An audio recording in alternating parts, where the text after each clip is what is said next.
Okay? 1, 2, 3. Okay, so good morning. We are starting the second day of our Elexis showcase event in this beautiful environment. There are people here in the room, and there are a lot of people on YouTube following us. And I just have one announcement for those of you who are here. We will take a group photo after, so just after this session, at the beginning of the coffee break, outside of the building. Remember that, don't run away. And now I would like to ask Monica Monachini to introduce the president of the Academy. Thank you. I am very proud to introduce our host today, Professor Claudio Marazzini, who is the president of the Accademia della Crusca. Professor Marazzini really doesn't need really an introduction. He is very well known. He's an author of many research contributions about our literary language and the linguistic regional history of Italy. He's one of the experts of the debate around our linguistic national tradition and the so-called questione della lingua. He published essays, books on this matter, always connecting his interests for the theoretical debate on the Italian tradition to the studies of the history of the Italian linguistics. So, please, Professor Marazzini.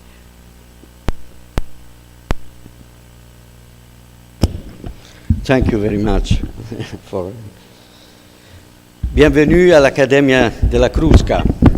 Welcome to our ancient academy, Accademia della Crusca. I'm sorry for my bad English. I'm sorry if I will speak Italian, but this is the Academy of the Italian language, and I will force you to hear for a short time Italian tongue in a scientific use. It could not be different because the Crusca Academy has precisely as its task of supporting the Italian language. Dunque, passo all'italiano e la dottoressa Monachini credo darà poi un riassunto di quello che dirò, del resto sarà un saluto molto breve. Come sapete, l'Accademia della Crusca è stata un punto di riferimento della lessicografia europea dall'inizio del Seicento fino all'Ottocento. So che oggi poi visiterete l'Accademia, quindi potrete vedere le sale storiche, la Sala delle Pale, in cui si conservano i ricordi della storia dell'Accademia. In 300 anni l'Accademia ha prodotto 5 edizioni del suo dizionario, che è servito da modello ad altre nazioni, perché come sapete l'Académie Française è nata guardando all'Accademia della Crusca e altrettanto è stato per la RAE, la Real Accademia Spagnola. Oggi in questo palazzo, nella Villa Medicea di Castello, edificata al tempo dei Medici, si realizza un vocabolario, il TLIO, il tesoro della lingua italiana delle origini, che certo conoscete, a cui noi collaboriamo assieme al CNR. Ed è un vocabolario specializzato nella lingua antica. La Crusca nel Novecento non ha più prodotto un proprio vocabolario, ma si è preoccupata di realizzare digitalizzazioni che hanno permesso di dare nuova vita ai vocabolari del passato. Prima di tutto abbiamo realizzato la digitalizzazione e la consultazione libera online dei 5 vocabolari dell'Accademia della Crusca, da quello del 1612, il primo della serie, fino a quello che si interruppe nel 1923 alla lettera O, alla parola ozono, quando il governo Mussolini tolse alla Crusca il compito di compilare il vocabolario, affidandolo poi più tardi all'Accademia d'Italia. Nel sito dell'Accademia della Crusca trovate inoltre la digitalizzazione del grande Tommaseo Bellini, il più grande e originale vocabolario italiano dell'Ottocento. E si tratta di una digitalizzazione che ritengo migliore tra quelle disponibili, perché non è l'unica. Più di recente abbiamo aggiunto una digitalizzazione del grande dizionario Battaglia, il maggior dizionario storico di cui si disponga, pubblicato nel Novecento, tra il 1960 e il 2002, dalla casa editrice Utet di Torino. È un vocabolario ricchissimo di esempi letterari, ricchissimo di lingua, non soltanto degli scrittori antichi, ma anche di molti scrittori del Novecento italiano. E la digitalizzazione del Battaglia, a causa del carattere di stampa e della grande dimensione dell'opera, sono 21 grandi volumi scritti stampati in maniera molto fitta, su colonne, e questa digitalizzazione presenta innumerevoli difetti, non è certo perfetta, anzi è molto approssimativa, anche se utilizzabile. Tanto è vero che l'Istituto di Linguistica Computazionale di Pisa, l'Istituto Zampolli, sta lavorando per migliorarla.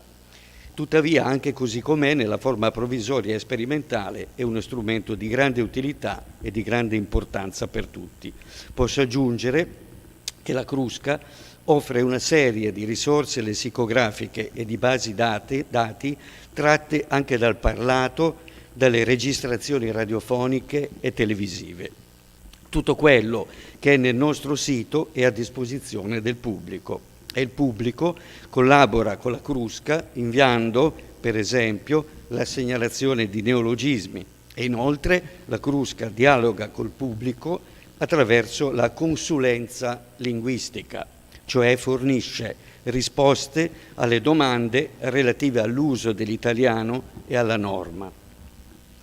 Siamo onorati di avere qui tanti specialisti di nazioni diverse impegnati nella lessicografia di diverse lingue e capaci di sviluppare strumenti lessicografici elettronici e sono certo che il vostro incontro servirà a perfezionare e mettere a punto nuovi strumenti lessicografici elettronici utili per la comunità scientifica. Spero che tutti noi potremo fare uso di quanto voi proporrete di innovativo e di tecnologicamente avanzato. Sono al corrente, per esempio, delle ricerche molto innovative del professor Navigli, che ho incontrato poco fa e che sono lieto di salutare come Eli, un vecchio amico. Vi ringrazio dunque e vi auguro buon lavoro.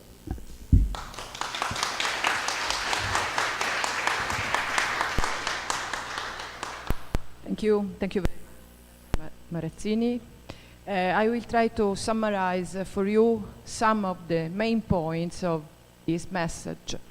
The Crusca Academy was a point of reference for the European lexicography from the beginning of the 17th century.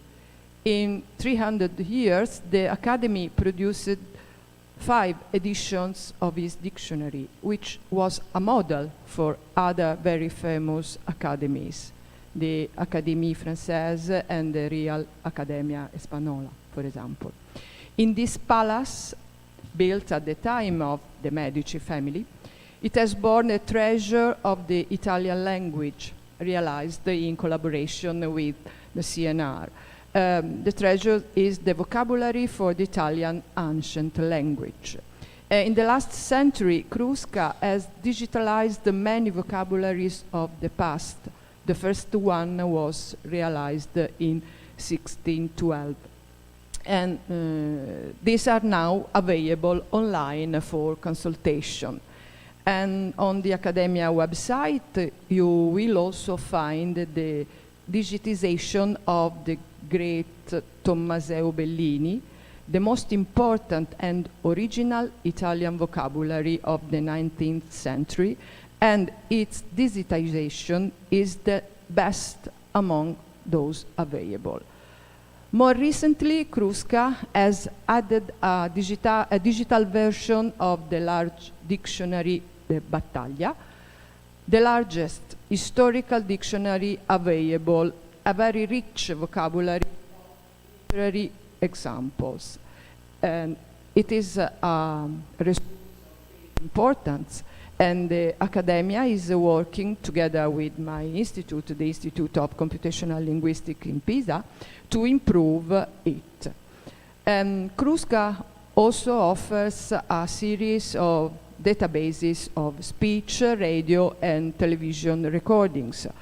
Everything on the website is available to the public, and the public collaborates with the Kruska by sending, for example, cases of neologisms. So Kruska also delivers linguistic consultancy, providing answers to questions relating to the use of Italian. And Professor Marazzini is honored to have here specialists from different countries working on this project, ELEXIS, which has developed and is developing new tools for the community. And he hopes that all of us could make use of the results of this technologically advanced. Thank you. Thank you very much for letting us be here in this beautiful building. Thank you. And now we begin with the program, and the first presenter is John Mccrae, who will come here with his computer and will sort out the technical stuff. John is leading work package 2 in our project, which is concerned with linking, and he will present together with Roberto Naviglia, I think.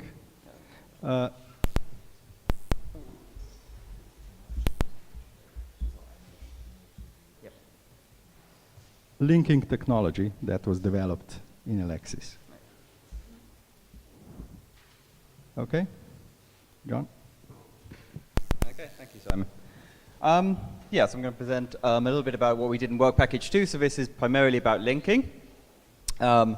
So first I'm going to talk about the NASH tool that we have developed in Galway, along with my colleague Sina. So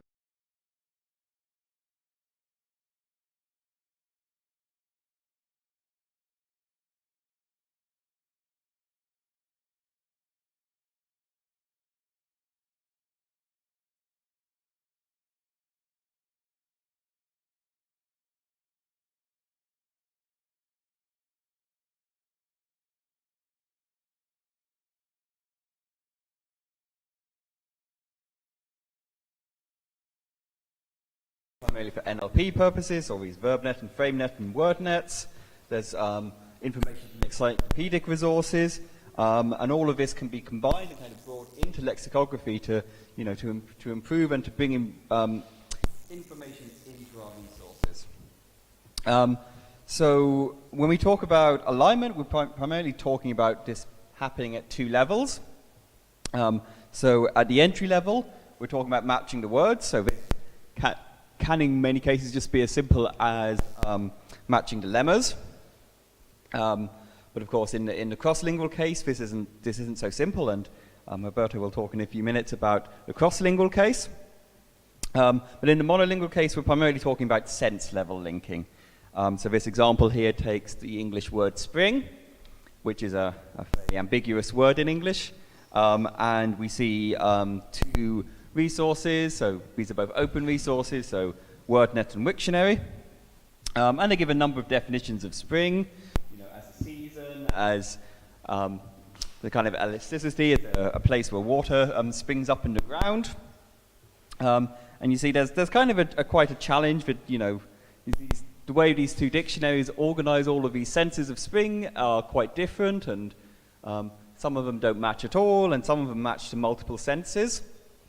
So you get quite a complex difference. So it's quite a challenging task to find out, you know, what are the linking that would be best for this.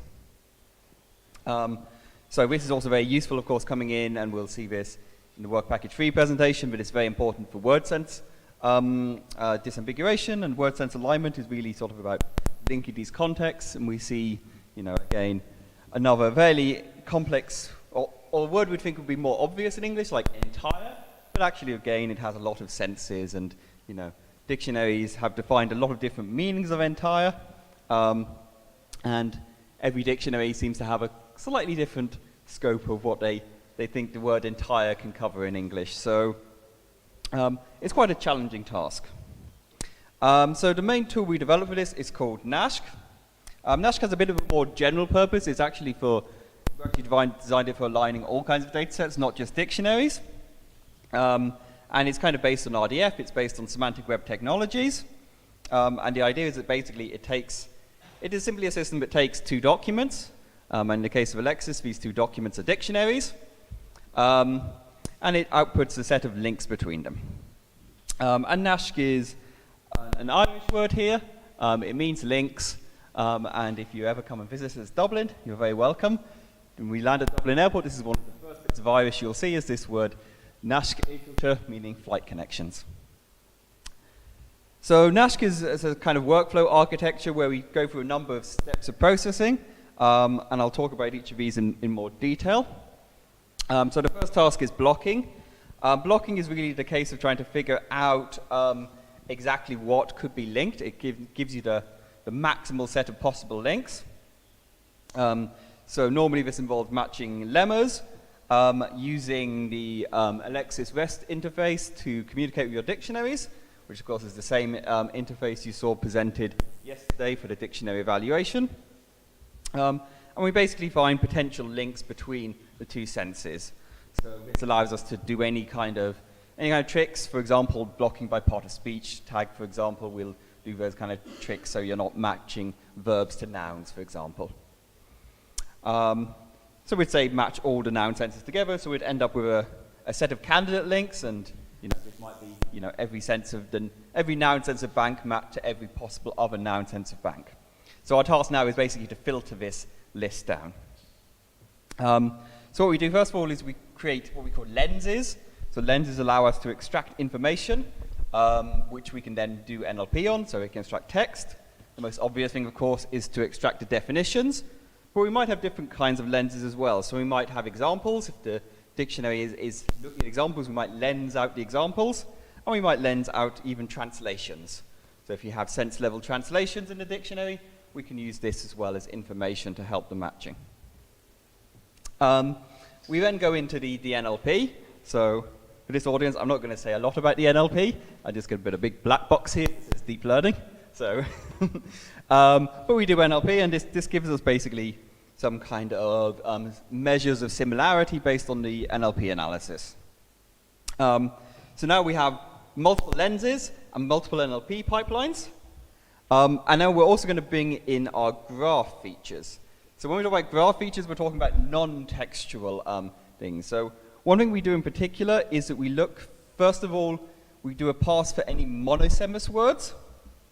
And monosemous words, so these are dictionary entries with a single sense, are very easy. If they're monosemous in both dictionaries, we kind of just assume that link always is correct. That's like we measure this about 97% of the time when a dictionary has a single sense, and the other dictionary has a single sense, they actually are the same sense for our experiments, but which is pretty good for our technology. So we sort of just go, if there's only a single sense, we link them. And then we also look to try to construct any links within the dictionary, either if there's existing links, because it's a WordNet type resource, or by looking for similarities in the definitions. And then this allows us to basically infer some links based on this kind of network. So we use graph-based analysis techniques in order to get some more features. So So what this means is we've got lots of black boxes analyzing lots of bits of the dictionary and giving us lots of scores. And then we basically combine them. And one of the big challenges we have is that every dictionary is different, so we don't end up with quite the same feature set. So for machine learning nerds, this creates a big problem. So we actually have to use some fairly odd machine learning techniques in order to try to get the system to produce a reasonable result across a wide range of dictionary linking tasks. This gives us a sort of a pair-level linking, but we also look at this from an overall perspective. That what we don't want is we don't want sort of, you know, lots of links going to the same sense, and we don't want, you know, contradictory links coming in. So what we'll do is we'll create a number of hypotheses, and we'll figure out which one overall fits best in terms of not just the scores it's outputting, but also in certain constraints, like assuming that things don't have, say, clashing broader or narrower links that would create odd inferences. So this is for computer science, again, this is a very hard, NP-hard task, but we come out and get a good solution.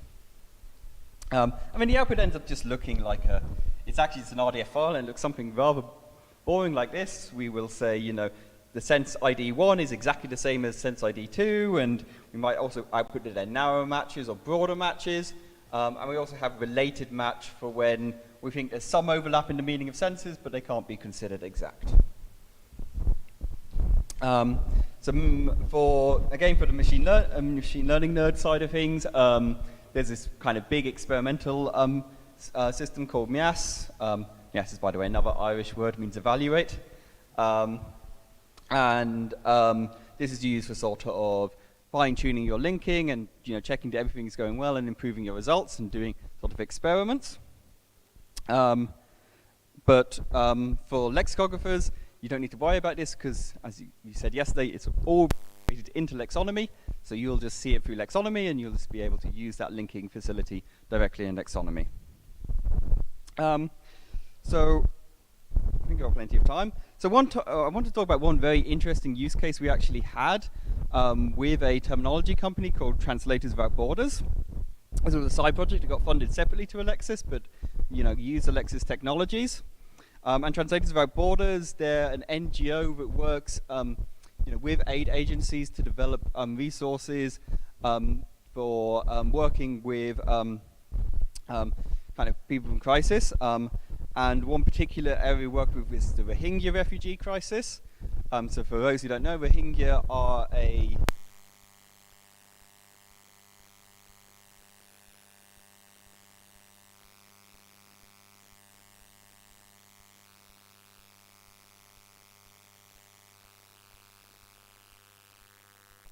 have been forced out, and a lot of them ended up back in Bangladesh.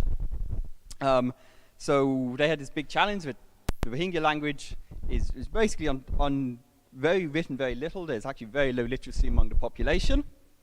In addition, the area where they were working on in Bangladesh speaks its own language called Chittagonian, which is not quite the same as standard Bengali. And Bengali is already quite an under-resourced language. So we're looking at Bengali as an under-resourced language, and then Chittagonian and Rohingya as languages where, you know, it's really a struggle to even find written resources.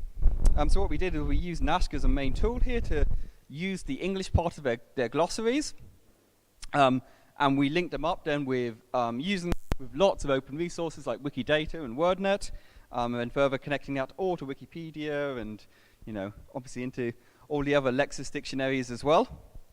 And this was great for them. It allowed them to vastly expand not only the English section, but also allows them to add translations for aid workers who would want their terminology accessible in, say, French or German or other European languages. So we managed to get a lot, and I helped them a lot in terms of developing their dictionary using these kind of linking tools. And that's the kind of thing you can do with these kind of Elexis technologies. So anyway, you can access the GitHub if you want to get the code directly. There's a special kind of Elexis version of NASH available, and it's all integrated into Lexonomy. So for focus, you'll just see it through the Lexonomy interface. Okay, good. And I'll pass over to Roberto.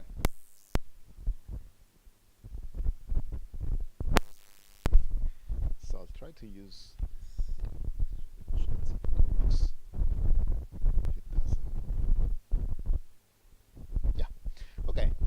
John. Thanks all. So in this part of the presentation, I'm going to present our work on cross-lingual dictionary linking using the so-called BabelNet linker. It's a pity that Federico Martelli cannot be here because I think it would have been great if he could present this part, but unfortunately he got COVID, like many people unfortunately, and so he cannot be here. So I'll do it for him. So the objective of cross-lingual dictionary linking is to identify which senses in different dictionaries available in different languages identify basically the same meaning in different resources. And so, for example, here you see two different senses for the word piano in Italian and in Spanish, and also two different meanings in the English part of the BabelNet dictionary that I'll introduce briefly in a second. And ideally, what you would like to do is to interconnect these senses independently of whether they are senses of the same word or not, because of course as we move from one language to another, we might have the same meaning expressed by different words. And so while here you see a perfect correspondence between the two words of piano, between the different meanings of piano across languages, you also see that the other meanings of the Italian word piano are expressed with other words like plano, plane, and so on. And so what we wanted to do is to find alignment across languages, and to do this we needed to pivot on some multilingual resource, and the largest resource of this kind is BabelNet. So what we are doing is to link any sense from an arbitrary dictionary to a BabelNet synset. For example, we're doing it with the Italian and the Spanish dictionary, and as a result of this linkage, we obtain a linking between any pair of dictionaries. So briefly on BabelNet, it's a resource that last year celebrated 10 years. And this year in July there will be a workshop that I'll advertise very soon next week. That is also co-sponsored by Accademia della Crusca. And this will be in July in Rome. And so over 10 years, BabelNet has evolved from a small resource with 5 languages to a large resource with 500 languages, and including and integrating in a seamless way dozens of resources, starting from WordNet and Wikipedia, and then moving on to Wiktionary, Wikidata, Omega Wiki, GeoNames, and many other resources. And also, actually, we are linking proprietary dictionaries as well, but that's, of course, the licensable part, because it's connecting resources that are closed. And at the basis of BabelNet, we have the WordNet synset model. So we just extend to include multilingual lexicalizations. So currently it contains 20 million synsets, and as I said, 500 languages and hundreds of millions of definitions. The interesting thing is that in BabelNet you can see an entry multilingually. So you can decide from which language you want to view the entry. And so, for example, here we are querying in English and seeing the definitions in English, but also the translations and synonyms in other languages. And most interestingly, which is what we needed to perform this cross-lingual linkage, you have multiple definitions for the same entry, for the same synset, and this is needed, very much needed, to train the system to link across languages. So the goal of the BabelNet linker is to, the goals actually of the BabelNet linker are to create a linking web service that has been made available in order to interlink arbitrary dictionaries in different languages in a cross-lingual scenario. Being able to link any definition from an ELEXIS dictionary, but actually from now on from any dictionary of interest, to a BabelNet definition. And then using this linking process to map the Elexis dictionaries at a sense level, at a definition level, by pivoting on BabelNet. So what we did was to create actually 3 different neural models, and then choosing the best one, which, given 2 definitions as input, is able to score their similarity, even if they are written in 2 different languages. To do this, we integrated the system with the Elexis Dictionary API in order to have access to all the Elexis dictionaries. So this is a core part, because of course dictionaries can have different formats, and so all this work was done within the Elexis project, and so we are leveraging this work and taking advantage of this work to input data in the same form, in the standard form. And then we also integrated the BabelNet 5 API in order for the BabelNet linker to perform these connections. And so the neural architectures, I'll briefly show them. The first 2 are quite standard, so they encode the 2 definitions, the 2 sentences, either separately using a BERT transformer-based model, and then compare via cosine similarity, and this is the bi-encoder, which is a standard model, and also as standard, just providing in a cross-encoder fashion the 2 sentences separated by a special token, and then having on top a classifier that produces a similarity score. So these are the 2 basic models that we implemented, and then we also added an extra model that we presented last year, Escher. This is a state-of-the-art system that frames word census ambiguation as a question-answering task, and I'll talk about it also later during the WP3 presentation. But briefly here, the idea is that you have a definition, and then you have other definitions here, and the system has to find the span that answers, that as an answer determines which definition corresponds to the input definition. So if I input a first sentence, which is one of the 2 definitions, and then I input all the possible definitions in the target language, then the system has to output the span of the target definition that fits the meaning of the input sentence. And so this is about the models. Yeah, here you have an example of the question answering framing of the task. You have in Italian superficie che contiene per intero una retta che ne congiunge 2 punti, and then you have a sequence of definitions in English, and the system has to output the right span that among the 2 possible English definitions here fits the Italian definition. We used a number of pre-trained models to start the process, so to perform then fine-tuning on top of it. And so now there's no time to discuss them all, but you can see them on the slide, and they are all multilingual, and they perform better or worse depending on the model. In order to fine-tune the model and on the task, we needed training data. And unfortunately, there's not much training data around for languages. So we again used BabelNet to do this.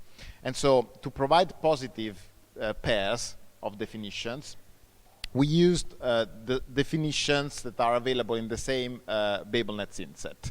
And so, for example, here, this is the synset of piano that contains 5 English definitions and 4 Italian definitions. So you can pair any 2 definitions, one from English, one from Italian, and use them as positive matches to train the system.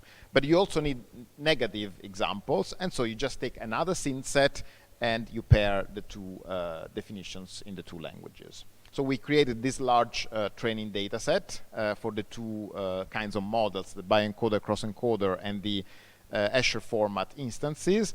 And here you see the numbers of the training examples. Unfortunately, as you can see, in some parts of speech you have fewer examples, and that's due to the fact that synsets are not complete. And so you might not find enough definitions in other parts of speech. But still, it's the best we could do. At the test level, we also created a test set manually. So this was quite an effort. And so we created a manual gold standard starting from the data in the monolingual word sense alignment task. And these definitions coming from this task were linked to BabelNet synsets. And these are the numbers. You can see the numbers of the items, example items for the various languages that we used, including also in parentheses those that have no matching in BabelNet. For example, because there's no entry, there was no entry for that word found in BabelNet. So the results, I will not spend much on this, but the final, the take-home message is that as a result of the evaluation, Escher, the question answering framing of the task, is what obtains the best result.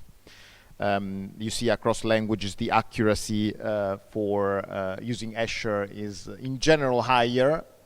Also the F1 measure is in most languages higher, and lower results are also due to the fact that they are missing good training items for those languages. So if one could do more work on providing training data in those languages, you would obtain even better results. Actually, if we only work on the senses available in BabelNet, instead we found that the cross-encoder obtains the best accuracy. But Escher is more able to work also with cases in which there's no definition to map to. Finally, as I said, the BabelNet linker is available online, can be used. So it's part of the Elexis infrastructure, and so it's available at babelnet.linkingmachine.org. And there's also the GitHub project on the Elexis website. These are examples of a linking process. So here we are using the API to submit an example, to submit a request. So here we are submitting 3 entries that you see here. If you can, I don't know if you can read it because it's quite small. So we are submitting 3 entries. One is a noun, one is a verb, one is an adjective. And we are asking to link them to BabelNet. However, this process is not on the fly, so it will just submit a request. We will obtain a request number, which is this number here. And then, at any time, we can check the status of the linkage process by using a service that returns the status of the linkage. And finally, once the process is complete, we can retrieve the result, giving the request number. And this is the result. I don't know how readable it is, but basically it's providing the listing of definitions in BabelNet with the BabelNet ID, the synset ID, and the score of the probability that definition is the same in the other language as the input definition. This is all.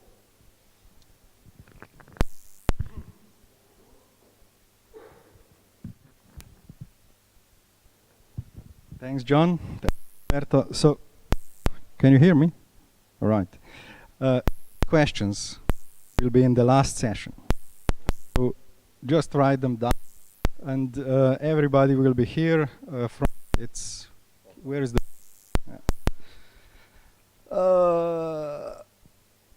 4 to 5. So after the second coffee break, we'll have the long 1 hour session where we can discuss everything, and we'll repeat if you forgot the linking part by then, because there will be a lot of content in the meantime. So thanks for now, and we'll continue actually with my presentation, which will be an introduction. Gregor, so I will have a helper also? No. The developer. No, not the developer.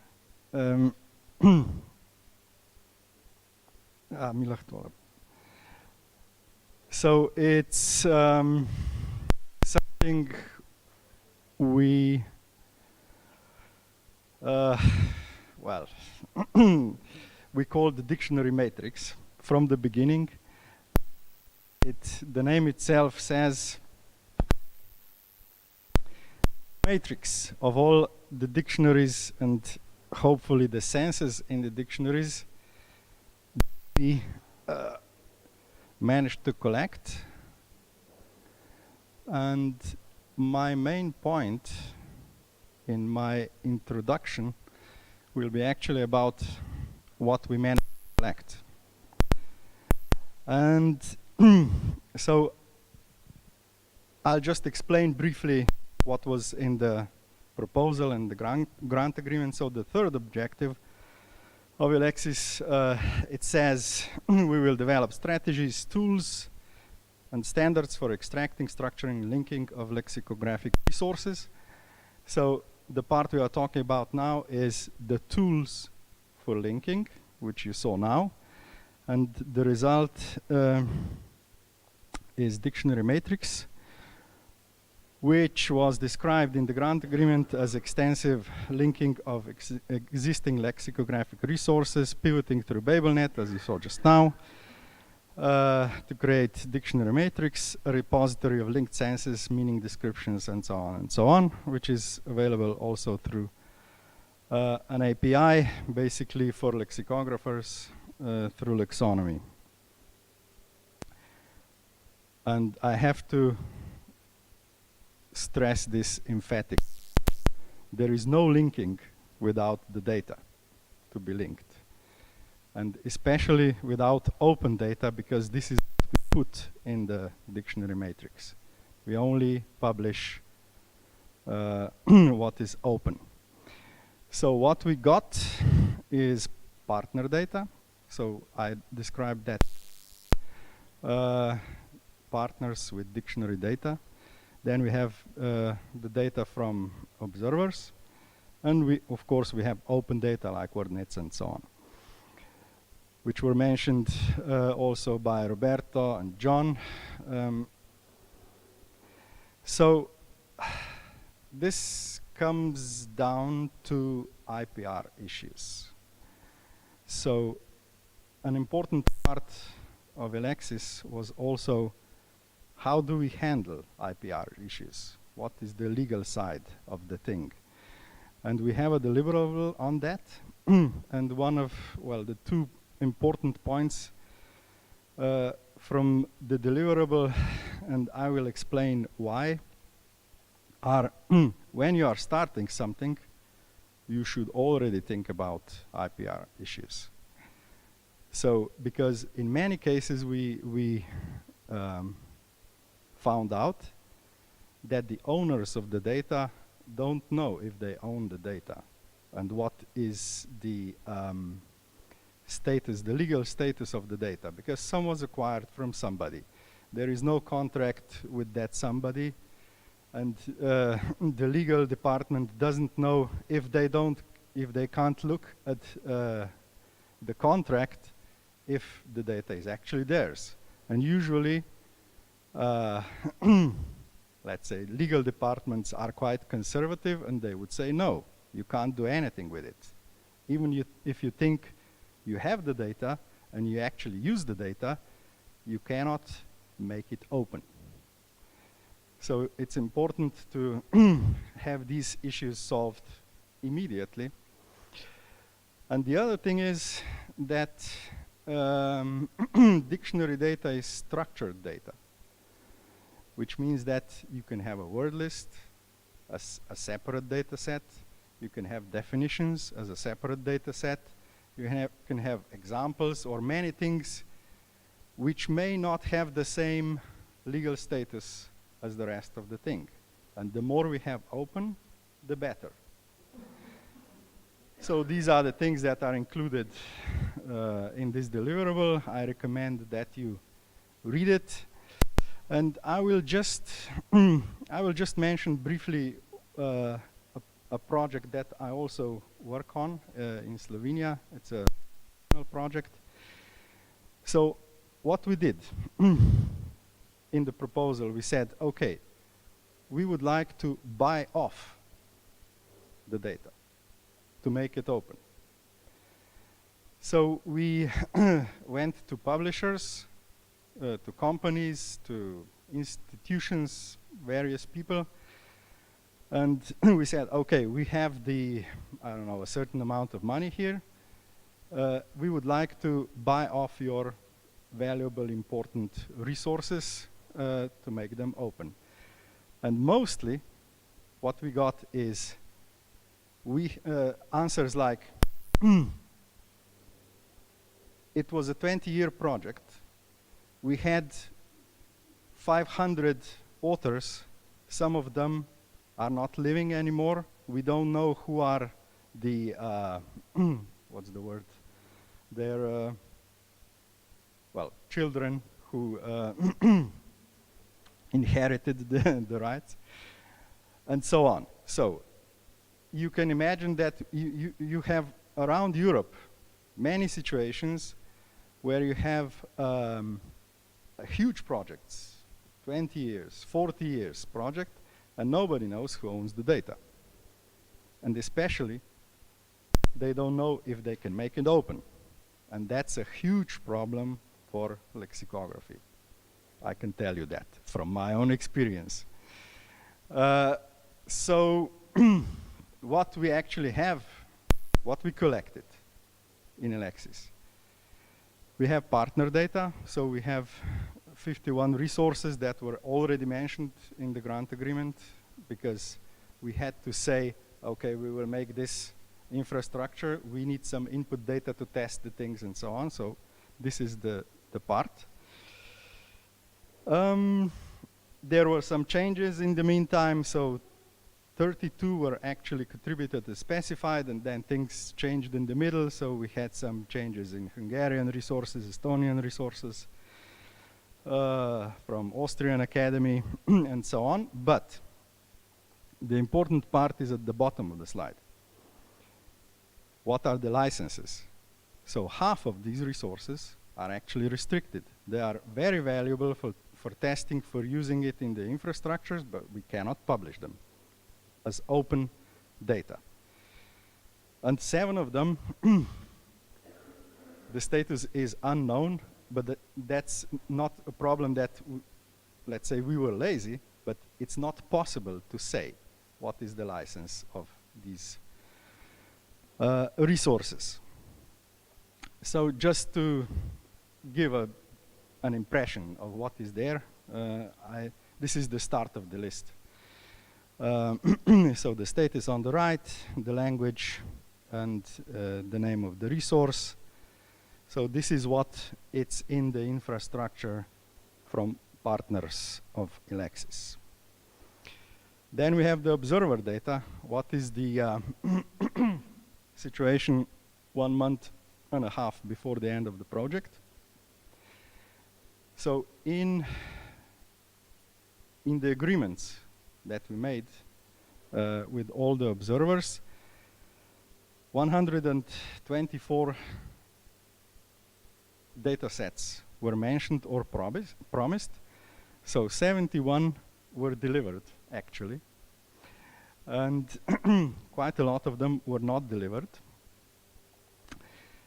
And the ones that are really interesting are on the top. So real lexicographic resources. We got 39. And of them, about half, so 25, are open data. And a lot of them unknown, as you see. So I would like to conclude and pass on the microphone to Gregor. My assessment at the end of this project is that IPR issues and availability continue to be a big problem, even after the project. And my expectations are the following. With more requirements and needs from artificial intelligence, I think that in the next 10 years, more data will be available. It will be simply too much pressure from states, from ministries, because artificial intelligence needs that kind of data. That's my expectation. Also, that new kinds of resources will come. Some of them were already mentioned by Roberto before. They are all put in BabelNet, basically like Wikidata. But I mention Wikidata here because they have a special lexicographic project. And I think this one will become important, and you will hear about it sooner or later. And the last thing is that I think that neural technology will bring changes into lexicography that can be seen now in machine translation. You saw yesterday the subtitles with my talk on 2017. So maybe you can expect that something like the subtitle, the translated subtitle, you will be able to click on it and get to a resource which will be open and will explain exact sense in that subtitle. So I would say that the tools that you will see or you saw yesterday are here, but we're still waiting for open data. No, you will change the...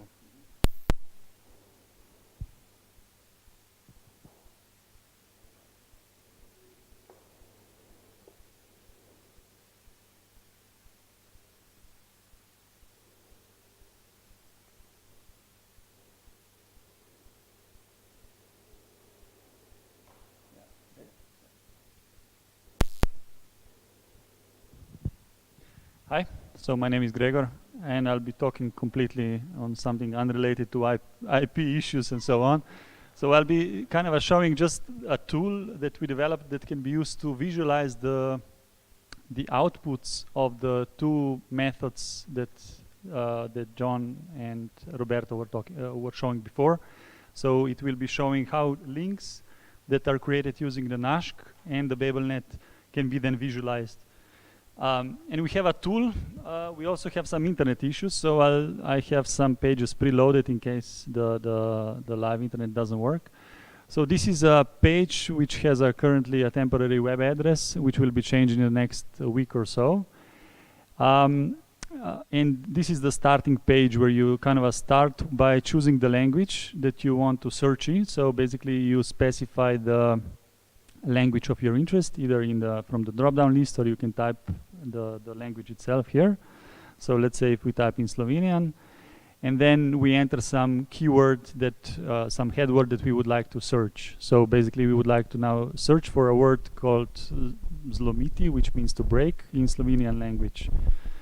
And when you do the search, if the internet works, then you get a page which shows you the following. So on the left side, it shows you the different Slovenian dictionaries that we have that are linked to other Slovenian dictionaries. In this case, this is by default shown. And if you just want to limit the results to a particular language, not language but the dictionary, you can also choose one of the two dictionaries that we see here. So either the Slovene language in the works of Janez Svetokriški or the Max Pleteršnik dictionary. And based on that, it would then just give you like one head word in the results. On the other hand, on the other side, you see the term that the left head word is basically linked to. So in this case, you have the word zlomiti, which is in this Janez Svetokriški dictionary, which is linked to zlomiti 1, which is basically the first meaning of the word in the Pleteršnik dictionary. And this is the links which are generated using the NASH service, because they are from the same language.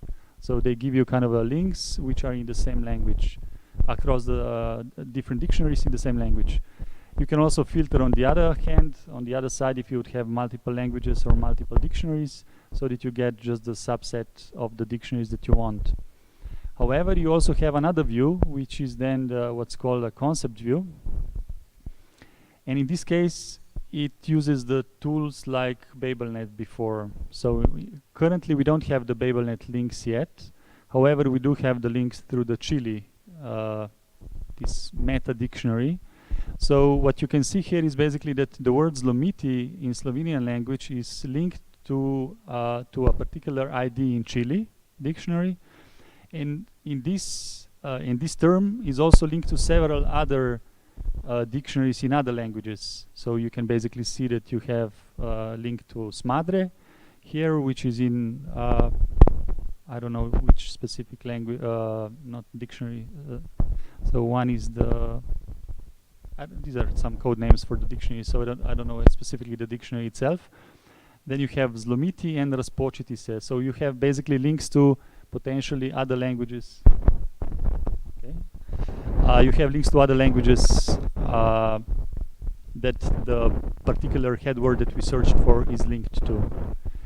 So that's kind of the main input, the main use of the tool itself. So if you just have an issue with the light colors, you can also switch to a dark theme.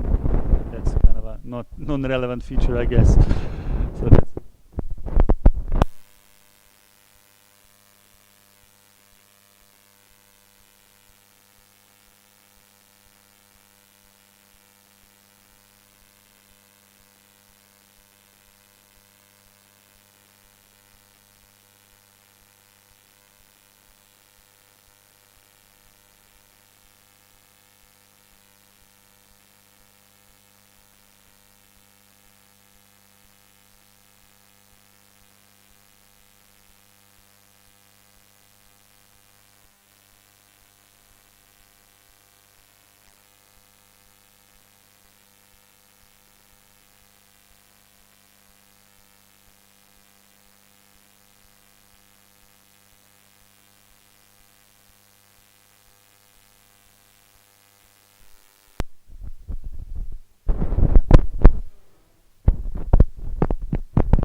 Miloš, yeah.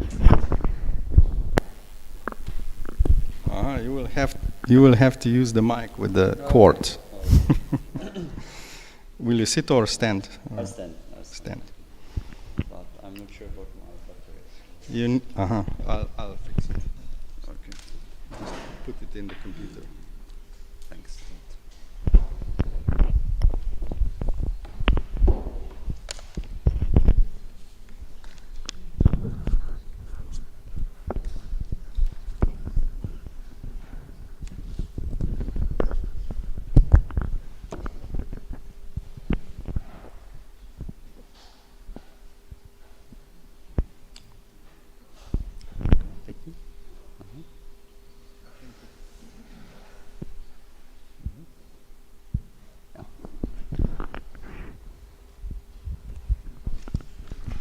Screen. Perfect.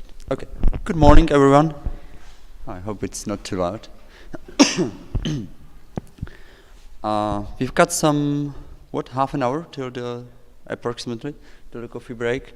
I mean, don't worry. Some of the 50 slides will be really quick, so we'll not miss the coffee. I'd like to talk about what is generally framed as post-editing lexicography / tools for automatic building of dictionaries and for automatic analysis of corpora for the purposes of dictionary building by lexicographers, which is quite not the same thing, actually. And that all, obviously, within the context of sketch engine and lexonomy as the tools used within the ELEXIS project and further on. It will be basically 3 parts. The first one is maybe the largest one in terms of the slides, and we're really quick. And I think it's worth, looking back a bit further than what Simon did yesterday. I think back into the 80s or beginning of the 90s actually, to kind of set the background of where I think that we these days are in terms of the technology, and then I will compare 2 methods for dictionary building and how they were used within ELEXIS and otherwise. So the first one is basically Arundos Corpus Revolution, the first part. And I think most of you have read Michael's paper where he mentions this term and says, okay, well, at the beginning we've got nothing, we had nothing in terms of corpora, and all we were left with was our human intuition to decide what goes into the dictionary and what it looks like. And this is the slide that some of you might remember. Adam Kilgariff used that at ELEX, I think 2014 in Bolzano, and he said, well, you know, I frequently sit in my chair and I think about English as a language, and I've got brilliant ideas, and I feel like, you know, the big brain on the left side, and then I open the corpus and I quickly feel like, you know, Homer Simpson on the right-hand side. And, you know, I think that experience, many of us have made it, and explains what's the benefit of having a corpus. So then you've got a corpus, you start to read, and as soon as the corpus is big enough, it's inevitably too big to be read. So you need to extract data from the corpus automatically, and you need to use tools that hopefully understand the difference between how to extract a tooth and how to extract data. And step 3, so the first 2 steps is what Michael was talking about and describing in his paper about corpus revolutions. And I think the third step is, well, when the technology gets mature enough so that you can build the whole dictionary automatically to make a draft that people can work further on, but not in terms of starting, you know, with a empty database and looking into concordances and stuff like that, but you starting using a ready-made draft. That's the third step. And obviously that draft must be good enough so that they don't have the feeling like, you know, if I do it the old way, it would be faster, quicker, smoother, you know, I would be happier, whatever. And that's what generally I call post-editing lexicography, this third step, this third revolution, where people start with some ready-made data that they work on. And with regard to that, I think there are lots of post-editing lessons that we can learn from machine translation, where basically this was at times introduced way too early, and translators really hated it because it was used as a say direct cost-cutting machine. You know, language agencies, translation agencies were saying, you know, we give you a pre-translated document and we pay you 1/3 less because it's less work for you, period, right? And people were furious about it, obviously, because it was more work initially for them, not less work, for all kinds of reasons. Not just because the translations were not good enough, but also because the whole process was simply not adjusted to that. And it's something that I'm very worried about, and I try to think of in terms of how we incorporate post-editing lexicography into what we do. So that's why I think that in the first place, post-editing lexicography is, you know, not just the development of the tools for analysis and so on, but it's a big change in methodology, a big change of the whole workflow. It requires quite a lot of teaching and training, as we have realized in the meanwhile. So, in the context of sketch engine and Lexonomy, I think I don't need to make any long introductions here. So both are web services. One provides corpora for over 100 languages these days and analytic tools on top of them. The other one, you've seen it yesterday, is a web-based, lightweight dictionary editor that is interconnected with Sketch Engine. Initially, the, say, interconnection between Sketch Engine and Lexonomy was marketed as one-click dictionary, where there was a bidirectional data transfer. You could push data from Sketch Engine inside Lexonomy as a small dictionary draft, let's put it this way. And you could also pull corpus data from Lexonomy while editing the dictionary, such as, you know, corpus examples or definitions, etc.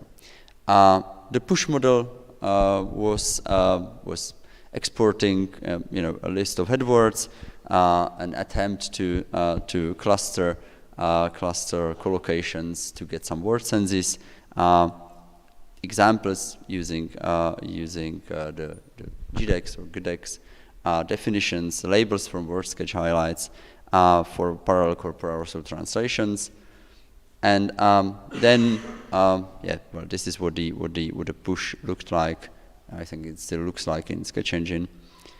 And pretty much the same set of data you could also pull from within Lexonomy while working on the dictionary. And when we started developing that, we thought like, well, we'll see where it goes, how whether people actually like it or whether they use it, and so on. I still think that this is one of the perspective approaches, but mainly to domain dictionaries, to terminological dictionaries, not for a general language dictionary. And I will explain why, basically. It relates to the fact that the second approach, which, half jokingly, I put as a title in a EuroLex paper as million-click dictionary, relates, or how it compares to what I just described. So in the first variant, you basically start from Sketch Engine and you try to export to make the whole dictionary draft all at once, right? And the obvious disadvantage here is that the entry parts, as we all know, are not independent from each other, right? So if you do the whole export just with one click, as it is titled, it's certainly not optimal in many ways, because if you first exported just the headwords and someone would post it the headwords and tell you, okay, we keep these, this is garbage, let's leave it out, you can then obviously export the entries, the other entry parts only for the, say, good headwords. If someone then does the same with word senses, tells you, okay, these clusters represent good senses, let's keep them, leave the others. You can basically do the same with examples, get the examples only for the senses that were postulated by the lexicographer, the thesaurus, other things, images, for instance. So you can actually benefit from, say, subsequent post-editing of the dictionary, roughly in the way that normally this is being processed by lexicographers. But then, of course, you lose the kind of nice thing of having this with one click. So how to organize this? How to find the balance between a one click and these million clicks? To explain that, I think it's worth emphasizing what I see as a model for a modern digital dictionary. It's basically, for me, it's a triangle where obviously the most important vertex of the triangle is the top one, data. It's a database, right? And then I assume that there is some machinery that we might call a search engine that basically searches the database and selects some data that the user is asking about, depending on the context of use, on the user, on the search criteria, of course, and submits them to some presentation layer. I think this might seem like a trivial or a random visualization, one of many, but there are some points that I think are worth emphasizing. If we see dictionary this way, you actually get rid of plenty of decisions that years ago usually you had to make when making the dictionary, like how do we organize multi-word expressions, right? We can organize conferences just on that topic. We do organize conferences just on that topic, actually.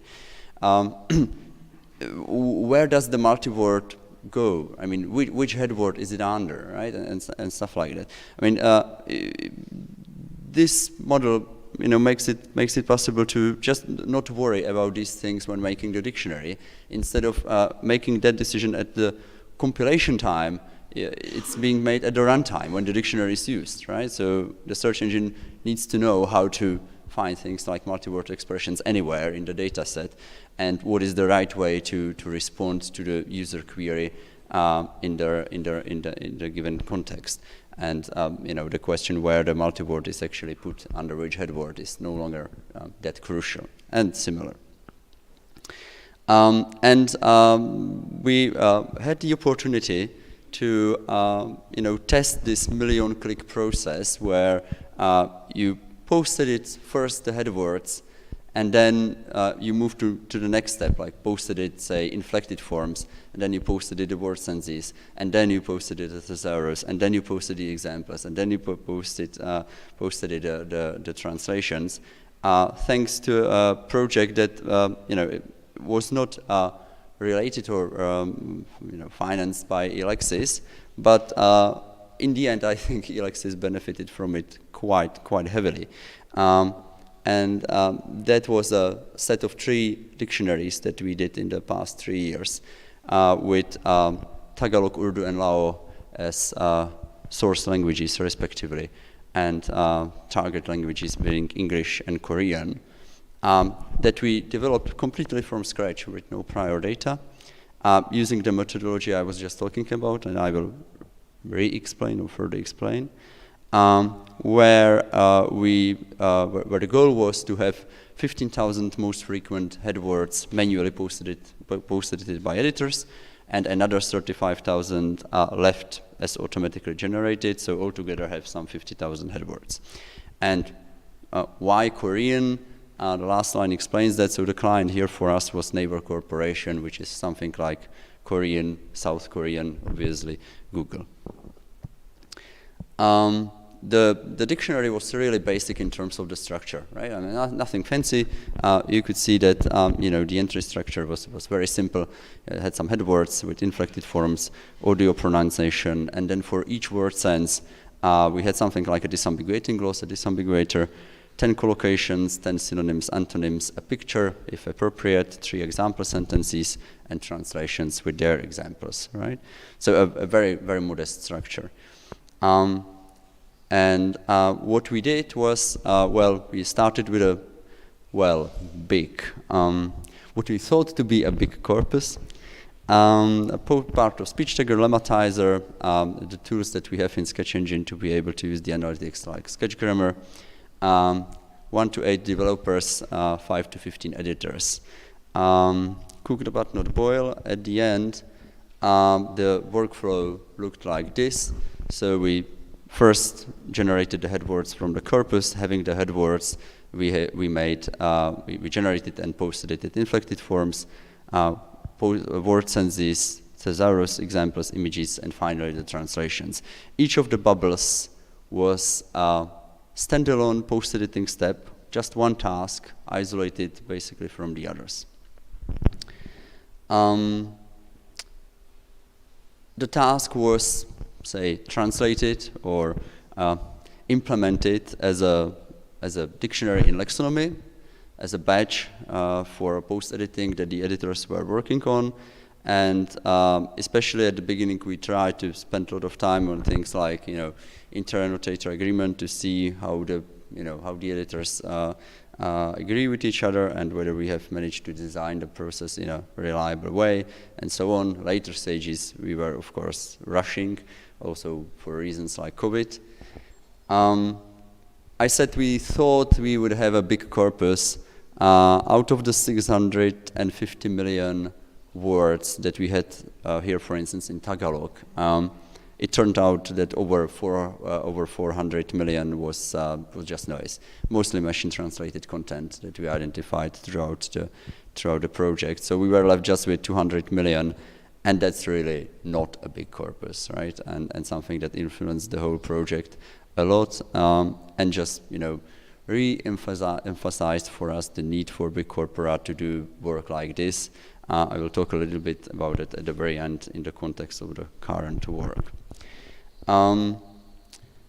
This is the manual for the editors that we used as for how to go on with head words, how to decide what goes into the dictionary, and what needs some review.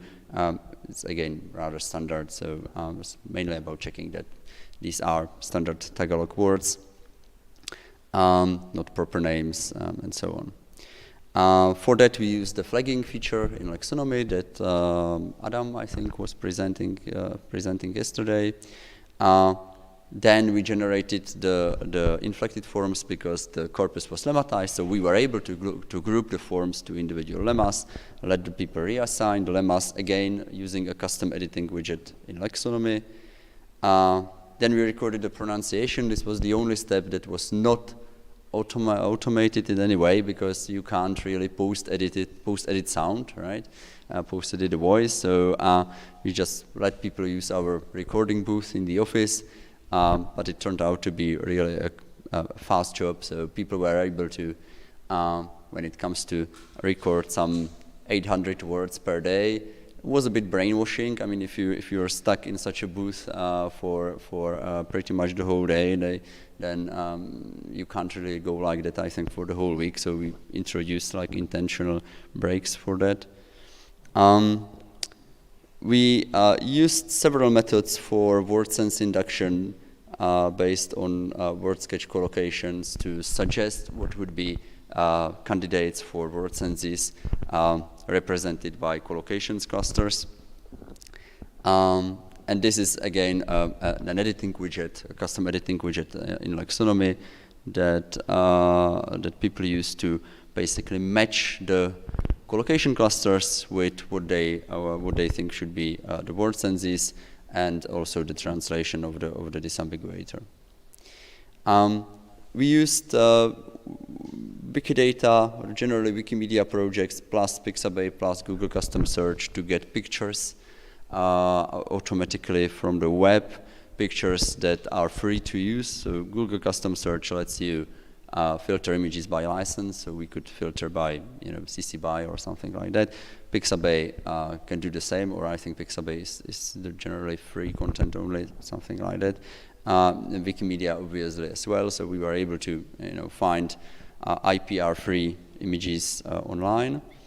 And then again, we downloaded some 10 candidates and let the people choose the best pick here on the slide. Collocations, obviously from word sketches, that's a simple job. Thesaurus from Sketch Engine, and here, for instance, because we did this step after post-editing the word senses, we were able to generate sense-based thesaurus, right? Normally in Sketch Engine, of course, if you look up a head word and look into the thesaurus, you get that all of that mixed. We were able to annotate the corpus for the word senses that were identified by the lexicographers because they identified particular collocations. So we knew what are the concordance lines corresponding to those collocations, and were able to generate the thesaurus only from those concordance lines corresponding to the individual word senses. The same with examples and GDEX. For translations, we simply use Google Translate and Microsoft Bing. Now, okay, a lexicographic project, yet another one. What is there out of that for us generally, for we as a community, for Elexis? So, a lot of the work that we did to be able to carry out this project is now part of Lexonomy, including the editing widgets. So anyone can use these to basically do the same. We also plan to improve Lexonomy in the sense that there will be something like a widget gallery where people will easily, in terms of technically easily, be able to identify the editing widgets and select one for post-editing images, one for post-editing examples, and so on. We've learned really a lot of things. We have learned it the hard way, because when a company of 15 developers suddenly employs 40 editors, a lot of fun is going on, actually. We have realized the biggest issues are not in technology at all, right? So before the project, what I thought would be the biggest problem, quite obviously, word sense identification, right? We all know what a problem that is. It turned out not to be a problem at all, in terms that the technology could reliably guide people towards the goal, towards the sense identification. On the other hand, because the corpus was so small, we were really troubled to get good examples you know, for words ranking at, you know, the level of 30,000 in the frequency list or something like that, where we only had 5 hits, and when, you know, when those 5 hits were just 5 bad sentences, you can't do anything, right? And we've realized that that really what we need most is to explain better how this actually works and help to transit to a quite different workflow than what I think that people generally are used to.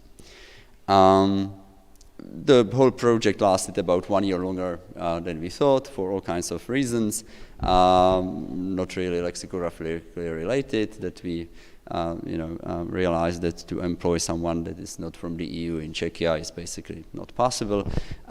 You know, COVID was not helpful, to put it mildly, at all, and so on.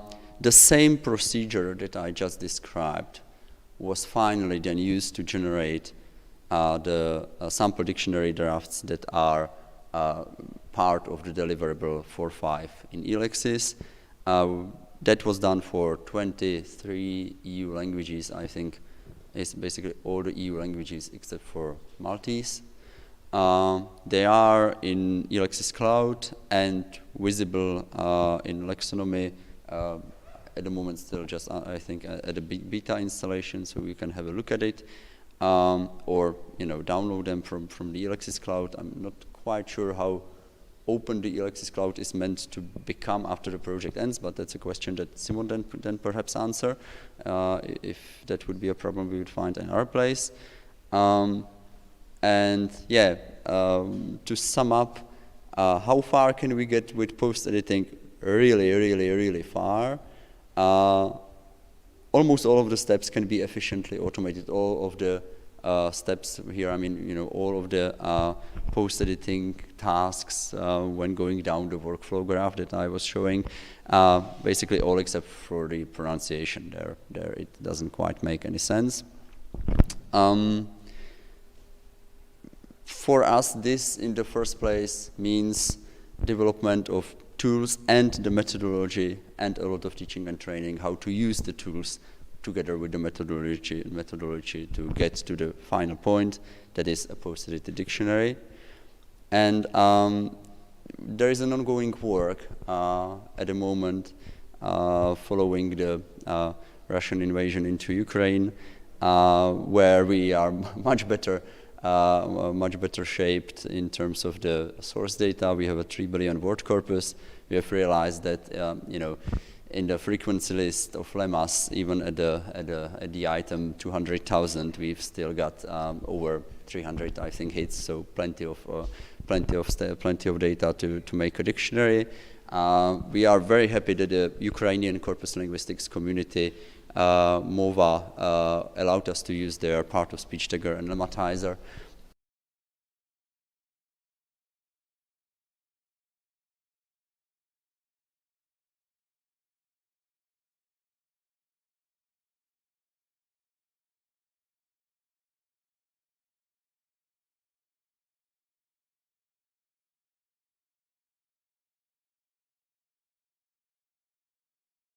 Percent of population being Ukrainian refugees these days, so we have employed 5 of them, and together with them we are basically replicating the same work that I was showing you for Tagalog, Lao, and Urdu. If anyone would like to collaborate in any way, you know, talk to me. We're very happy about that, and generally need to promote the whole project a bit more. And you know, the parts that that are not yet in Lexonomy is basically one of the closest Lexonomy development from our perspective. So where we would like to go with Lexonomy is post-editing lexicography and anything that's needed for that. Like I said, you know, make it easy for users to design their workflow for post-editing and carry out a project independently in the sense like technically independently from us and from anyone, right? Yeah, that's it. Questions after the coffee break. I've got 4 minutes left. After the second coffee break. Okay, so I guess we can just use the 4 minutes to start. So it's... No, we'll use the 4 minutes for the picture. Okay. So people can also have coffee. So, thanks, Milos. Now everybody goes outside. We take a picture, and then we have coffee, and in half an hour we meet again in the room. Thank you.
we have time. We have. We have time. I will not need that much.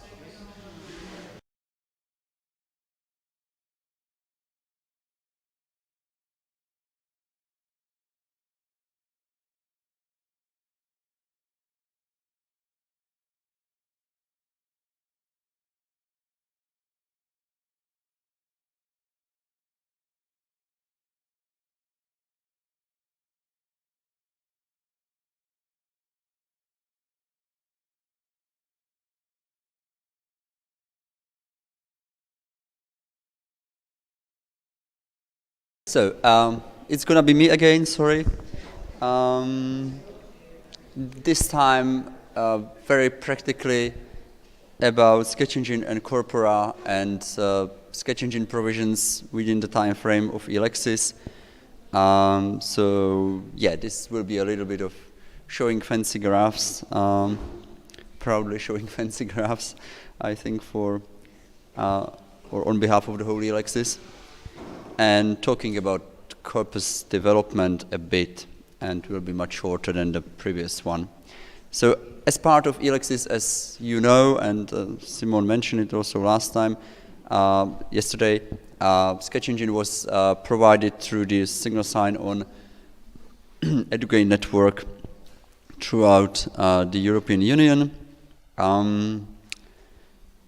In the end, I think there were at least from, say, biolexical computing, there were like three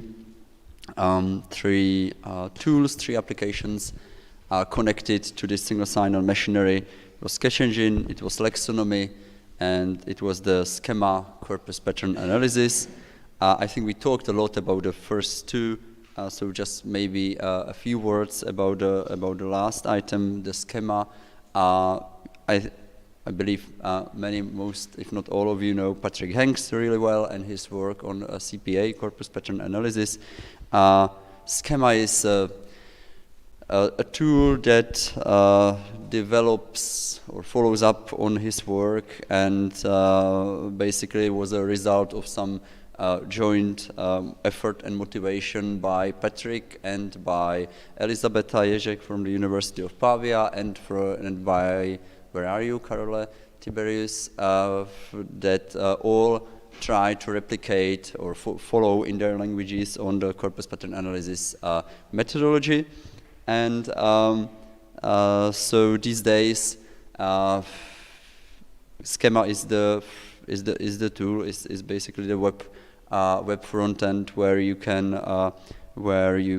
look up the PDF, the pattern dictionary of English verbs provided by Patrick Hanks, and also the work that Elisabetta Ježek is doing on Italian, and the work that Carola and her team at IVDNT is doing on Dutch. And anyone that has access to Sketch Engine can actually just make a new CPA project, start annotating concordance lines, export them into a database, and then basically work, edit as a lexicographer this pattern database to basically follow this very, I would say, perspective and evidence-based methodology. And then, of course, there were very many other tools and services provided by JSI that use the same single sign-on machinery, like the Elexifier. I think even the Elexifinder, or there is no login. No, so the Elexifier certainly, and the dictionary matrix and so on. Well, we were very happy that there is something existing like EduGain. I might say a few words about that because I think we really do have time. So, EduGain is a non-profit foundation that has universities as members, and universities are playing the role of identity providers within this network, and they can also, together with other entities like us, have the role of a service provider, where the goal is to basically match the service providers with the identity providers in a way that when you need to use a service, you don't need to make extra accounts, but you use your university login to gain access. Another big benefit, of course, then is that if you want to give access to some online tool, to some service, to a whole university, like University of Pavia or the University of Ljubljana, then this can be done quite easily. Technically, it's not quite that easy. The framework is a bit old. I mean, started some 10 years ago and developed quite quickly and heavily, so there are lots of technical bottlenecks. Fortunately, we started working on that even before ELEXIS has started. So when ELEXIS started in 2018, we were ready to enable that within the first month, which I think we were quite lucky, because if we hadn't done that, then the whole first 1 or 2 years we would be just doing the technical implementation of that. Okay, Sketch Engine was there with all the functions. Now, as for the corpora that are available in Sketch Engine, the tools that we use for corpus building are all open source. They are available from the corpus.tools portal. Those tools were used also for the corpora delivered within the as deliverable within ELEXIS that I will talk about later. So pretty much anyone can replicate that work. That's the only reason why I'm mentioning this here. As of now, Sketch Engine has some 30 to 40 languages covered with part of speech tagging and lemmatization, about 30 with a word sketch grammar, so that you get word sketches. Altogether, over 100 languages covered. Some of them reasonably large to make a good dictionary. I think the reasonably large would be the 31 over 1 billion words. And more is coming, like pretty much on a daily basis. Sometimes what qualifies as a language, is left up to the definition of a dialect with an army, of course. But yeah, well, certainly over 100. We try to cover a broad range of corpus types in the system. Some of them are, of course, easier to get than others. We were very happy that throughout the ELEXIS project, we were able to expand the number of monitor corpora thanks to the collaboration with JSI, which provides or provided an endpoint for a time-stamped corpus that is also part of the data. For lexonomy, I don't think I can really I need to add anything to that. Well, and the last 9 slides is just basically numbers and comparison of the usage stats, right? So on one hand, boring. On the other hand, I think what my ex-IBM colleagues always use to label some process a tremendous success, right? I started, I always put 2 slides next to each other. One is from February 2019, which I think is actually the last time when we presented those at the PMB or something like that, Project Management Board, and then the overall stats. Back in February 2019, which was about 9 months after the infrastructure was made available, because it started in April 2018, there were 260 institutions, some 10,000 users, and some 150,000 user hours. What is a user hour? It's always difficult to calculate usage of a software or of a program. Also, when it comes to online tools, the way we do this is that when you use the tool, then that's 1 user hour when you use it like within 1 hour. So if you click once at 9 o'clock and once at 11 o'clock, that would be 2 user hours. If you click consecutively 10,000 times from 9 till 10, that's still just 1 user hour, right? It's like the best out of all bad solutions to that. countries as of 2019, there wasn't any big difference. I'm sorry that the next has different colors, which really doesn't help to compare. But it has the same. Order of lands, so basically order of countries. So one can quite easily see. This is the stats through the whole 4 years. And I think it's together for Sketch Engine and Lexonomy. It's not just Sketch Engine. And well, it's not really surprising. Kind of corresponds to the distribution of population in the European Union.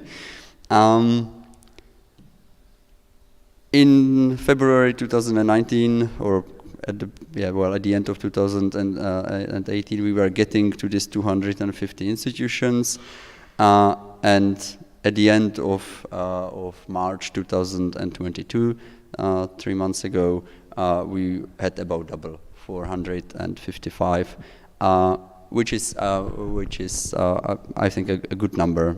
Internally, when we discussed this, when Elexis was starting, my colleague Andrzej was saying, well, if it will be 200, it will be a success, and if it will be 500, I'm not sure what he promised back then, but it was really something interesting that I should figure out and try to recall what he said. We didn't expect it, certainly. These are number of users, again, back at the beginning of 2019. And user hours, as the service basically got widespread, so these months are from 2018 until December 2018. And these are the totals for the 4 years. So you see the quite big gap in terms of how the service started to be using. So we had only just some 150,000 user hours after the first 9 months, and at the end it's almost 3.5 million. 70,000 individual students. That's a big advantage of the EduGain network, that it allowed us to reliably identify individual users, right? Because everyone was logging in with their university account. So even though the service in principle is anonymous in the sense that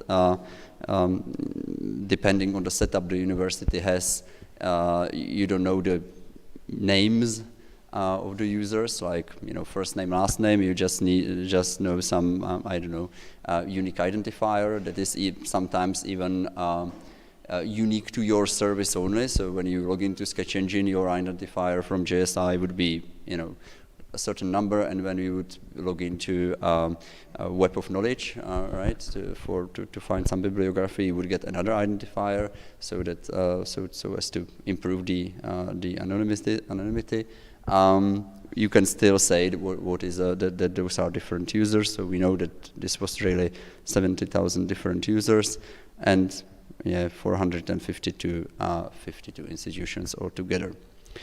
Out of those 452, I think 145, Andrzej can correct me maybe, at the moment 145 continued with paid access, which is good. I'm saying that quite loudly and honestly, which is good, because we were of course a bit afraid that the number may drop to less than what it was before Elexis, and that fortunately didn't happen. So it was about 110 before Elexis started.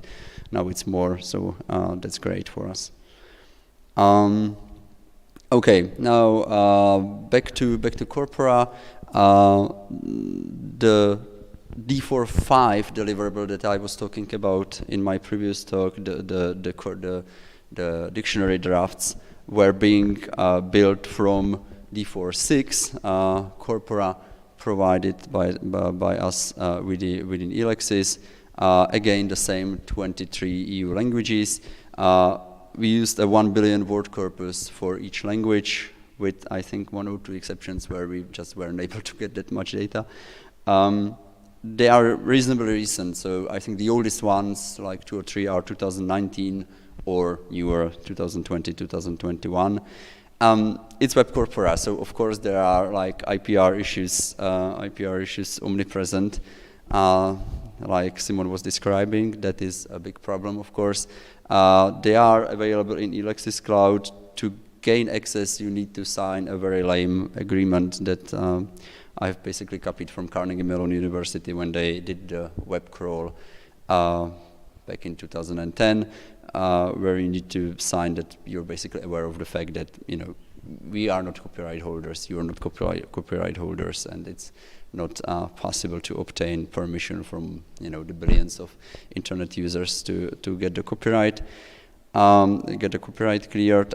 Parts of the corpora were then semantically annotated by Roberto Navilli and his group, and this is also present on Elexis Cloud. And we've also agreed with Simon that to handle these IPR issues, we will provide another set of corpora, and I think they are actually already in the cloud as well. And it's basically Wikipedia-based corpora, and those are completely copyright-free. And those Wikipedia corpora are for some 70 languages, I think, 71. So it's a, you know, superset of this. The 23 are, of course, included, and plus there are many others. We simply took all the Wikipedia corpora we had available, and I think at the moment there is still some semantic annotation in progress of on that portion of data, or parts of those Wikipedia corpora, so that also to be available in the Elexis Cloud, I hope, quite soon. I think that's it. That's really short for me. Maybe we can use the rest of the time for questions if needed, or we can just, well, it's 10 minutes, so it's not that big. Okay. So Roberto, you can go on.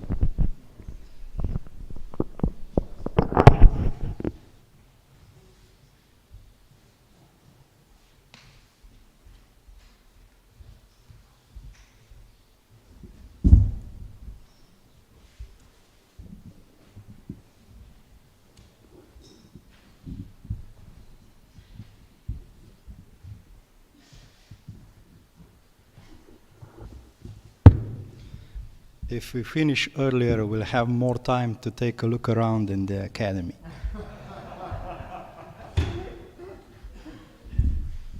Is that a wish or a threat?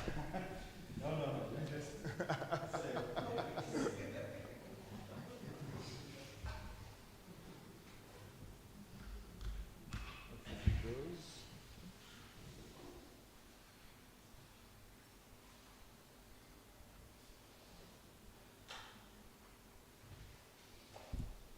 Okay.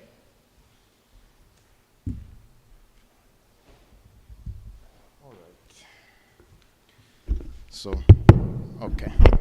So this is the work that we did within work package 3. For some reason, my screen is not showing.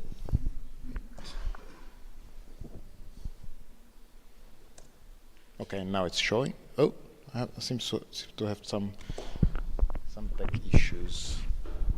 Okay.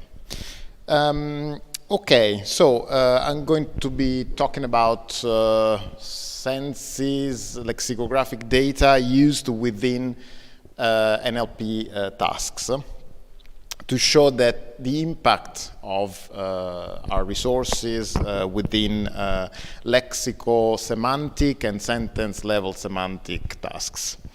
Again, this presentation would have been shared with Federico, and we are both, as you know, from Sapienza. Okay, the objective of this task is to show the impact, as I said, of lexicographic data in NLP tasks. There were 3 main tasks. Multilingual word census ambiguation entity linking, multilingual semantic parsing, and lexical semantic analytics for NLP. So I'll start with the first one, multilingual word census ambiguation and entity linking. So just a few words about the task, actually the tasks, because these are 2 tasks that are quite similar. In the first one, WSD, we are working with lexicographic data, and so we are disambiguating common nouns, verbs, adjectives, adverbs using existing sense inventories. And here, for example, we are associating with played and strikers in this sentence, hopefully the right meanings.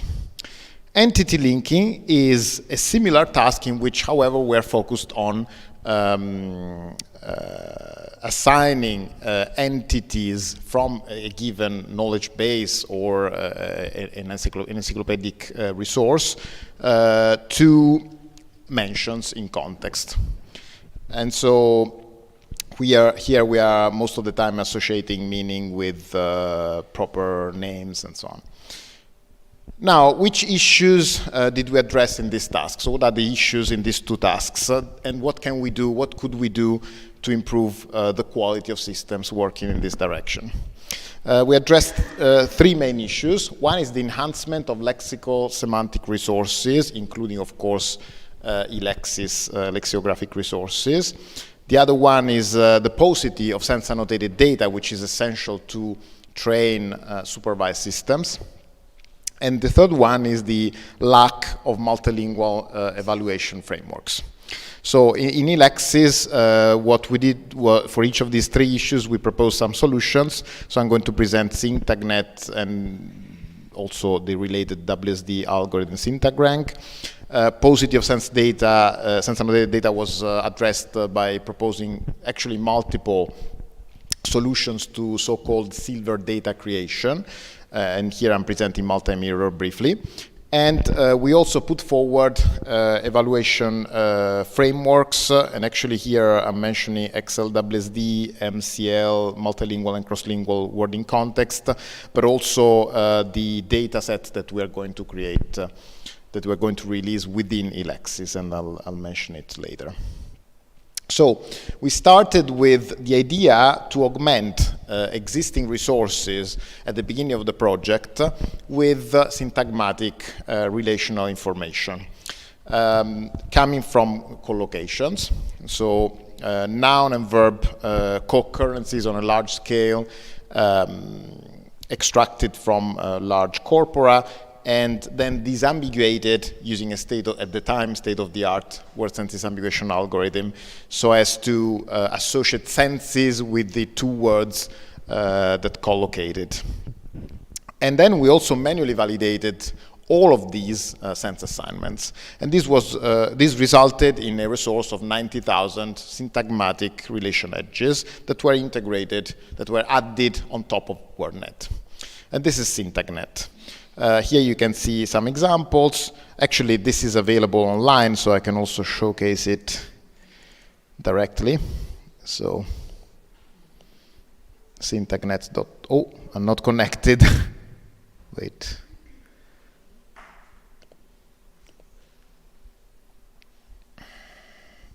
Just using my own connection, so that hopefully I don't get any issue.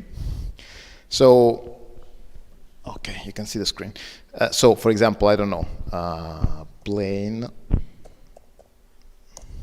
And so the word is ambiguous, but based on different senses, we get different collocations, and these are semantic collocations. So plane that collocates as the aircraft collocates with fighter, transport, cargo, passenger, and so on. Plane, as in the mathematical sense, collocates with define, specify, mention, line, and so on. And this is linked to WordNet and BabelNet as a result. So it can also be then used in other languages, because these are BabelNet synsets, so I can also see the collocates in other languages.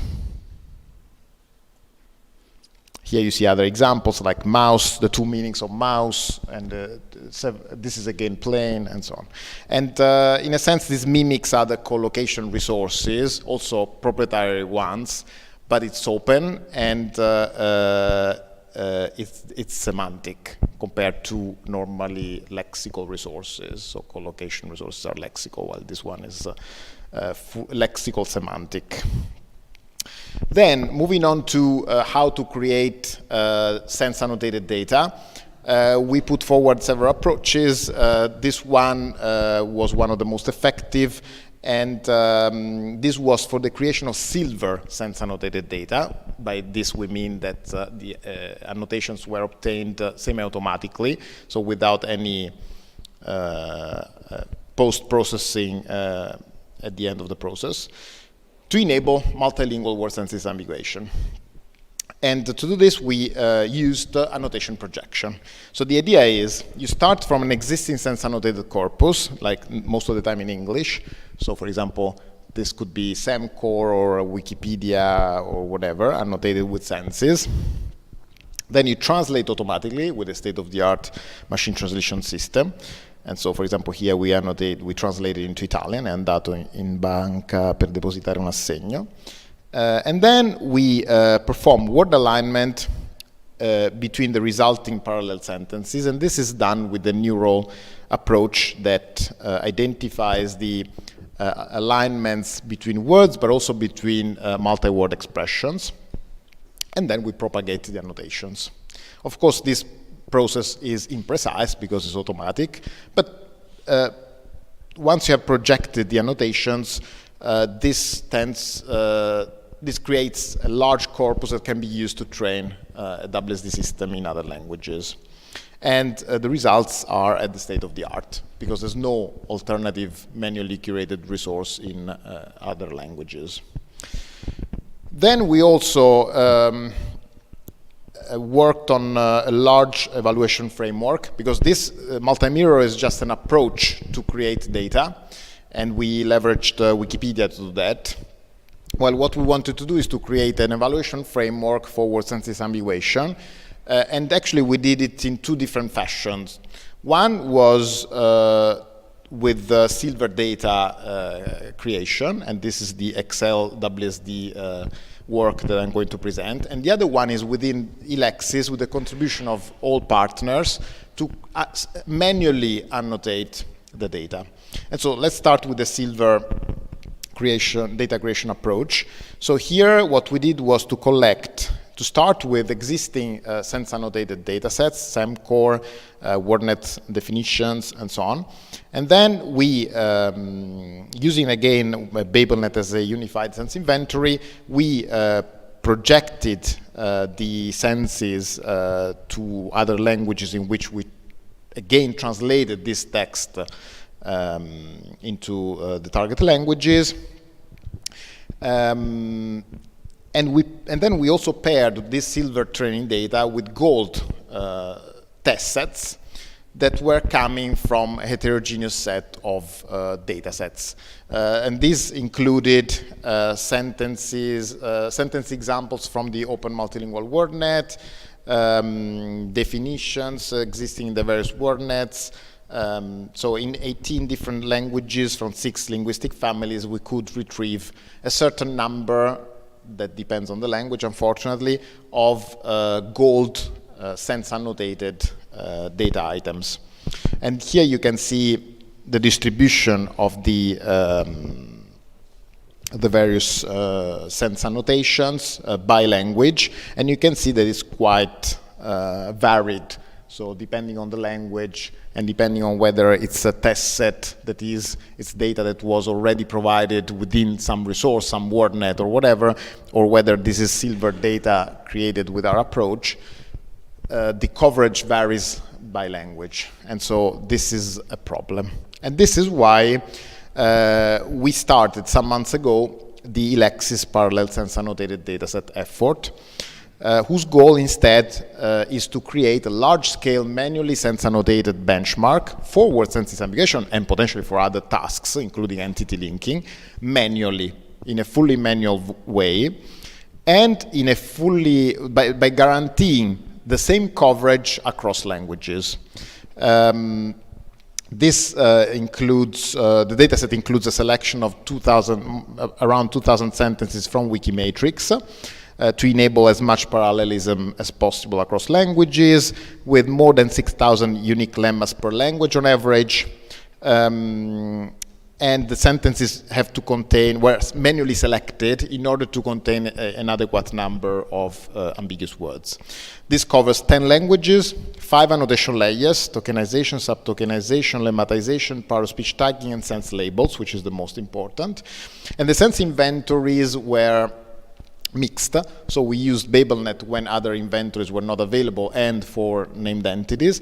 And we're using other inventories provided by partners for different languages. This is still ongoing, but we're almost done. So we're done with the annotations, and we are now cross-checking across languages to see the idiosyncrasies and the problems. We did this thanks to a new annotation interface called LexTag that was developed by, made available by Babelscape. So the interface allows to use arbitrary inventories that come from the Dictionary API, so that are made available through the Dictionary API.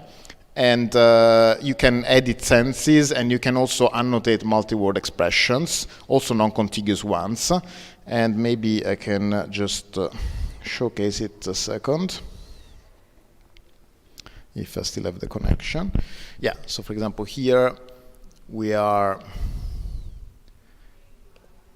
I enter one of the sentences in the corpus, and this was already annotated, but you can see that I can move with the keyboard or with the mouse and determine the meaning of a given word. I just select the meaning from the inventory that has been provided, and I can also annotate with multiple inventories. So I can choose that for named entities, for example, I use BabelNet. For common nouns and verbs, etc., I use the Italian WordNet. I select the sense, and if no sense is available, I can create a new concept that would be added to the inventory. And then as a result of the whole annotation process, I can download the additional senses and then later integrate them into the resource. I can also annotate multi-word expressions. For example, here, if giro veloce were a multi-word expression, I could say, hello, I want to merge these two into a single token to be annotated, or I want to split an existing multi-word expression, or I want to annotate non-contiguous multi-word expressions, and then this will be a single token in the annotation interface to be annotated. And so this is this interface was already available from Babelscape, but was customized for the ELEXIS project.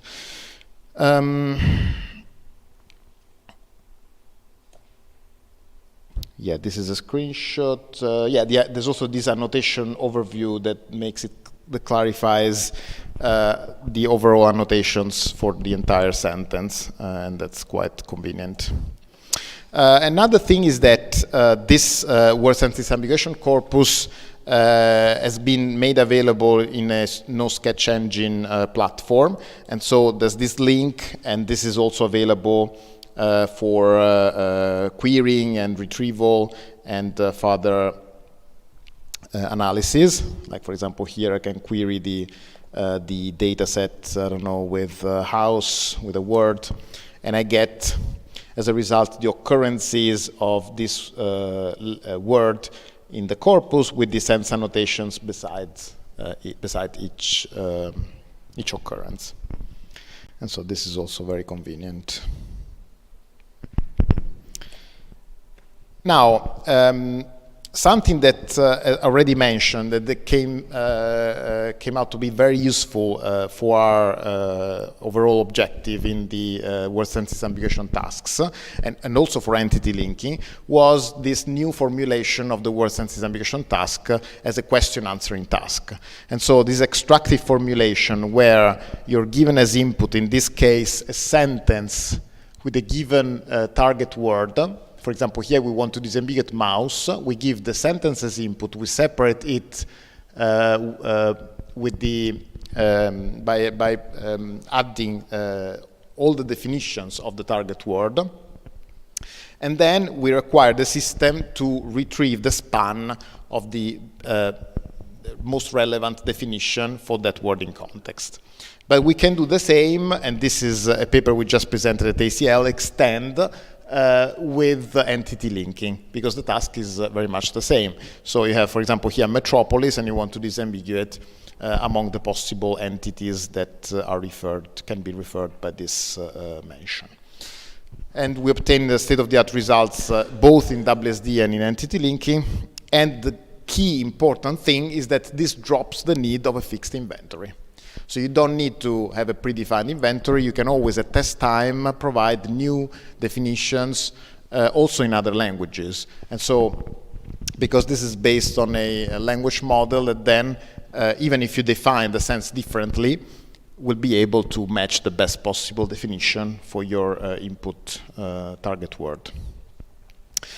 And then we, and this again was presented at ACL in Dublin a few weeks ago, 2 weeks ago, and received the best resource paper there, so we're very grateful and proud of this.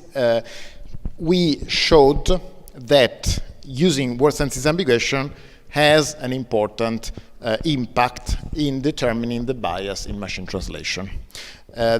I like this work very much because it's a great example of how much needed is word sentence ambiguation. A lot of people tell or write, yeah, but why do you need to disambiguate explicitly and so on? This is an example. So what we did was to create a challenge set of ambiguous words, of sentences including ambiguous words that are used in non-predominant senses, in non-predominant ways.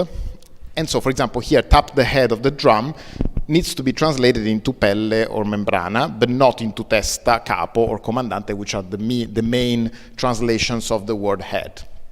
And what we found out is that most systems, not only open source ones, but also commercial systems, fail for a relevant percentage of times to translate the correct, to find the correct translation of those ambiguous words. And so this is also available as a leaderboard. So you can go there, it's called D/MT. So it's available as a leaderboard that you can check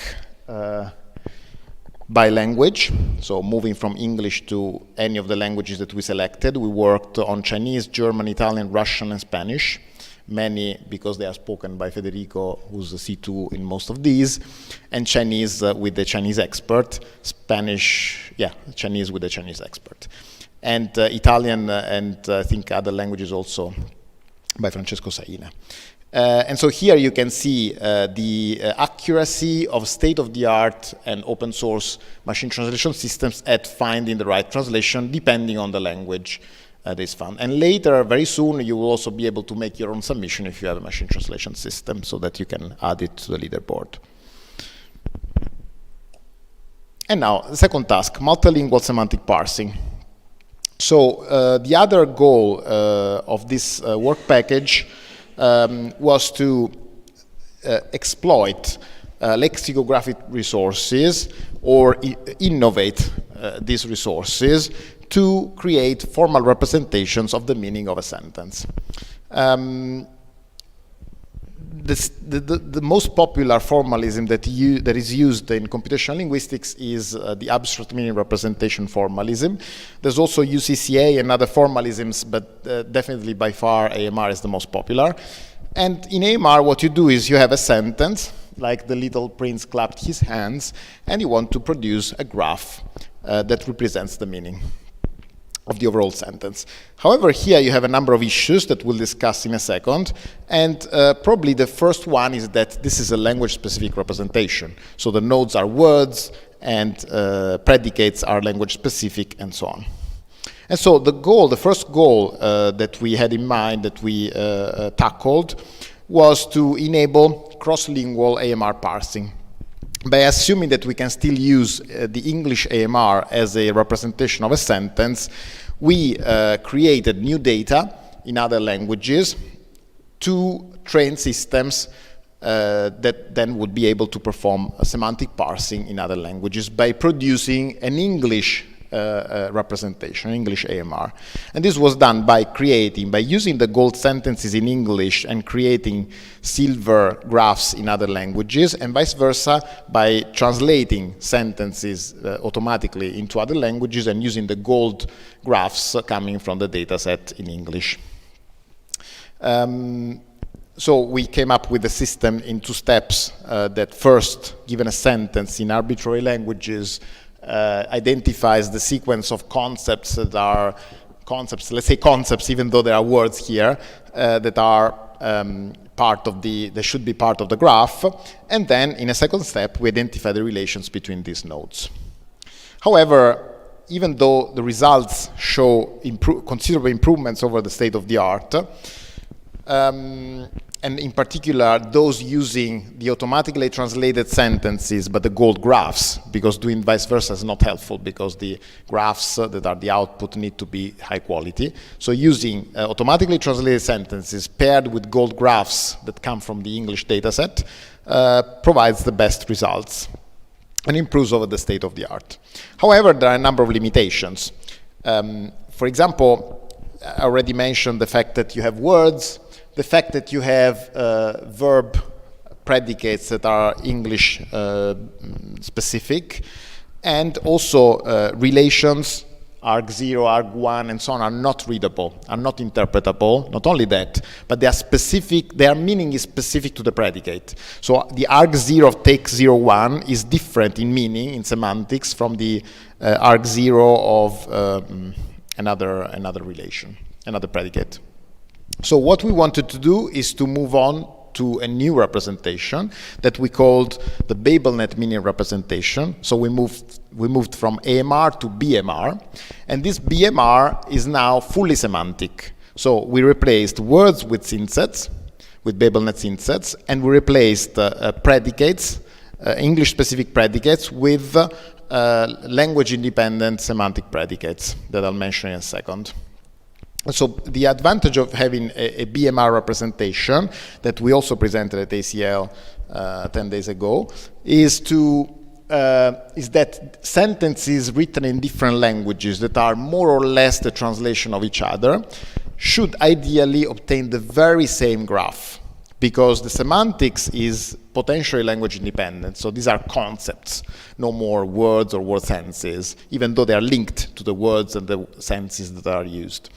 And we could also take advantage of the fact that a given synset is lexicalized in multiple ways, also in the same language. So this is the dream. So the idea of producing a language-independent representation for a given sentence.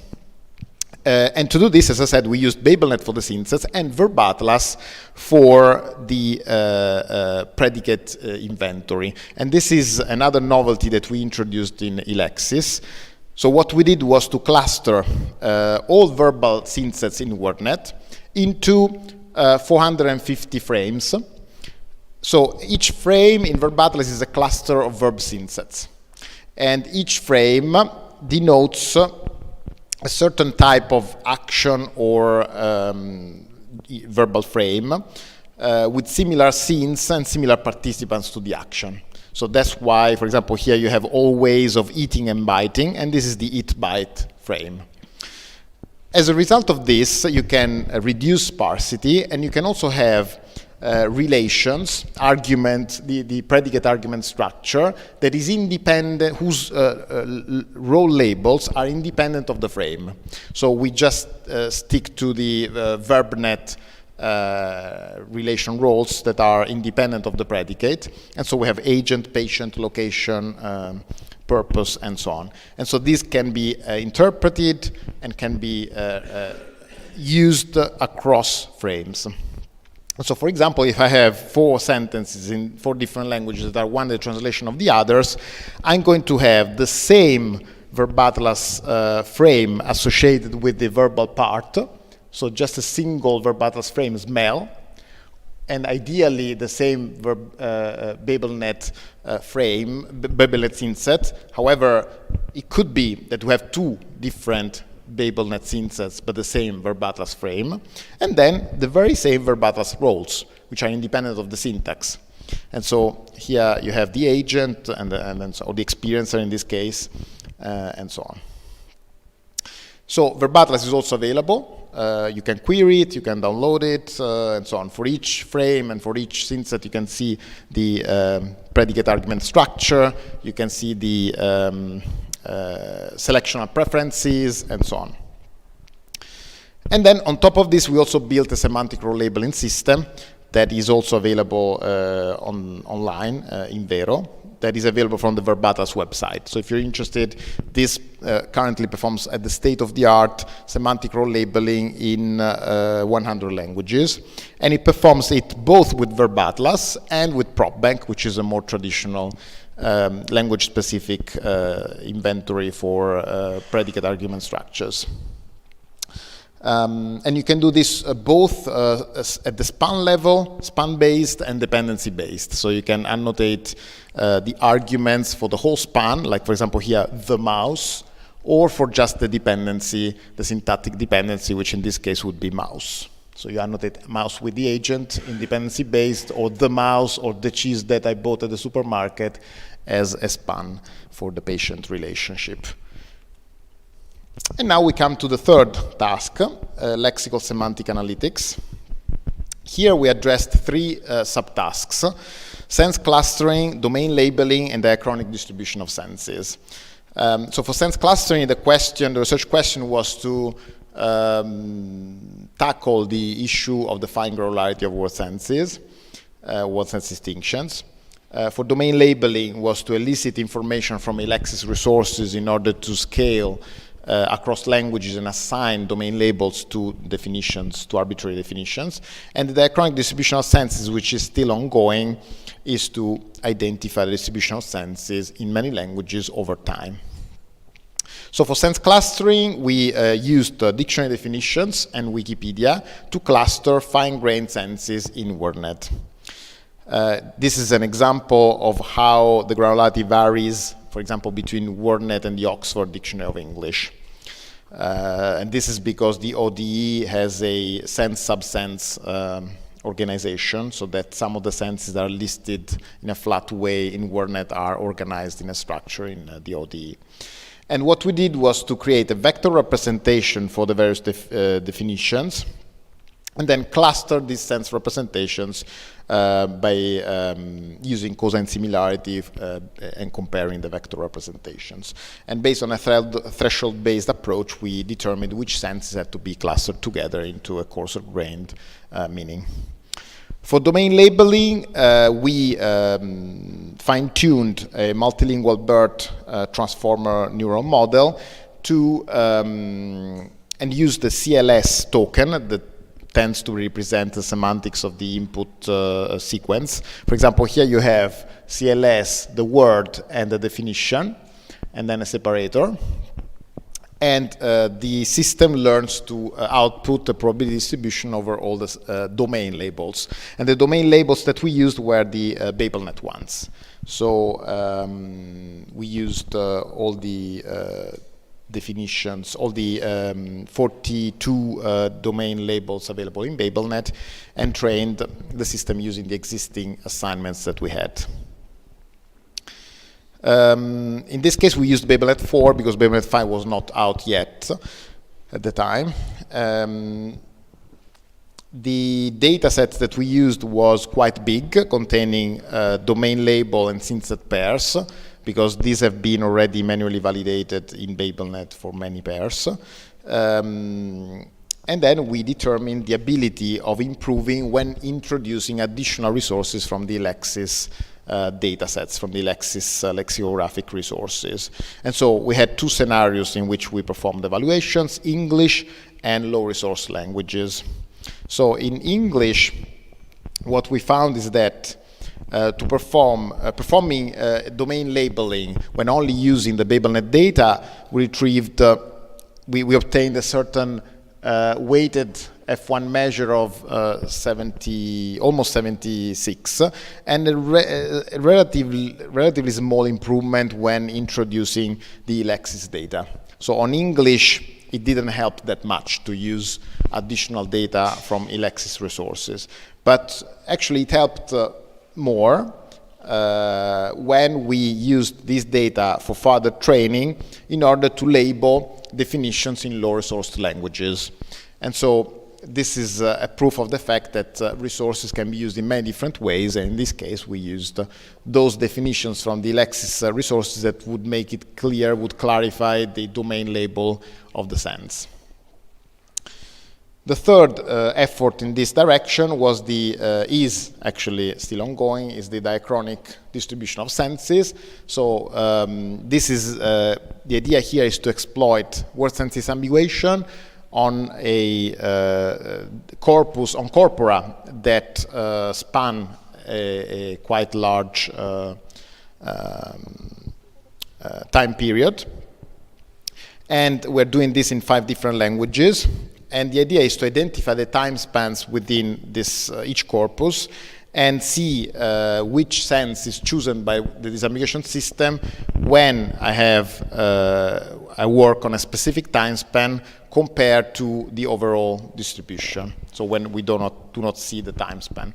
And the idea is that we will retrieve the different sense distributions based on the fact that some senses were not born yet. For example, I expect the distribution of mouse to change considerably starting from the 80s and probably the 90s. And this will be released by July. So in conclusion, we have shown the impact of lexicographic resources on natural language processing in many different ways, by addressing data paucity via cross-lingual label propagation, by putting forward cross-lingual and fully semantic parsing approaches and representations like Verb Atlas and BMR, by creating novel multilingual benchmarks, the Elexis parallel corpus, DBIMT for MT bias in word senses ambiguation, and many others that you have seen through this presentation. So that is all, and I thank you all.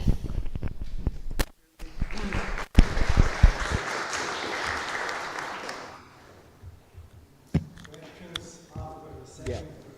Sorry, but that's the standard slide. I didn't mean to elicit questions now. Okay, so we move on. Okay.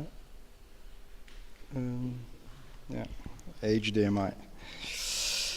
The last part of this session before lunch break is talk. We'll connect.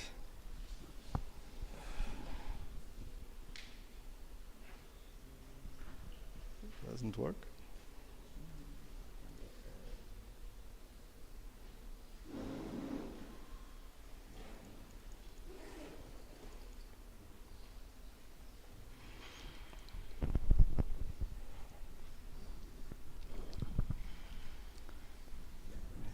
More tools and services.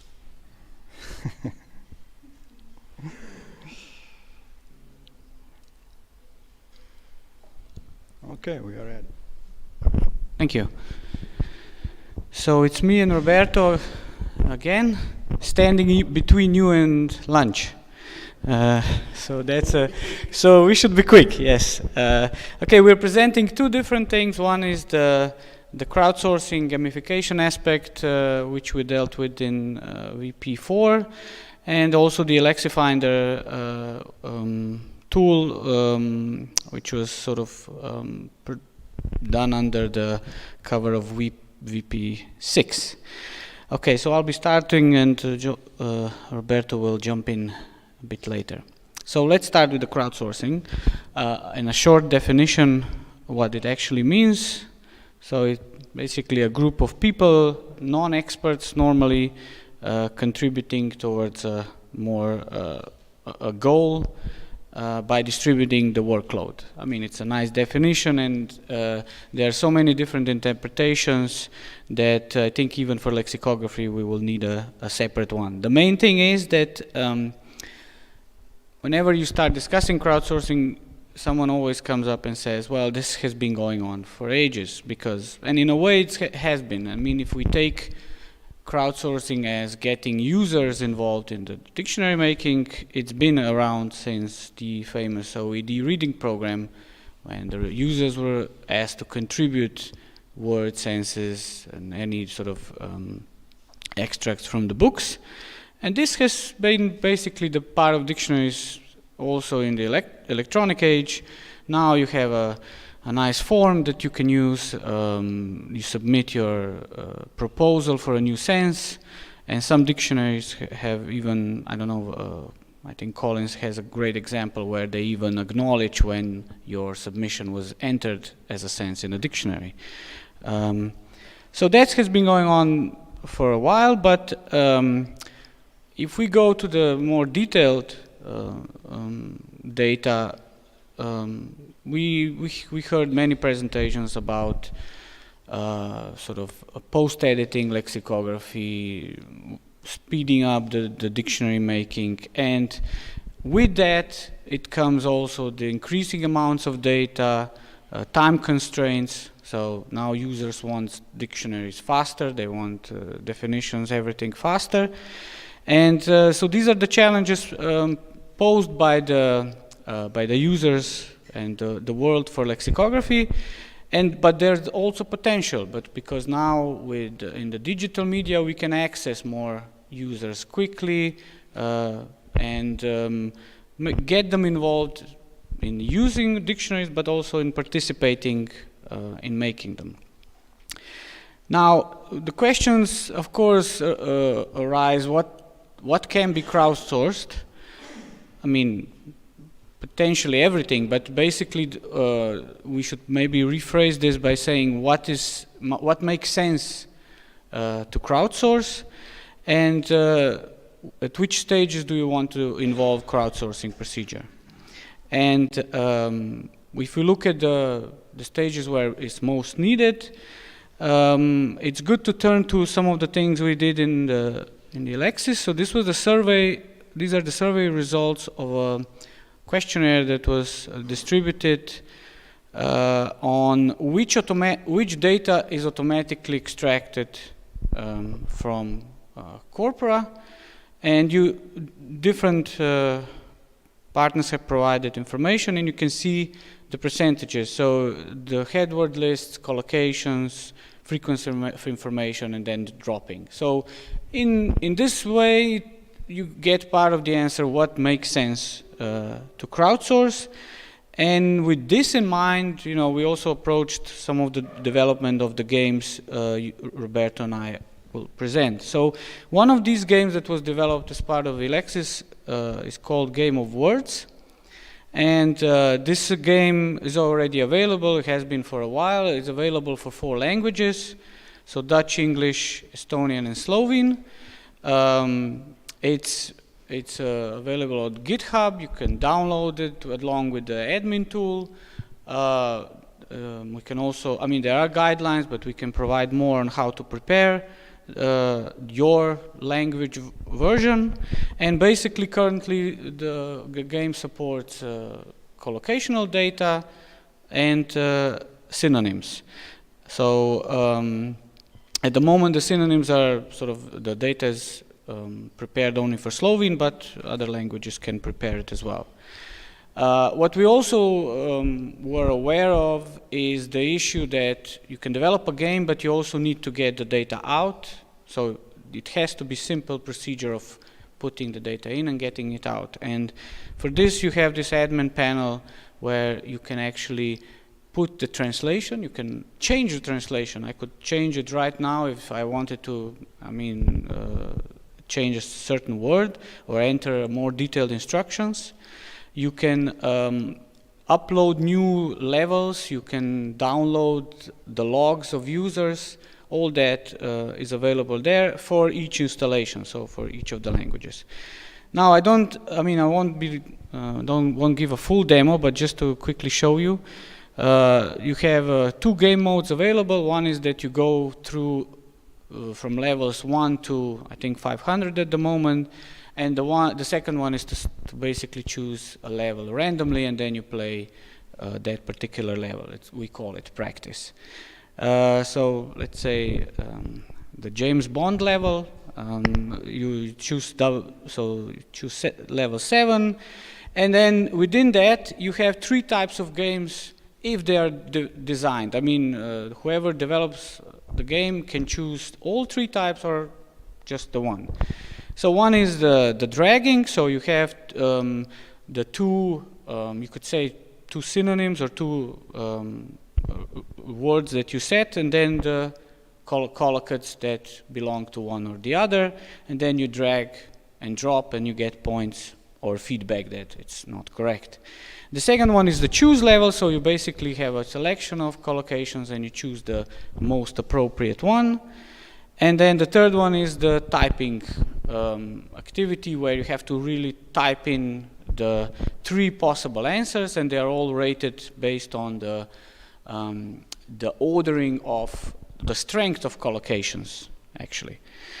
So lessons learned based on what our experience so far is that 3 types of games attract different levels of difficulty, user interest, mobile friendliness, and most importantly, crowdsourcing potential.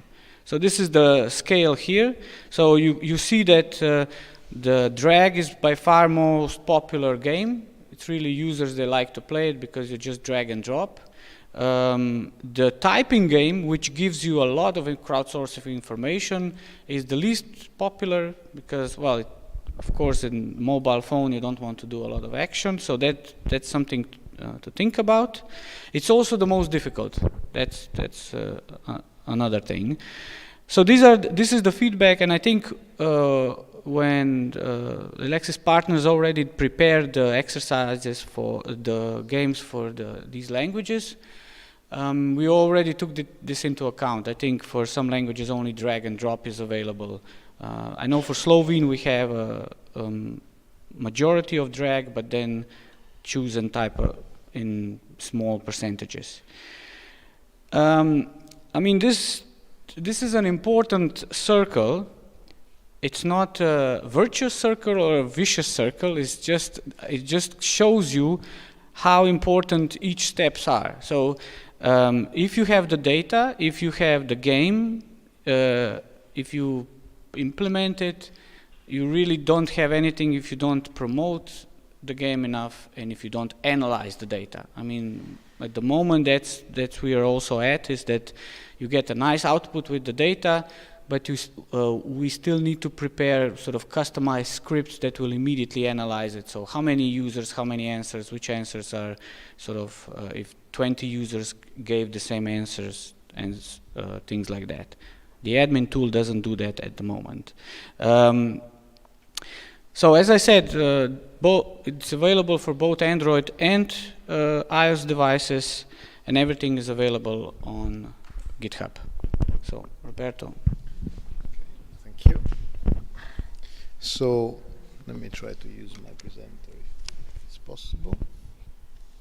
Okay, so this is again a shared presentation with Federico, even though I don't know what I mean by shared because it's 7-8 slides, but I don't know, probably he would have given this.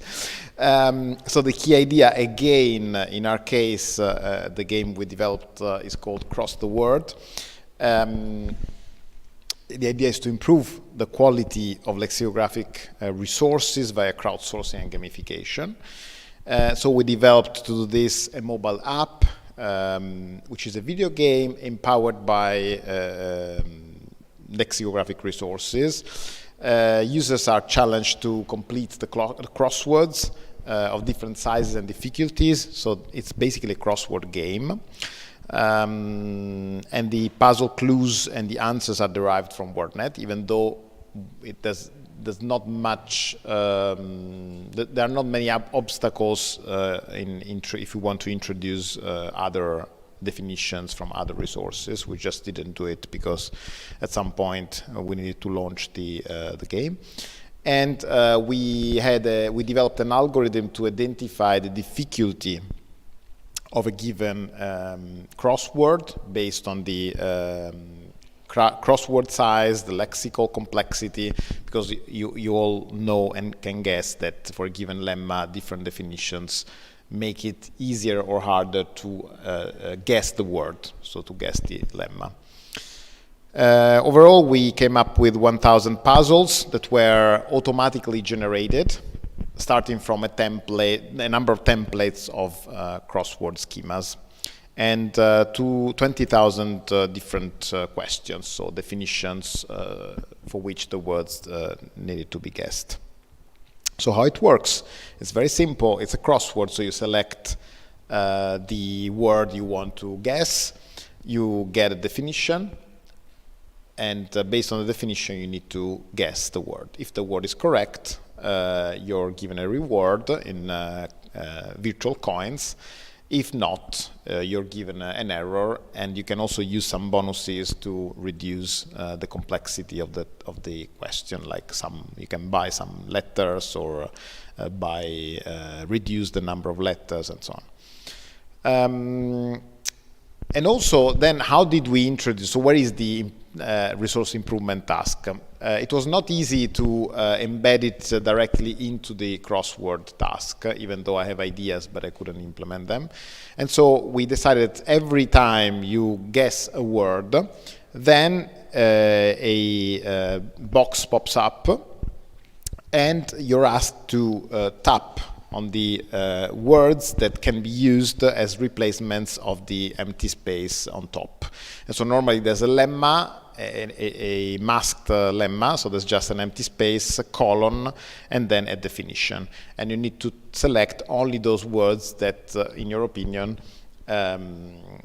match the definition.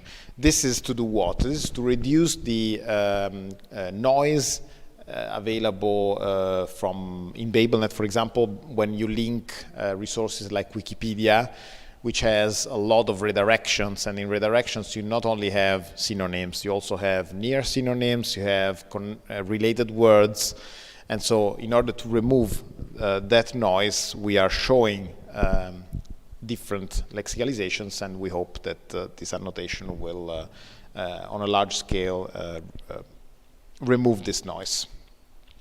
This is a sample of the data that we used for the crosswords. For example, here you see simple definitions of year, son, consonants, charity, and so on.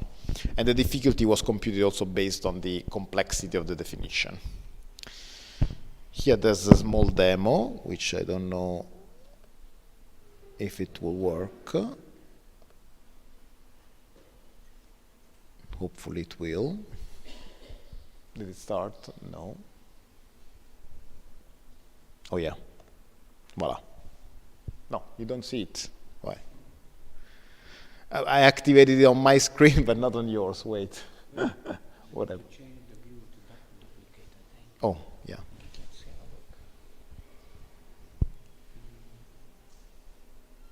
Yeah, we can use duplicate, it's no problem.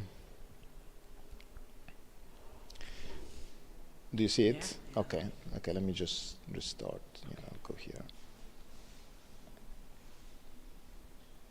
Okay, so you select the language, the difficulty, and then you tap a box to start. Then the box identifies potentially two definitions, one vertical, one horizontal. You select the vertical one. It's a bit fast, but wait, too fast. So when you tap on a given point, you potentially have two different options. You select the one that you want, you get the definition, you type the word, and then for that definition you're shown this box and you have to tap. And for example here, abstract noun is not necessarily a great, or the plural nouns coming from, for example, some resource has to be removed. And this is incorrectly tagged by the demo person. And so it goes on, and every time you guess, you earn more money here, basically. And if you guess multiple definitions without any mistake in a row, you get a multiple of the coins that you would normally get. Okay. Yeah, this was... Okay, and then this was developed by Sapienza, but with some help from Bubblescape, especially for moving it to Android, Google Play, and the code is publicly available on GitHub. Again, the Elexis EU GitHub website. So this is more or less it for this part. So I'll leave it to its talk again. Keep No, want no, to no. use it? Yeah, I will. Just which button do I have to press? That's right. This one. Yeah. Okay, thank you. Okay, now to the second part, which is about the ELEXIS Finder, and this is it's, you know, most of the presentations here are about preparing dictionaries, preparing other related resources, or supporting the work of lexicographers by tools, and everything like that. And in this case, I mean, this is going a bit even further back, is thinking about you know, the theoretical research that you, as a lexicographer, you do at some point. So you are searching related publications, you're searching any work that helps you think, well, is somebody else making a similar thing, or have they ever done something of this kind? And we started thinking about the fact that there's really no tool where you could search for lexicographic works in one place. You'd have to go to IGL website, you have to go to EURELEX website, so you have to search on the internet, but then again you get mixed bag of things. So we started, well, actually for the beginning I will show you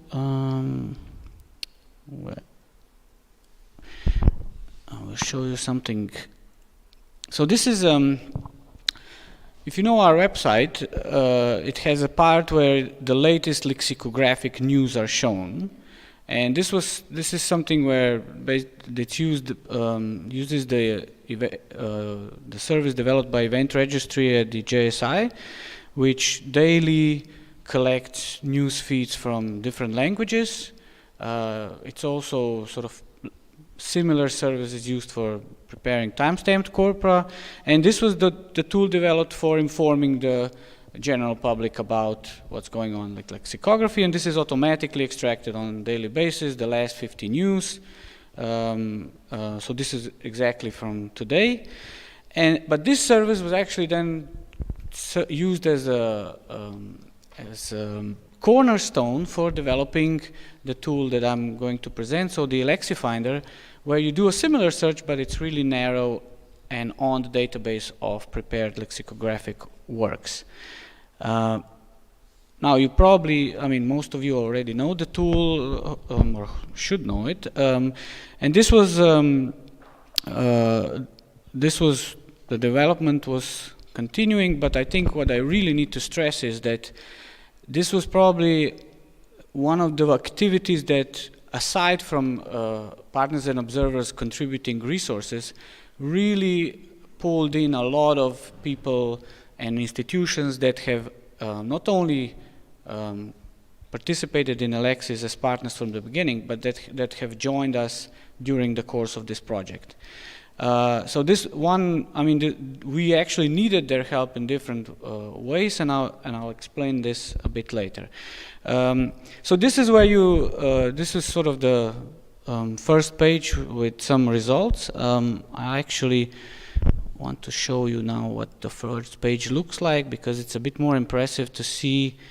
What you now can see is that, I mean, if you remember the presentation we did first in, I think, in Vienna, where we showed the first version, the dispersion of publications coming from around the world was much less impressive, so to say. So now we are really covering a lot of authors from around the world, and we have managed to get a lot, well, not as much as we hoped for, but we have a lot of papers and publications in foreign languages. It's not only English, as you will see. So I think, yeah,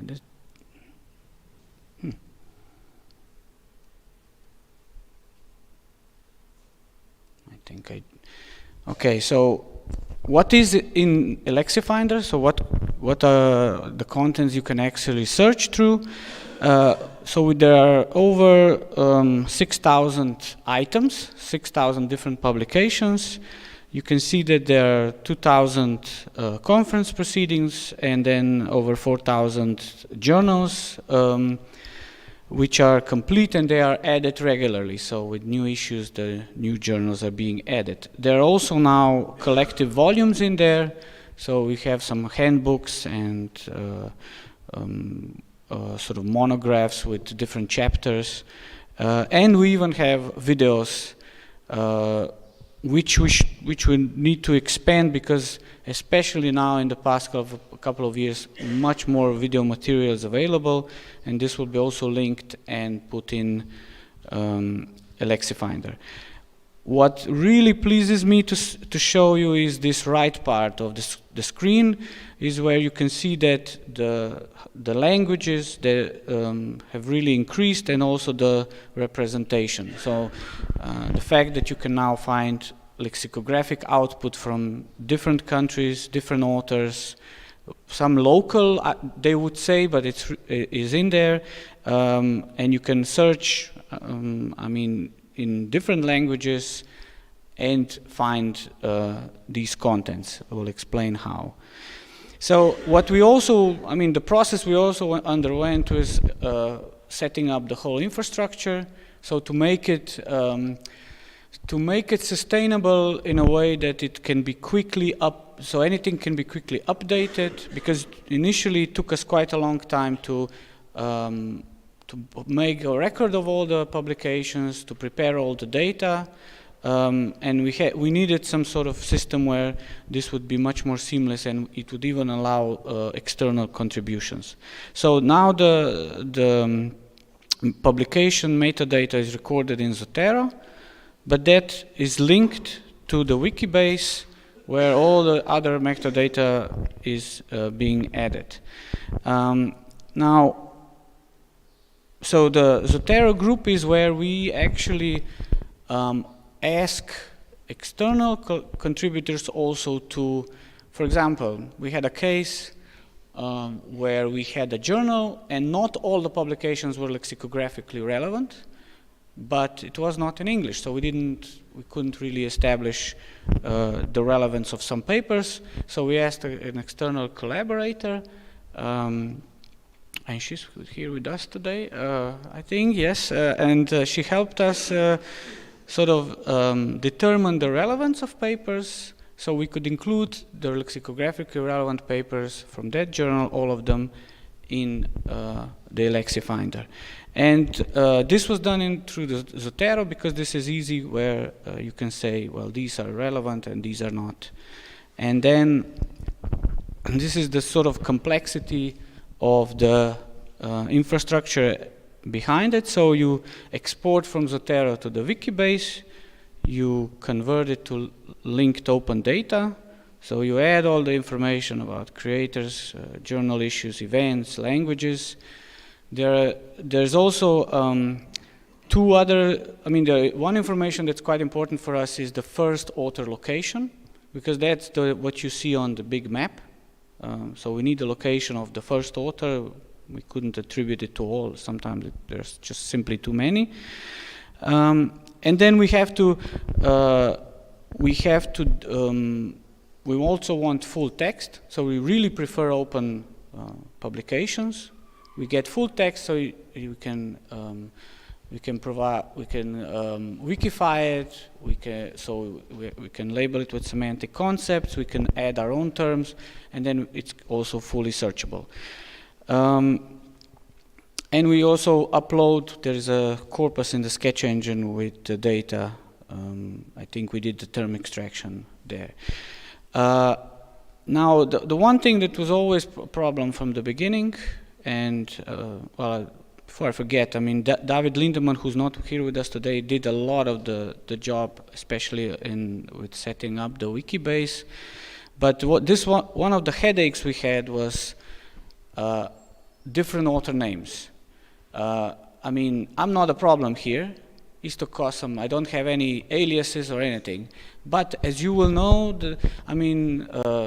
Sue Atkins is a great example, because her work, she published extensively, but it was either Sue Atkins or it was BTS Atkins, or Sue Beryl Atkins, and you have all the different names, and the computer, of course, doesn't know that that's the same author.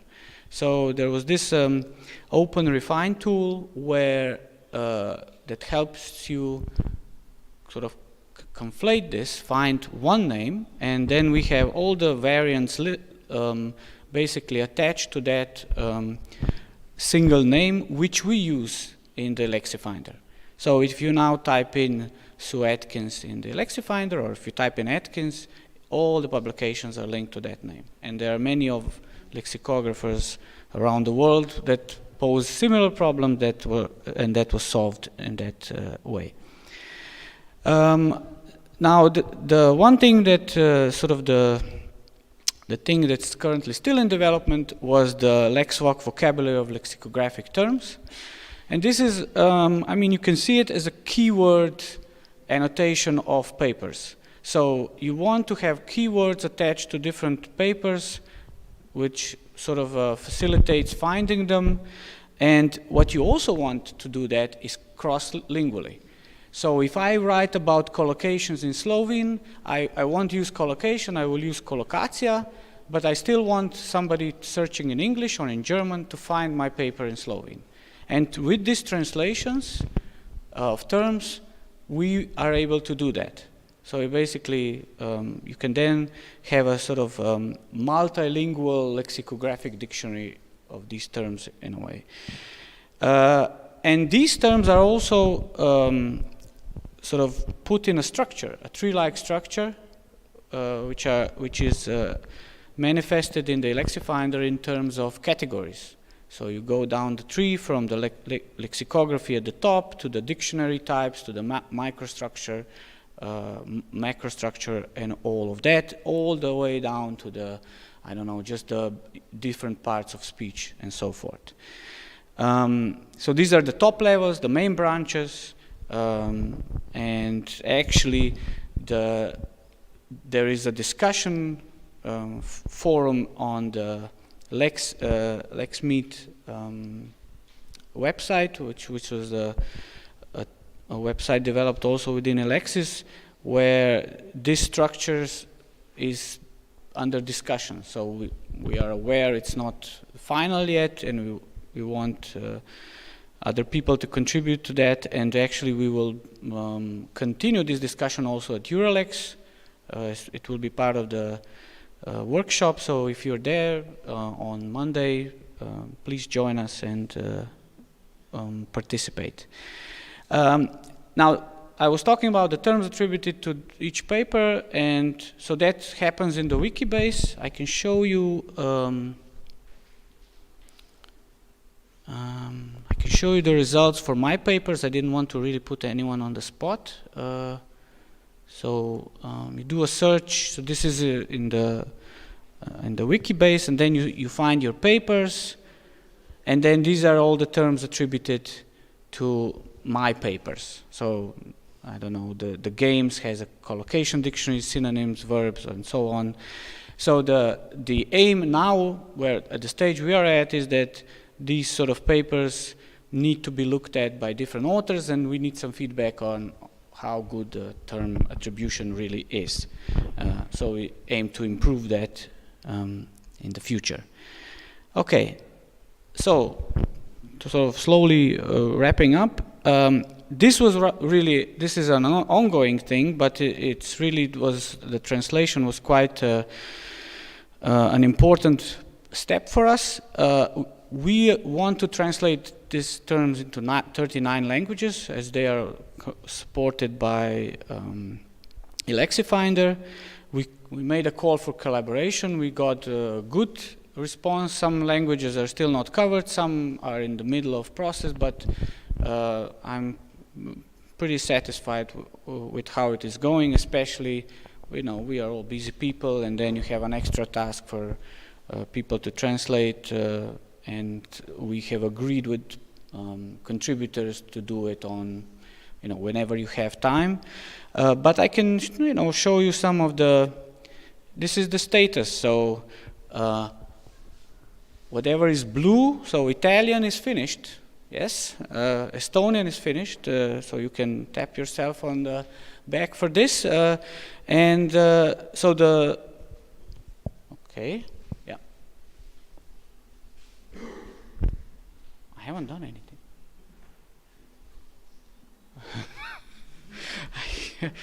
I promise I haven't done. Maybe the lunch is here, so.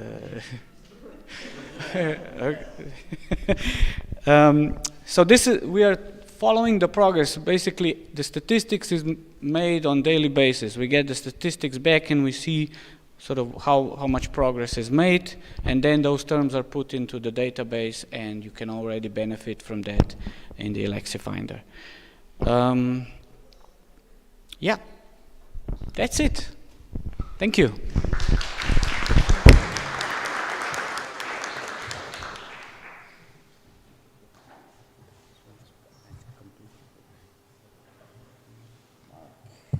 So it's, at least on my phone, it's 12:57. So quite perfect timing.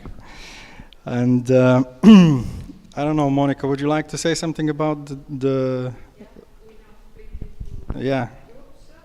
Okay. But you have to use the phone. The mic.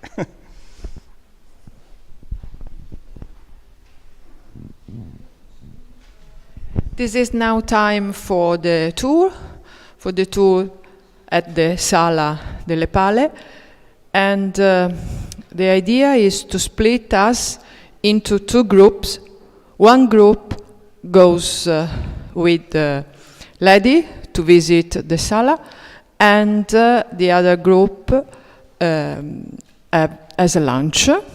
Then, after 20 minutes tour, we exchange, and the other one goes to the visit, and the first group has a lunch. So, okay, so she is our Benucci. Okay, she is an archivist here, and she will guide you in the Sala delle Pale, explaining the history, explaining the meaning, and also the dictionary. You can have a look at the dictionary, so I think it's a very good opportunity. Il primo gruppo ci troviamo al centro del cortile. Okay, the first. Può essere questo di sinistra. Okay, so we divided. So the first group is this one, and this group meet the center of the lodge together with yeah, and Sarah, I think Sarah will join you. Okay, so this is the first one, and this group has a lunch. Okay, see you in an hour.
we can start? Okay.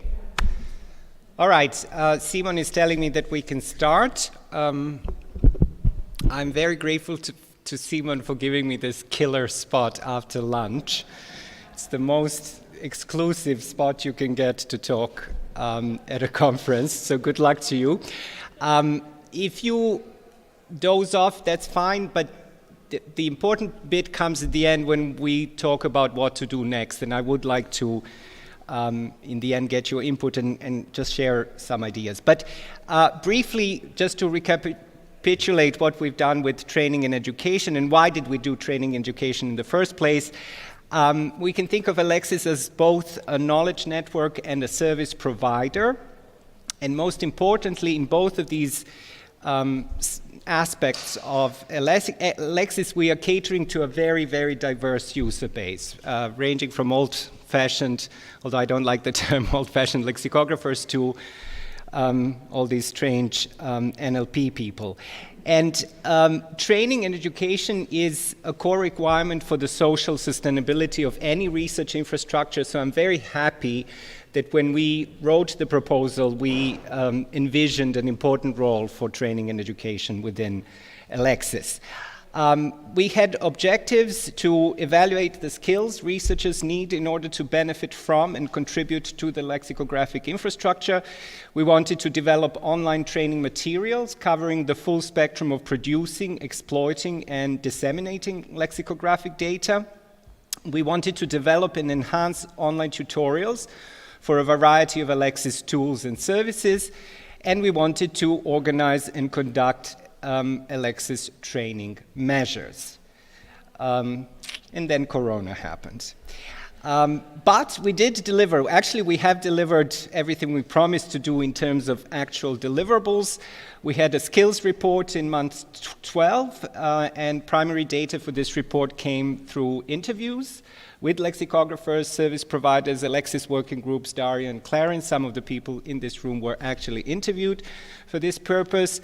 Then we developed guidelines for producing Elexis tutorials and instructions, and finally an overview of all the tutorials and instruction materials that we have created. This is all delivered, but translated into non-EU speak, our first deliverable about what we need to teach, our second deliverable was about how and where, and years 3 and 4 were about actually producing those resources, and we're actually still there trying to finish them by the end of the project. But there were some really interesting things that came out of the surveys and of the questions, that interviews. We learned that almost all of our informants received no formal lexicographic training. Almost all of our informants describe themselves as lexicographic self-learners who hone their skills by consulting various dictionaries, by reading the scholarly literature, by attending workshops and seminars outside the regular university curricula, and or learning from their colleagues on the job. It was interesting. I won't go into detail, but I've picked up really just a few key messages that I found particularly relevant for the kind of work that we did in Work Package 5.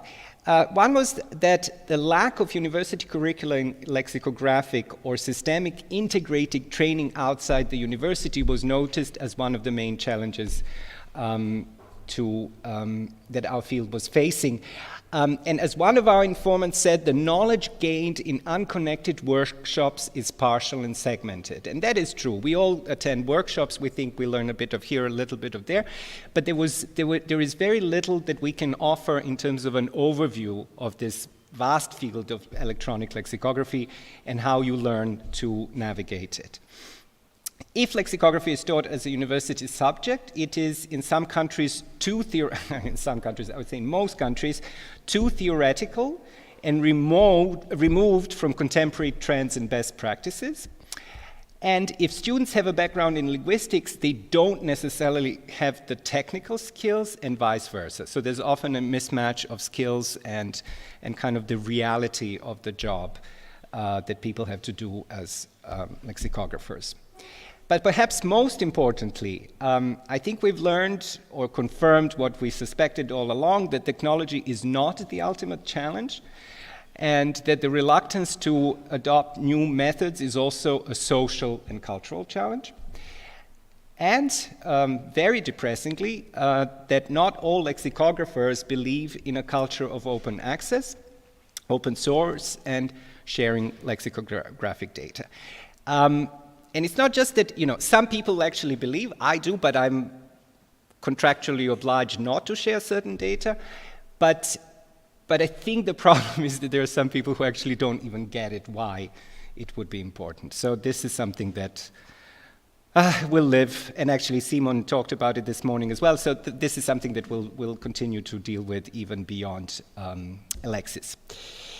Other key findings: we should support critical use of tools. This is super important. This is also something that we all often talk about in digital humanities, is that tools, tools come and go, but we need to be able to critically assess how good they are and what they do. So as one of our, Rute said in our interview, the tools of today are not necessarily the tools of tomorrow. We should prepare students not only how to learn tools, but also be able to switch to different tools. Training material should be on a wide range of topics and openly accessible to everybody. So one of our informants said Elexis should contribute towards setting a general training standard as well as a reference point for lexicographic practice in general. And another informant says Elexis could play an important role in integrated curriculum development. Now, based on the skill set report, survey on user needs, and in internal consultations, we decided to work towards something that would be called an Elexis curriculum. The goal was to embed the description of our services into a broader training narrative, countering the lack of university curricula or systemic integrated training opportunities outside the university. We wanted to provide a healthy balance between theory and practice, and we wanted to cover the basics, right? What's a healthy theory? What's a healthy balance is to be debated. But one quote that struck me from the interviews: do not assume that anybody knows anything. Think how low you can go. And we wanted to listen to our informants and to create a specific, they asked for a specific website or a platform where all these training materials will live. So we ended up creating the Elexis curriculum. Some 19 courses, 19 tutorials that I've tried to assemble here in terms of their level of expertise. We have a group of introductory things, where introduction to dictionaries in general, to dictionary users, to corpus-based lexicographic practice, and to capturing, modeling, and transforming lexical data. Then we have some more intermediate stuff, which includes a lot of actual tools developed in Elexis, but also others such as CLARIN tools and resources for lexicographic work, or a course on lexicography in the age of open data. And finally, we have some more advanced things.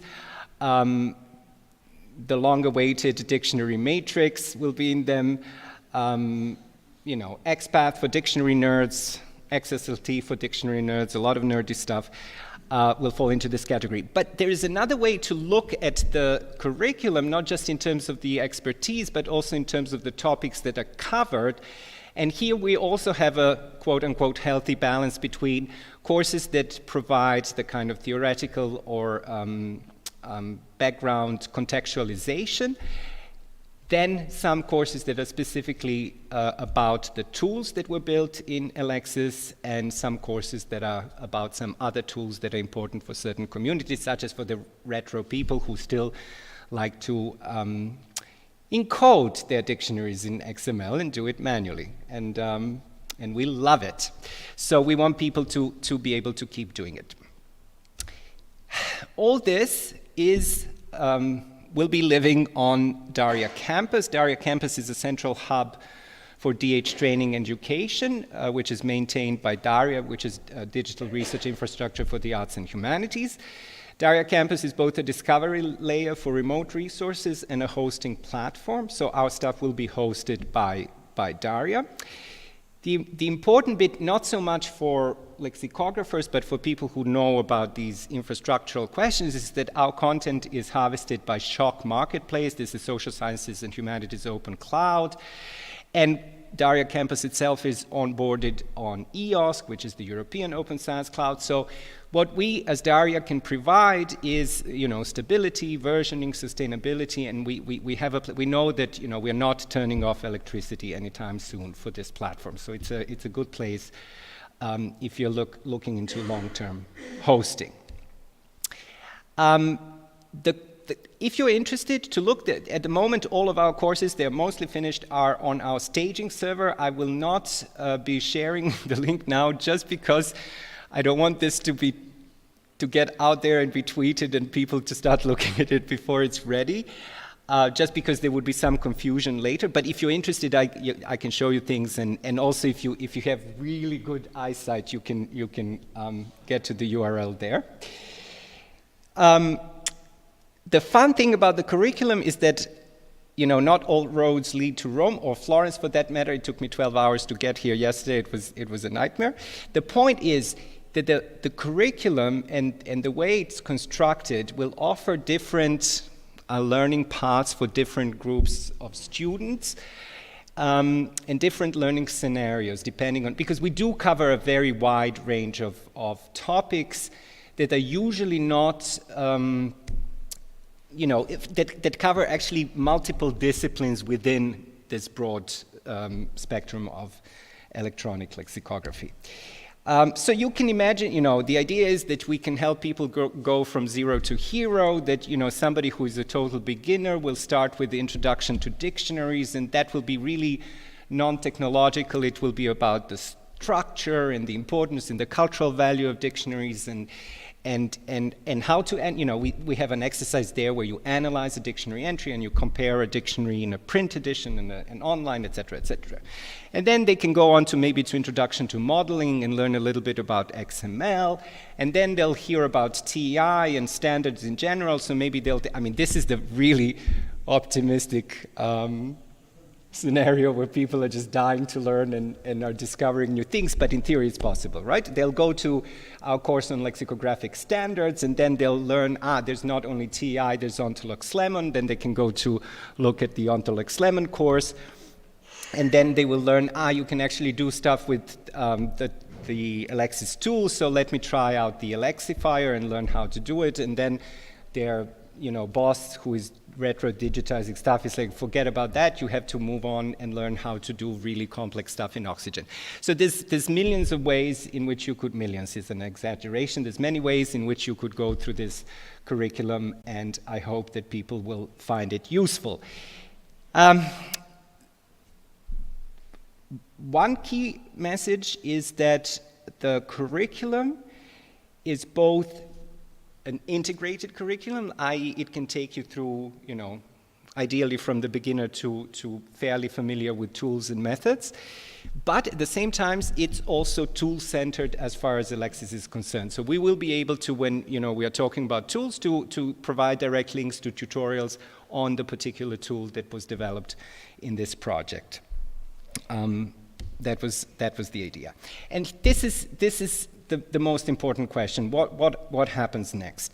Now, we will be moving stuff from our staging server to the Daria campus and officially publishing it by the end of this project. So we have a few weeks more to clean things up and also link individual resources better. One thing that I would love to see happen is to test the curriculum. Corona happened and we didn't really organize live face-to-face training events anymore. And it would be great if you could, nobody's going to test the whole curriculum, there's just too much stuff there, but if you could pick individual things and try them out with your students, that would be great. I was speaking earlier on with Ana Salgado, Dr. Ana Salgado, I can say now, and she was telling me, look, I really, it's time for me to learn XPath and XSLT. I said, great, you will be you are at the right place. So what I hope that if Anna has the time is that she'll try to go through the tutorial on her own and then get back to me with all the questions about what doesn't work, what doesn't make sense, what's difficult, and then I can use that to actually improve it and create a new version. So in my ideal world, we will continue to work on this beyond the end of the project. We also need to relax about it because nothing is perfect, of course. We need to get it out, but I would love for us to work on it more. We could update existing stuff. We could eventually expand the curriculum, you know, because things change, new tools get developed. And ideally, I would like to ask you all to think of the Elexis curriculum as a living curriculum, one that evolves over time together with the community, together with the tools. There will be new projects coming along. Think about the curriculum as a place where you can actually, you know, if you happen to work in a project where there's training materials being created, that you can actually contribute to this thing and we can develop it further. That would really, really make it worth it, because I don't think we should just end here. I think we've started a very good thing, and there's depending on your level of optimism and or depression, there's a bright future ahead of us. So thank you very much.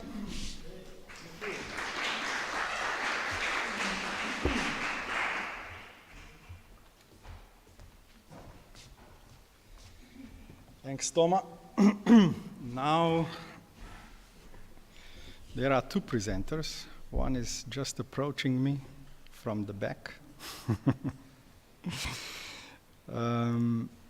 It's about standardization. It's a bit of a difficult issue.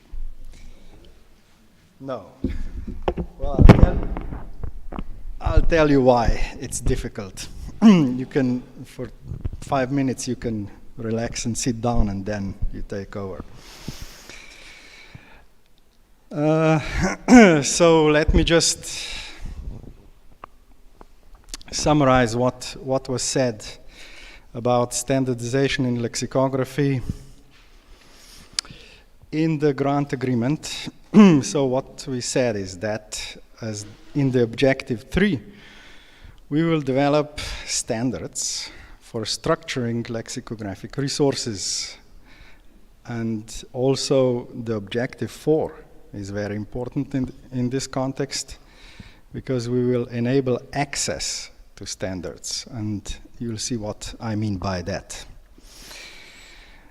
And I have to admit something. Probably this key performance indicator will not be realized by the end of the project, but well, making standards takes a lot of time, and we made good progress.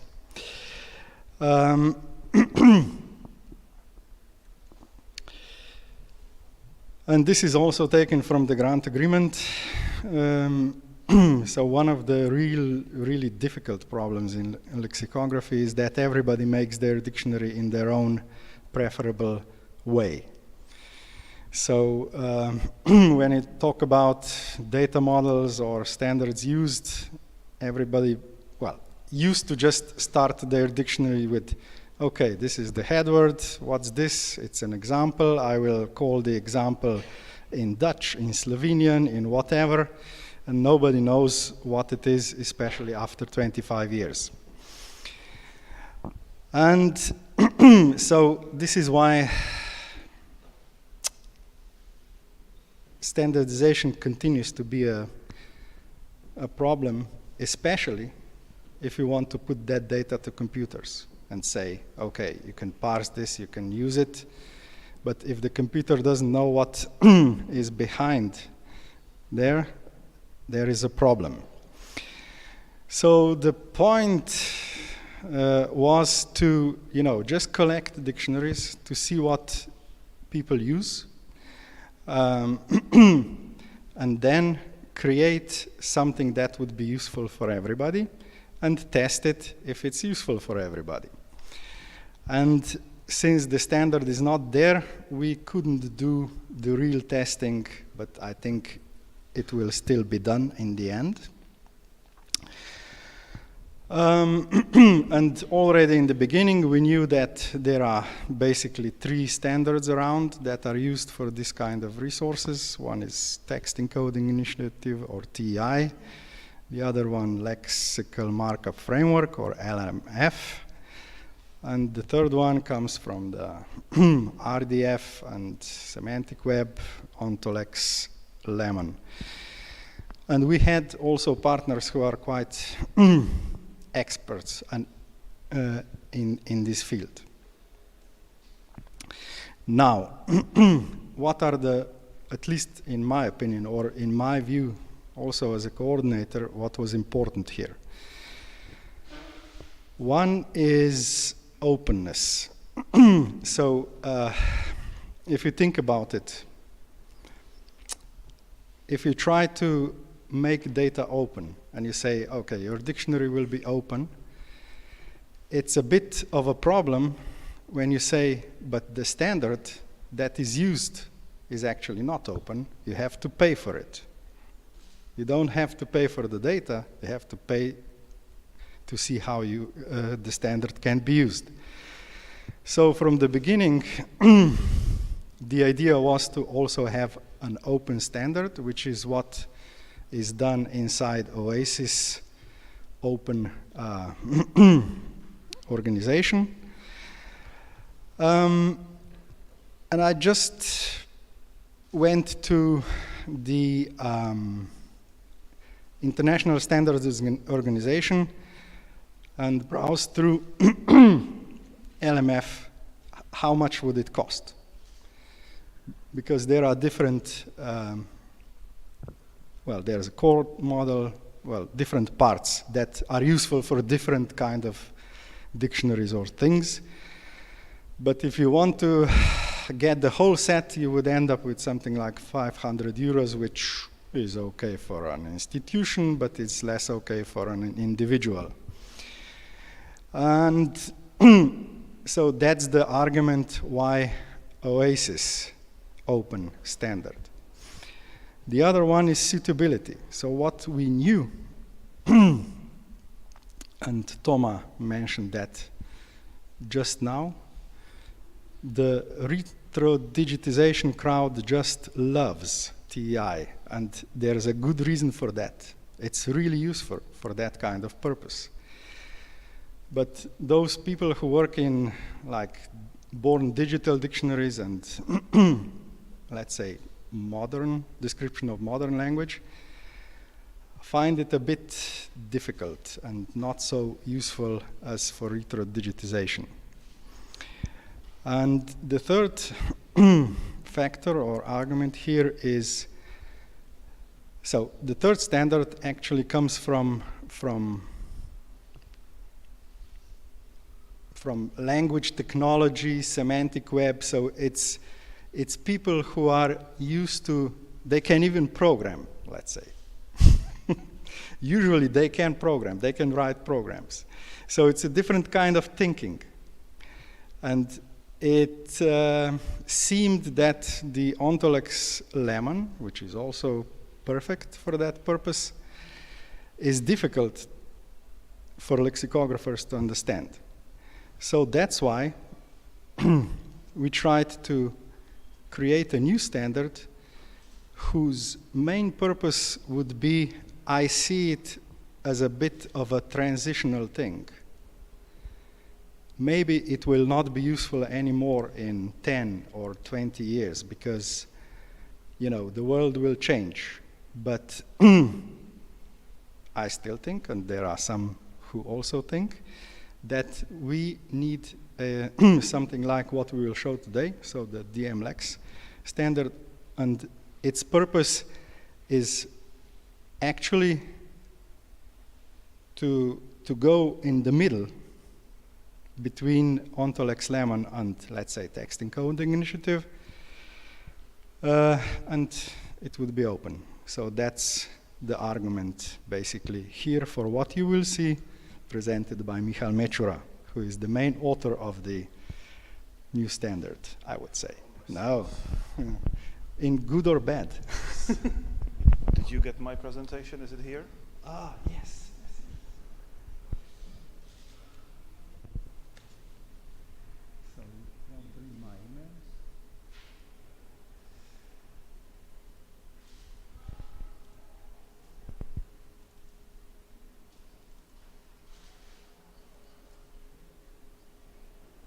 Yes, now full screen.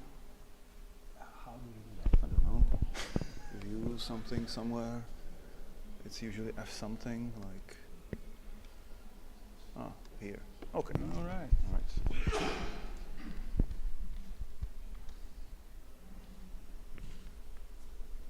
Okie dokie. So I'm Michal, and while that's coming up, I'll tell you that you may probably remember me as the original author of Lexonomy from before Elexis started, but I've developed other interests during Elexis, so that's why I'm here now to talk to you about DMLex, a new data model for lexicography. And before I show you any details of that, I need to explain what a data model is. Obviously, you're familiar with things like the lexical markup framework and OntoLex Lemon and TEI, which have been mentioned. These are encoding standards or encoding schemas. But a data model is something more abstract than an encoding schema. It's a data model is something that tells you what types of objects exist in your domain, in this case lexicography, and what kinds of relations are allowed to exist in between them, how these different objects are allowed to be connected to one another, and so on. And the data model tells you these things in a way which is independent of how it might be expressed in, let's say, XML or JSON or some other formalisms. So that's what DMLex is. It's an abstract data model. And in addition to defining this abstract data model, DMLex also gives you what we call recommended implementations in different formalisms. So we have a recommended implementation for XML, a recommended implementation for JSON, another recommended implementation as a relational database in SQL, and another one as a semantic web ontology. So we have this abstract layer where we define sort of things that exist, and then we have this concrete set of concrete layers where we recommend how to serialize them in different formalizations. So the DMLex standard is a very long document, basically, a 40-page document at this stage. It might even grow after this. It's available from the webpage of this event. There's a link to it from there somewhere. And it consists of a number of modules, basically chapters in this document, which if you're somebody who's thinking about maybe building your own dictionary writing system or building some sort of a software that processes dictionaries, you might want to read them and use them as inspiration for building your own data structure. So the modules, there's a core and there's a couple of modules. The modules are optional, so you can implement them or not, depending on whether you need that sort of functionality. The core defines kind of the basic skeletal structure of a lexicographic resource, from entries to senses and so on, and then the modules provide kind of additional functionality. It's a nice way to spend an afternoon reading that document. I recommend it. So I'll just take you through a bunch of examples of things that typically happen in lexicography and how we model them in DMLex, okay? So for each example, I'm going to show you kind of an abstract rendition like this, which is, you can understand it as some sort of a pseudocode, and then I'm going to show you serializations or implementations in XML and in JSON, just to demonstrate that this data model is abstract and it can be implemented in any formalism you want. So this is the basics. This is how we model things like the basic skeleton of lexicographic resources, which contain entries, which contain headwords, and also senses, and senses contain definitions and things like that. So many of the things that we model in DMLex, we model them in a way which is perfectly conventional in lexicography, using this kind of tree structure where you have objects inside objects inside objects. Nothing terribly surprising about that. Very conservative. The only thing where we are maybe a little radical is that we impose a very strict separation between semantic information, which goes inside senses, and then information which is, let's say, more morpho-syntactic, and that goes at the entry level, but not inside the senses. Okay, this is one of the ways in which we want to make the data model kind of IT friendly, so that it is possible for an automated tool to always understand where the semantics is. So this is what the same entry or the same fragment of a lexicographic resource would look like when implemented in XML. So anybody who works with XML in lexicography would immediately recognize this is a perfectly conventional piece of lexicographic XML. No surprises there. This is what the same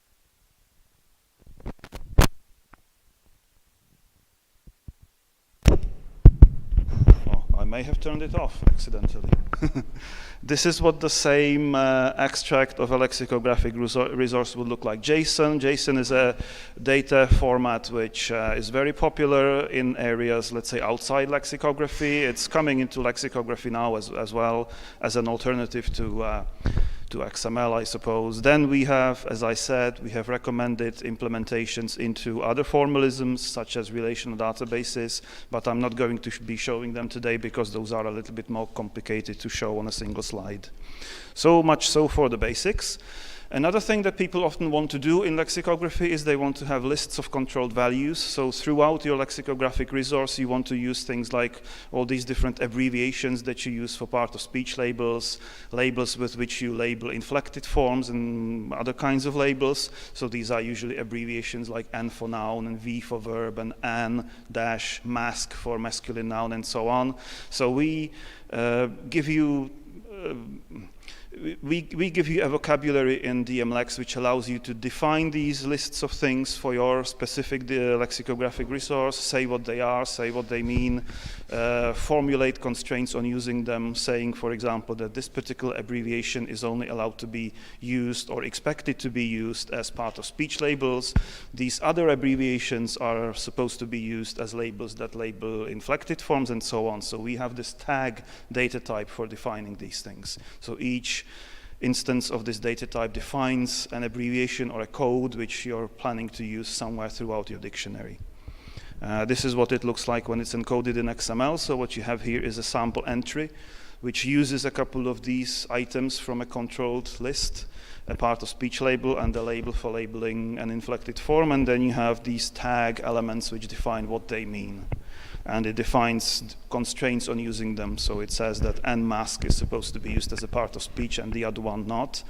And if you're somebody who's building a piece of software that works with this, then it's up to you to implement this as either a restriction, so to actually impose consistency with these things, or you don't, it's up to you, okay? But we give you a data model for formulating these constraints.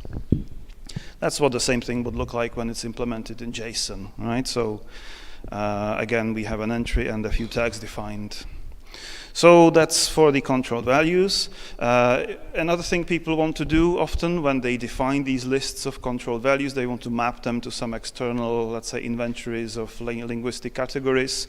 So we have means for doing that in DMLex. You can model the fact that this abbreviation that you're using in your dictionary, N-mask, is actually identical to these other things in some external ontology, such as Lexinfo. So you can say that my N-mask equals your noun plus masculine, and so on. So again, this is what it would look like when it's implemented in XML. No surprises there. And this is what it would look like when it's in JSON. Okay, so those were the easy things, the monolingual lexicography kind of things. How do we model bilingual dictionaries in DMLex? Again, no terrible surprises there. So for each lexicographic resource, you always have the option of defining, just telling us what languages are there. Language is the source language, and then translation language is the translation language. And from this, this is how you implement the bilingual module in DMLex. We allow something called multilingual lexicography in DMLex, which is a type of dictionary where you have one source language and multiple target languages. This is something people are increasingly wanting to do in lexicography, so we thought that we need to be able to model this in DMLex. So this is very simple. You basically just put in a few more properties to tell you what the target languages are, and then for each translation, on the translation side, you would then include an attribute that says which language that translation is in, and so on. Yeah, that's what it will look like when it's implemented in XML and in JSON. No surprises there.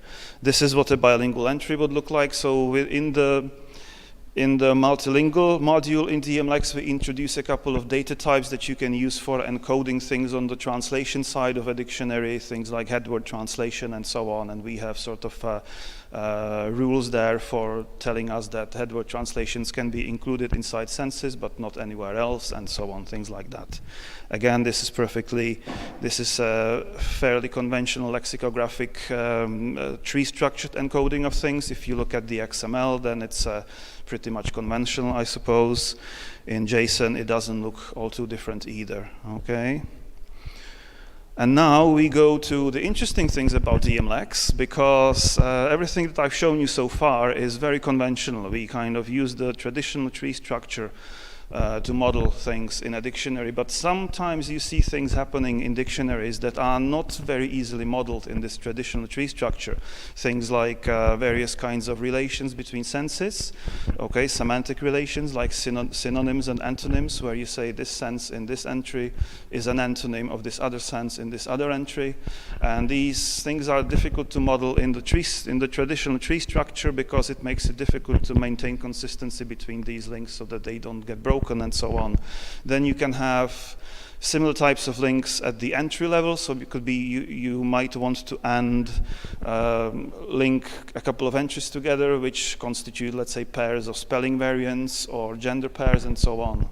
And finally, a couple of the things that are usually modeled in lexicography as tree structures, such as subsenses and subentries, these things don't exist in DMLEX, and instead of that, we use relations for modeling these things. So in each entry, you have what to the computer looks like a flat list of senses, but you can create relations between these senses, and some of these relations can say this sense is a subsense of this other sense, or they can say this entry is a sub-entry of this other entry, and so on. So there's a couple of things that are usually modeled as trees in lexicography, but we decided to remodel them as relations, like you would have in a relational database, because we think it's a more IT-friendly way of doing these things.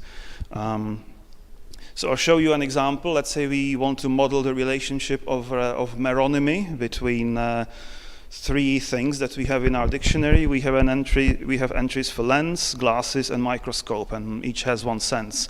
And we want to express the fact that glasses and microscopes contain lenses. Okay, and we want these to appear to the dictionary user as clickable cross-references.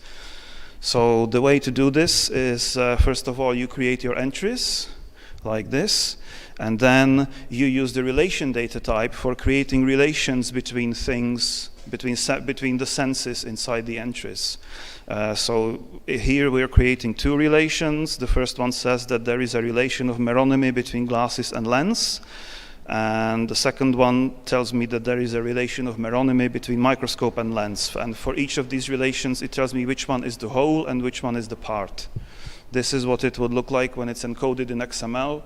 Perfectly readable, I would suppose. It's basically making use of these IDs, these identifiers, which are basically IDs that you have given to your senses and entries elsewhere in the dictionary.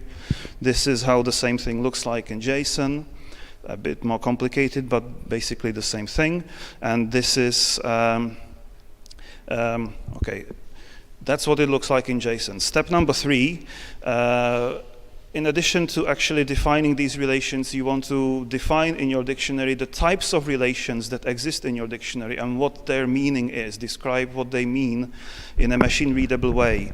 So for that, we have the relation type, data type, so you can include that in your lexicographic resource, and you can say, okay, when I'm creating a relation called meronymy, what this relation is a relation between two things, a whole and a part, and it must always contain one whole and one part, okay? And it gives instructions to whatever client is reading this dictionary. It gives instructions to them what it should do with them. So for example, the line that says action : navigate, it means that this when this relation is being shown under one member, it should be shown as a clickable hyperlink to the other member, and so on.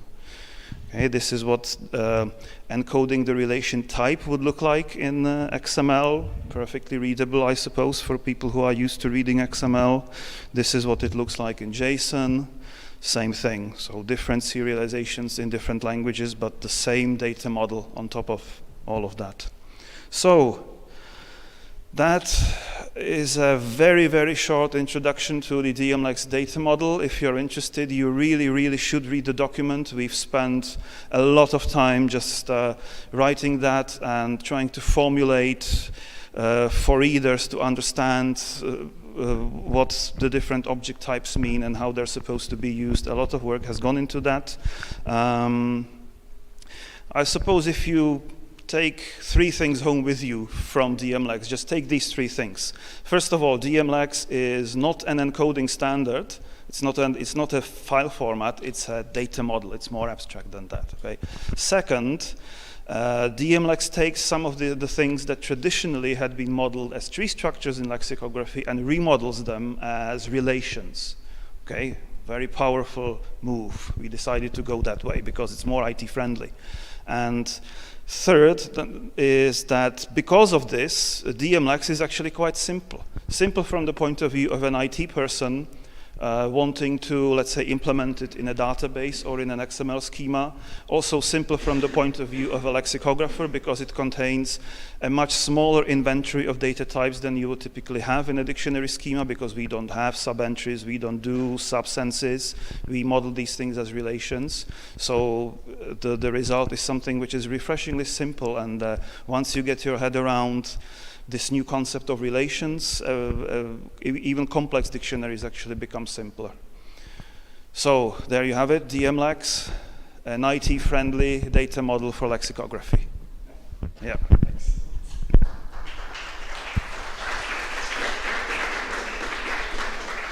Okay. I think I'll just show one thing. What? No, it's this. Can you just stay a bit?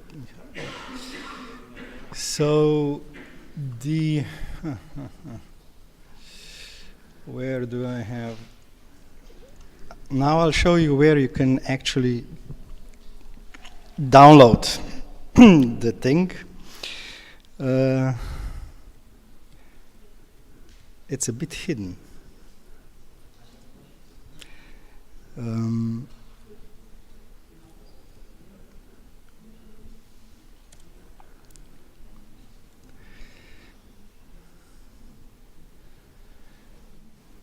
So I put it here in standardization in the program. So if you click on this link, you will get the pre-draft, because the official draft will be available inside the regular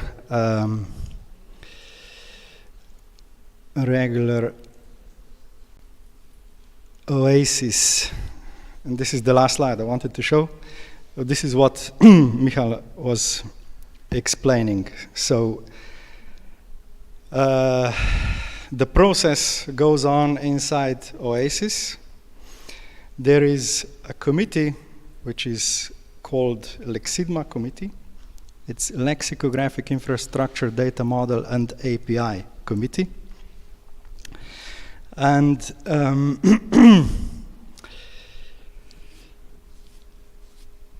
so we, the first meeting was only in 19, and then, if I repeat what Thomas said, COVID happened. So everything was, it was like there, you know. We had this Lawrence workshop, we had this committee started, and then bang, February 2020.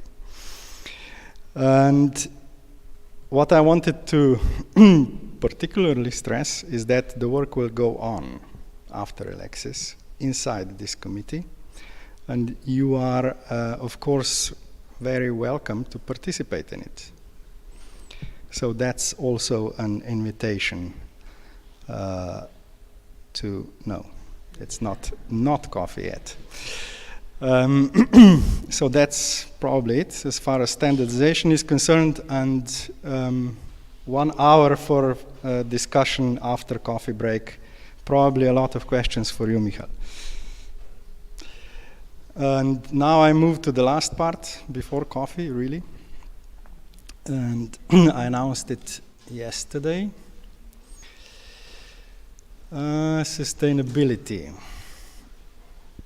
So what I promised is that I'll tell a bit more about what happened with that. So I'll say a few words more about the CLARIN Knowledge Center and alternatives.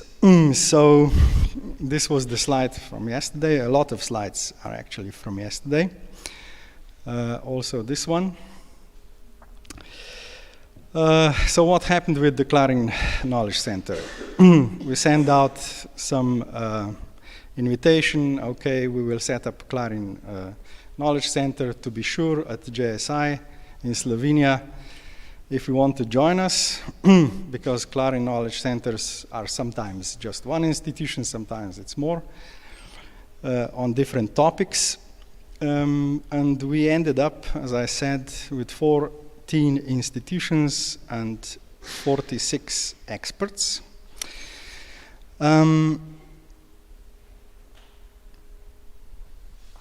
So now, in the first part, I will tell a bit more about CLARIN Knowledge Center and centers and this particular one.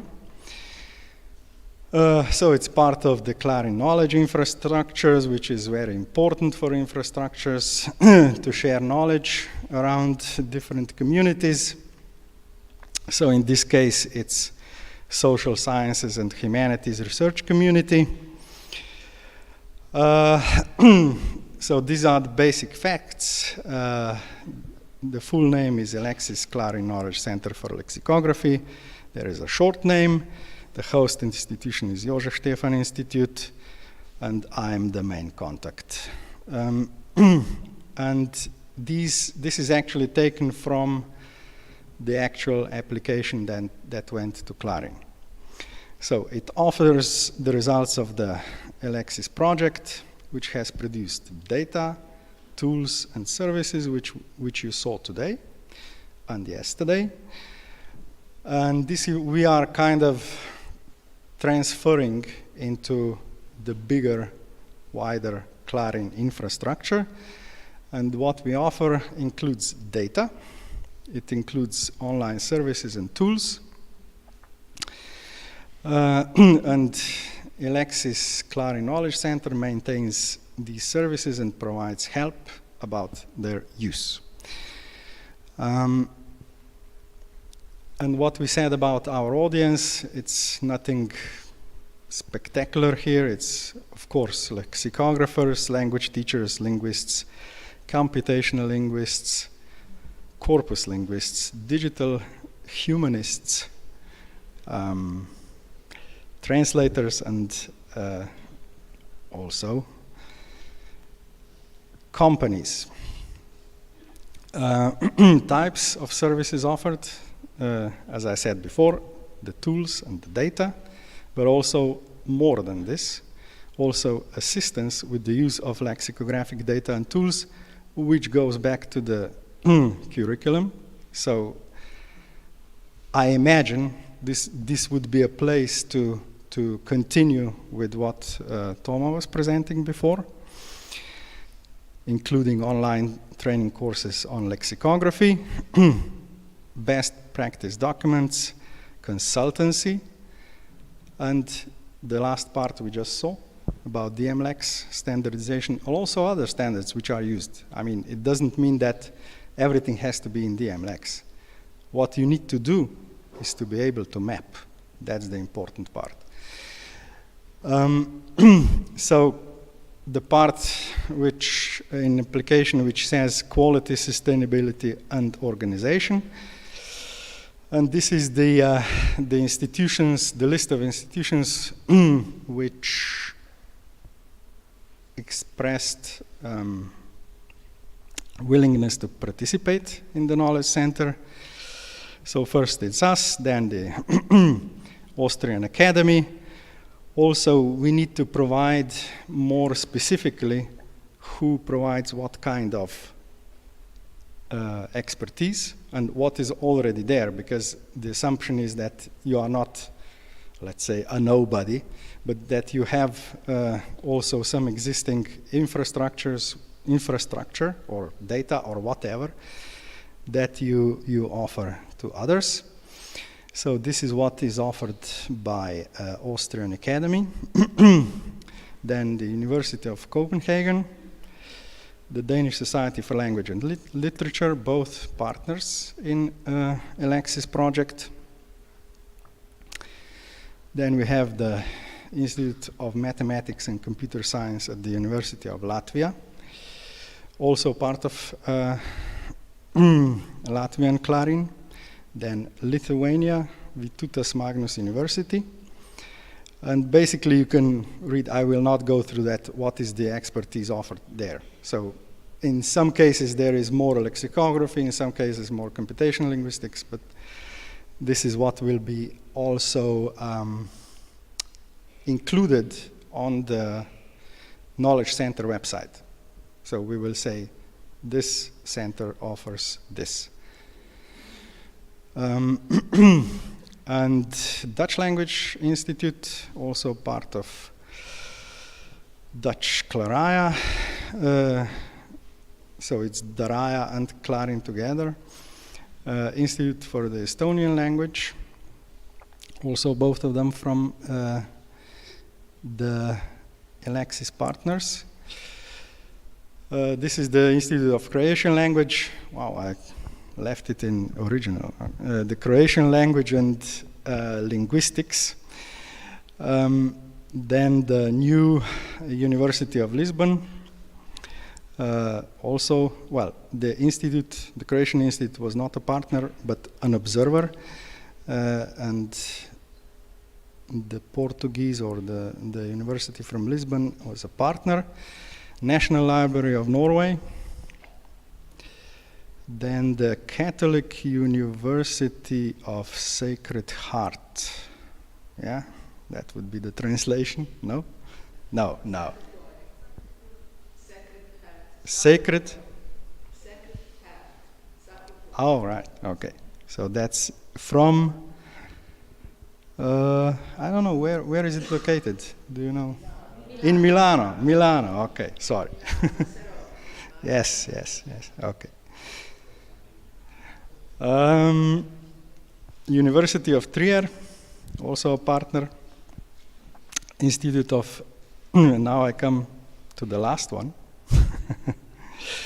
And we have a representative, or future representative, here. It's the Institute of Philology of Boris Grinchenko from Kiev. And I have to tell you that the representative, I will ask you to say a few words. She traveled 2 days to come here. And Sudan, please, can you say a few words about, I don't know, Ukraine and ELEXIS and, well, you can just, right? Thank you ever so much. Thank you, Simon. Thank you, the ELEXIS team. I am Professor Rusudan Makhachishvili, and I'm head of the team from the Observer Institution of ELEXIS, Institute of Philology at Boris Grinchenko, Kyiv University. Apparently I'm from Kyiv, Ukraine, as they say, Доброго вечора, ми з України. And I would like to extend an immense and unprecedented gratitude to the ELEXIS project team, to the ELEXIS leadership for sustainable, comprehensive, emotional and technological support that has been extended to our team, to Ukraine in general, to every scholar who is dealing with digital lexicography or digital language processing in Ukraine from day one. As you know, from February 24, we are under a continuous military assault from the Russian Federation. And I would very much want to say that the entirety of the ELEXIS toolkit has been a weapon of our information front, and it has been a weapon of our linguistic front, because this war is being waged. This is also a war on words, not only a war on the battlefield. We have been using, my team, together with the Ministry of Defense of Ukraine, together with the Ministry of Education of Ukraine, and together with the Ministry of International Affairs of Ukraine, we have been applying the sketch engine in order to monitor the extensive news coverage of the Ukrainian warfare and to see where the gaps are and to provide the relevant content in order to cover those gaps in multiple languages. That's the Semantic Corpus initiative that has been established from February of 2020.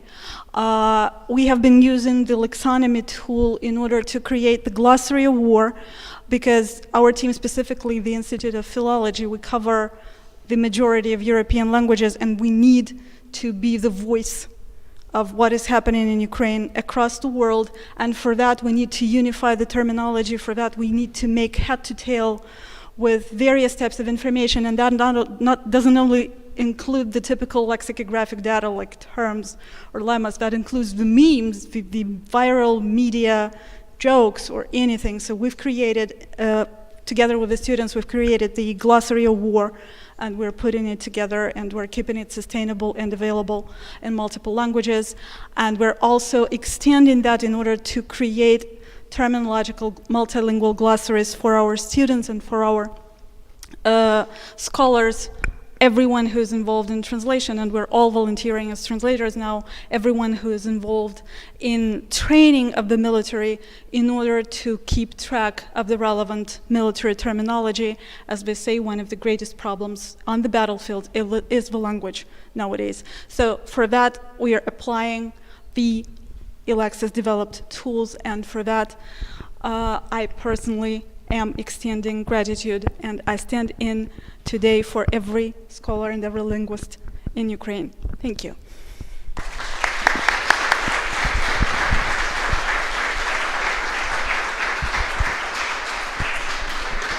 Thank you. So after July the 31st, this kind of help will be offered through CLARIN Knowledge Center. So, what are the important takeaways here in this part, about the CLARIN Knowledge Center? So new tools and services that were developed in Elexis will be maintained by the CLARIN.SI B Center.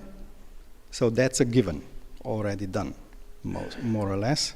But also through the CLARIN Knowledge Center, also other tools that were mentioned here, like the one in Trier, and so on and so on. So everybody who is on the list offered something, and this will be included in the tools and services maintenance.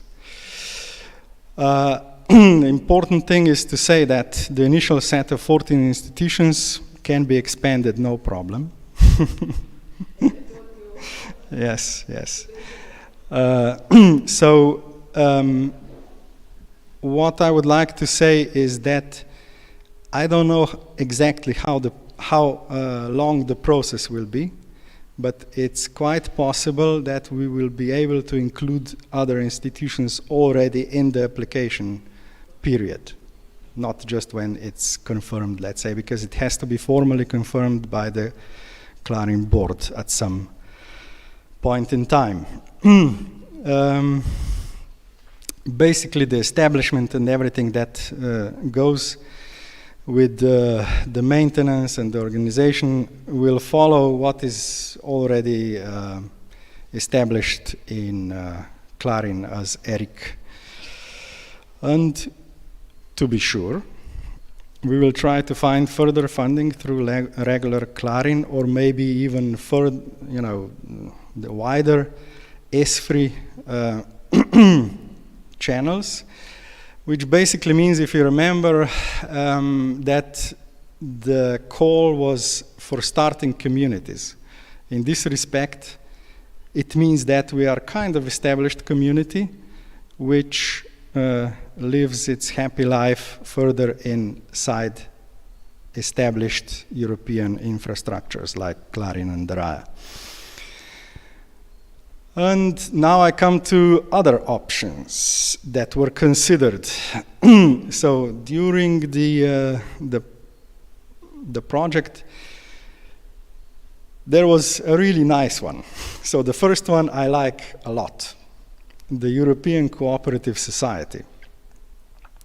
It's an optional legal form, and it aims to facilitate exactly what Elexis kind of is: cross-border and transnational activities. And there is a good example from some other European project which transformed into a European cooperative society, basically now maintaining the Transcribus software, which is for OCR. And it was too expensive. It was, so the establishment of a European cooperative society requires quite a commitment from institutions. And it might be that it was also because of COVID, because we couldn't meet, we couldn't really discuss also offline. But we couldn't do it, but that doesn't mean that it cannot be done at any point in time. So if there will be enough momentum, enough interest, wherever, this could be an option for the future. The other thing that was considered was this association sans but lucratif. Wow.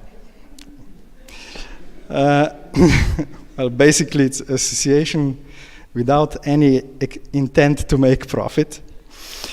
And it's a model from EFNIL, European Federation of National Institutions for Languages, or language.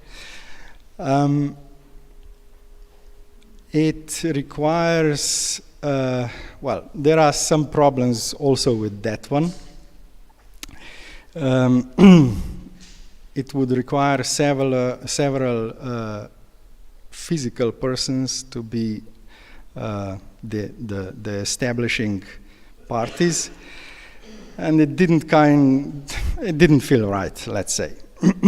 It should be institutions in the end that make up the Elexis community. And then the third one was an offer from European Science Foundation, which is basically an organization which does things like support infrastructures like Elexis. But again, this was too expensive. So, at the very end, and I've shown this yesterday, so I will not show it again. Or I'll just go quickly through. So we prepared a kind of partnership agreement, a very lightweight thing, which just defines the basics like the aims, the governance, and the basic administration costs. And it would be interesting for those who want to be active after the project, who want to simply continue with what was done, what you've seen today and yesterday. So, Lexonomy developed further, everything that you saw, the standards, so everything that you saw can be developed further in a community which is kind of independent of CLARIN, because CLARIN has some problems, and one of the problem is that it's basically for research, so it leaves out a lot of ground. So what about companies? What about other people? It's not just researchers who are lexicographers. So that's one thing. And the other thing is that CLARIN is not everywhere, so not in each country. So, and some of the lexicographic institutions are more involved in national CLARIN consortia, and some of them less. So this is another option, how to organize things after. And well, this partnership agreement is not it. That's important to say. Because what it does is basically sets the ground. So you just say, okay, I want to be in the development further, and there are some basic, I have to say this. So what this article says basically is when we see who is around, who wants to be involved, we will kind of make a plan what to do. And it will be specified in a separate written document. It will be as simple as possible. Each one has one representative. Every board needs to have somebody to, handle things. So there will be a president who will choose the vice president. And okay, for a 2-year period, that's important. And there will be a meeting, at least one meeting each year. And that's it.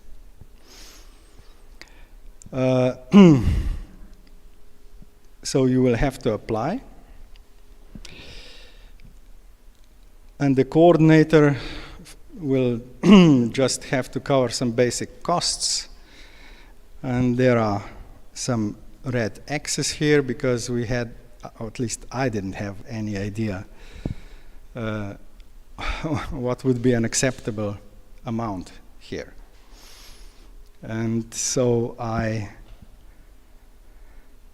sent an email to all the partners and all the observers yesterday with this document. And I said that I will collect the results until,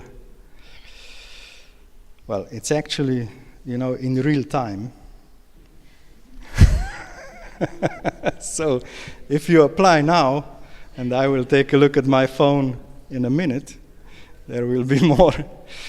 But I got 15 responses from yesterday until today, and not all of them are legitimate because in some cases 2 people applied from the same institution, but since it would be institutional, it's only 1. And I will not basically go into, well, I will not expose you, let's say. But from looking at the list of institutions, I would say it reflects a bit the Elexis consortium. So there are companies, there are institutes, language institutes, there are institutions that mainly deal with computational linguistics or language technology. So let's say it's a small Elexis. And I think we will basically see what happens with this option. It was offered, so it was quite hard to get to this document, in fact, because I had to deal with legal department, JSI, which is a big institution, and it was complicated. But anyway, I just wanted to get to an option which is not just CLARIN Knowledge Center, but also offers something else which can come into nothing, let's say. If there will be not enough interest in that, this association will not be established. But if we see there is enough interest, then we will go on, basically defining what we will do. Nothing is basically defined in the document yet. But as I said yesterday, I would like to very much base it on what was what's written in the Lawrence document. I mentioned the presentation by Chris, who is also here, from the last ELEX. You can take a look and see if it's interesting. So now it's 18 past 3 o'clock.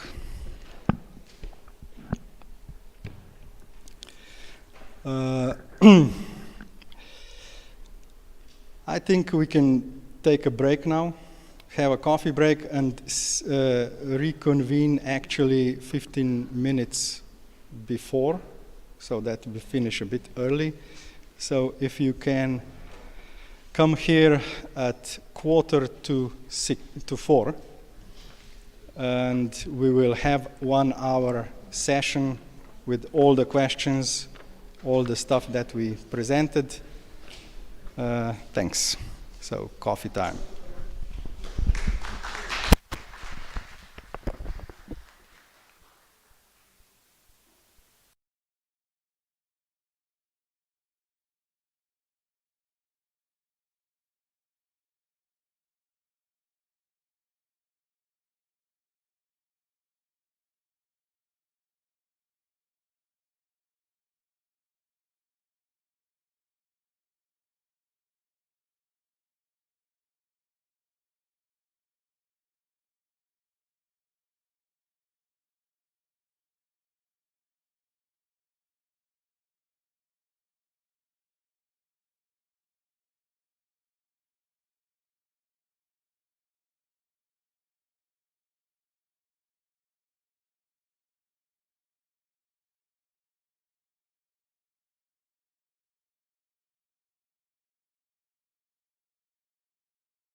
You have a question, yes. So we will start the last session with questions and answers. We also have streaming and comments on YouTube. Does it work? Well, try it, yeah. Okay. So I will be basically circling around, and we will also have this document open. Go back? No. You stay here. I'll read you the question.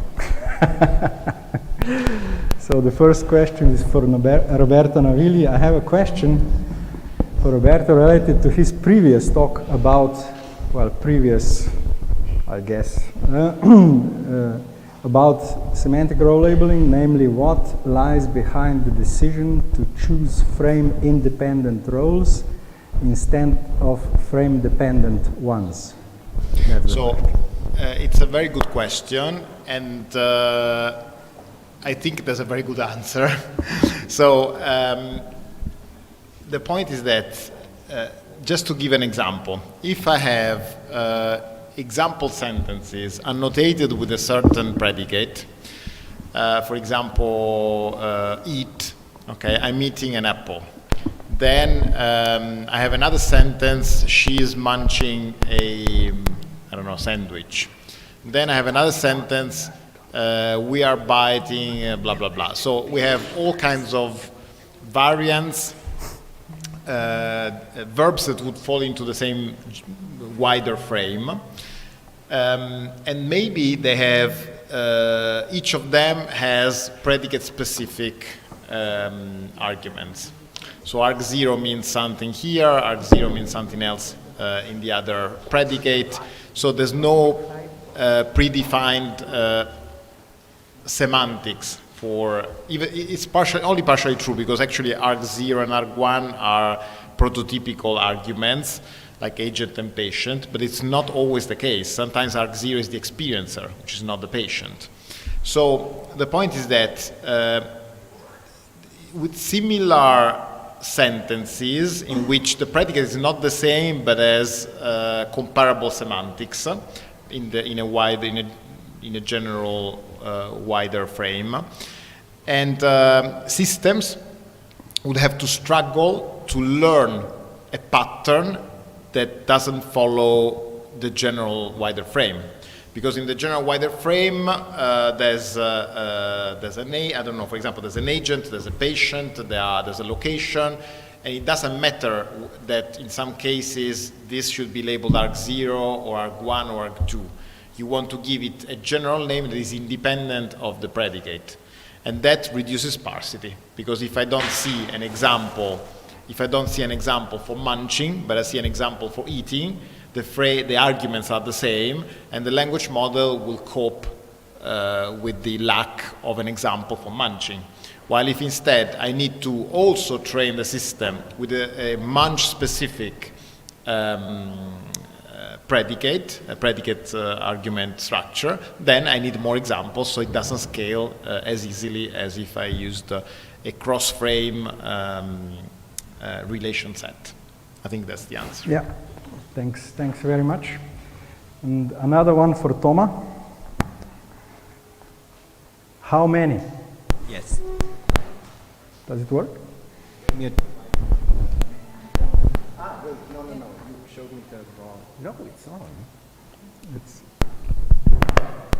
But it's not. Okay, I guess it does. Yes. Thanks, Speller. The question was about how many lexicographers we interviewed. It was 10 to 12. I don't remember the exact number. We purposefully went for qualitative rather than quantitative interviews or surveying techniques here, because we felt there was enough surveys happening both before Elexis and in Elexis, so that we could get some hard data that way, but we really wanted to get to some in-depth answers. So each interview took an hour, and much more time was spent on analyzing it, and I really think it was worth I'm afraid that Spela probably didn't hear you, but I'll tell her when I go back. It doesn't work?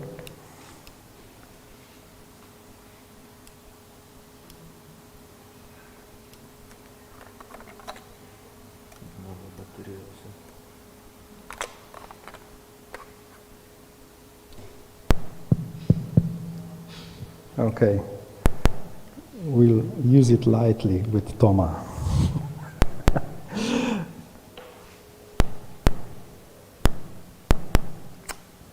Any questions from the audience here? Or comments? Or, yeah? I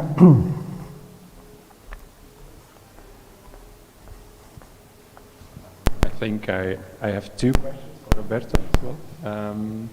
The first one is about the evaluation where you had of the linker, so the BabelNet linker. You had a gold standard, right, to evaluate, if I remember correctly. Now, a lot, the task reminds me of it's for you. With, the question is for you. Yeah.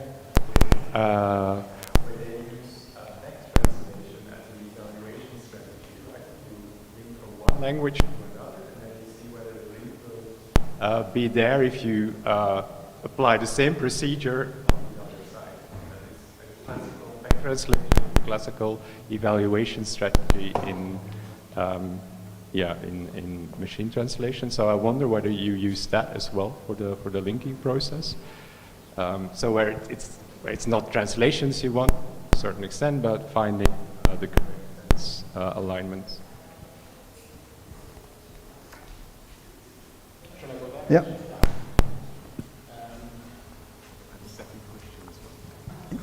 Is? I'll ask it. Yeah. So it's again an excellent question. We didn't explicitly use back translation. However, the point is that once you translate, actually we didn't even use translation, right? So in that alignment, that would be the equivalence in this case, right? Back translation, you would align back and see whether the alignment is still correct. Yeah, but still it could be that you translate incorrectly and then you translate back that word, I mean specifically correctly. So, I mean, I don't know, translate plane into piano rather than aereo, and then piano into plane again. So, and that's actually what we are measuring with this ambiguation bias in MT. So that's the risk that this is going to work well with predominant senses and less well with non-predominant ones. Do I get what you're asking? Yeah, no, but I'll talk to you personally. I have a second question as well. As far as I can see... Yeah, the audio is not great, yeah. That's the microphone? Okay. So in the Azure approach, so the question answering approach to the alignment, nothing prevents that from being used, that same approach, on monolingual dictionaries that you have to align, right? Did you try it on different monolingual dictionaries as well? Yes. Okay. We tried different monolingual dictionaries. We used WordNet. For English, we used WordNet Wiktionary and the Oxford Dictionary of English. Okay. And actually, if you mix the three, it's better than using only one. Yeah. Because it gives more possibilities and a training time, I mean. Okay. And then maybe a joint question to John and you. So should we combine NICE and BabelNet linker then for monolingual dictionaries at least? Or is there a pipeline possible where you could do that? So on my side, I can answer that actually nothing prevents you from using the BabelNet linker monolingually. And actually, we didn't compare the two monolingually, so maybe we could do it. And obviously we could also integrate the results, yeah, why not? Actually they would be already integrated, so it's just a matter of understanding how to bring the two outputs together, or whether the two systems can be brought together. Yeah, I think it's something we need to look into, because we did something very similar with the Austrian Academy's system, and it's very easily fairly easy to integrate that into NASH. So, I mean, your system should come in fairly easily as well. Okay. Ilan, can you? Shall I repeat his question? Yeah, repeat. So Ilan is asking whether we used other languages other than English, right? In the linkage, you mean? No? In the monolingual. In the monolingual, but we didn't perform monolingual linking experiments with the BabelNet linker. So we performed only. No, actually we have some. Yeah, we linked also to English. Yeah, in the first experiments. So. Yeah, we tried, but we didn't try other monolingual, you're right. So we tried monolingual English and multilingual low-resource languages. Yeah, it's a good point. You can try it. Yeah. Yeah. Our benchmark for monolingual linking covers 15 languages, so other systems will evaluate all 15. And I think Federico has the data, so I'm sure he's done the evaluation as well for the other monolingual languages, or could do it very easily. Hear very well. Sorry, maybe that microphone isn't picking up very well. So I'm saying we did 15 languages in our benchmark that we developed, which I think Federico has, so he can very easily try the system on that benchmark as well. You can just take the benchmark and try. Yeah. Anyone else? Do we have Istoktea? I don't know who is following the channel. No? No? Okay. So, any questions from the audience? Yes, Katrin.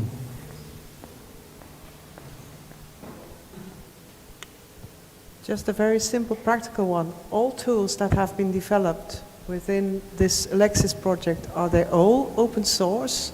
The linking stuff Roberto Navigli was doing, I know from the Narshik is, but is that the case for all the tools in Elexis, that they are open source? Well, all the tools that were developed in Elexis for Elexis money. So if something was commercial before, it stayed commercial.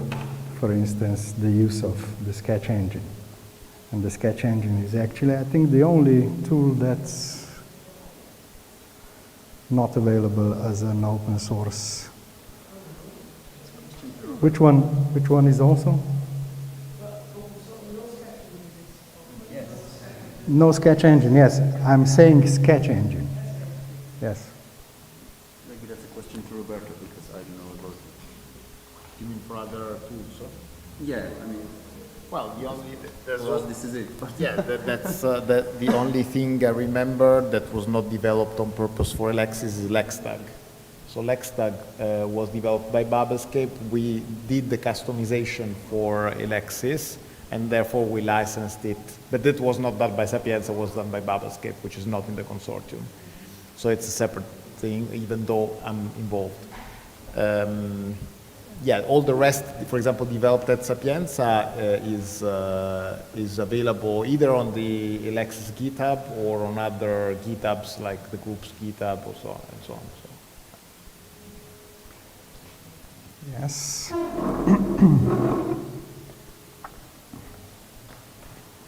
So I was wondering, like for instance, the matrix dictionary, all the various different tools and the website and everything, how long would they last? If, for instance, if you didn't manage to put together this association, would they be covered by the K Center or the D Center you were talking about? So there's like at least some kind of long-term sustainability for at least for like the matrix dictionary. Yeah, it doesn't, so the existence and continuation and maintenance of the tools that were mentioned today doesn't depend on the association at all. So it will be part of Slovenian CLARIN B Center, which is financed. and hopefully also all the other CLARIN centers in this knowledge center. The association is more about, you know, just continuing as a community of active developers, let's say, who want to do the same thing in a bit different context. There's also an online question, so maybe... Can you tell us a few words about the process of joining the ELEXIS Association for institutions which are not members but would like to become? It's very simple, write to me. One sentence. Yes, it's simon.krek@ijs.si. So if you write to me, I will write you back and say what is, well, the requirement, what you need to promise, and that's it. Yeah. And then I have a question, which you probably already know. But what's the price? No. But it's for everyone. I don't know who wants to answer. So the question is, how can we stimulate more providers, more publishers to make data available in some form under certain constraints in order to improve the success of the project or the success of what comes after the project? It's a general question. Yeah. Well, do we have a volunteer who would answer that question? I mean, I will, but Milos, yeah. Did you want to? Yeah. Well, I guess I could. Unless you insist. No, please go on. A very good question, like you said before, and I don't have a very good answer, I'm afraid. So I think it partially relates to what you are frequently mentioning, that lexicography should be becoming academic. Maybe it isn't that much, right? So if you would think about where the biggest business in terms of money is going on in terms of lexical data, then it would be about incorporating those data into tools and services provided by Apple, Google, Amazon, Facebook, Microsoft. So they have no motivation to open source data that they can sell instead. It's well, whoever, publishers, data providers, whoever, right? I mean, we don't need to name any one particular, I mean, all of them, right? But I'm not asking to make them open. Mm-hmm. I'm asking to make them some way available for improvement, enrichment, enhancement, connection, whatever. And what is the difference exactly between making open and what you said? The difference in making them open and making them available to a restricted set of researchers or groups is that one can improve, like we discussed at the beginning with proprietary data, right? So you make this proprietary data available under certain constraints, which means they're not on the web, basically, but you can connect them, you can improve them, you can, I don't know, create applications on top of them, things that they can also benefit from. Yes, but I think the risks, I mean, this is a, you're looking at it from a research perspective, which I completely understand. Their business perspective is we are sitting on a golden egg, and that must be hidden as much as possible so that we don't lose a bit of the gold, right? And so sharing data for them equals losing data. I'm not, I'm not justifying their position, but based on lots of talks I had, I think I can explain it partially, if you see what I mean. No, I totally see what you mean, but I can also give you Babelscape's perspective, okay?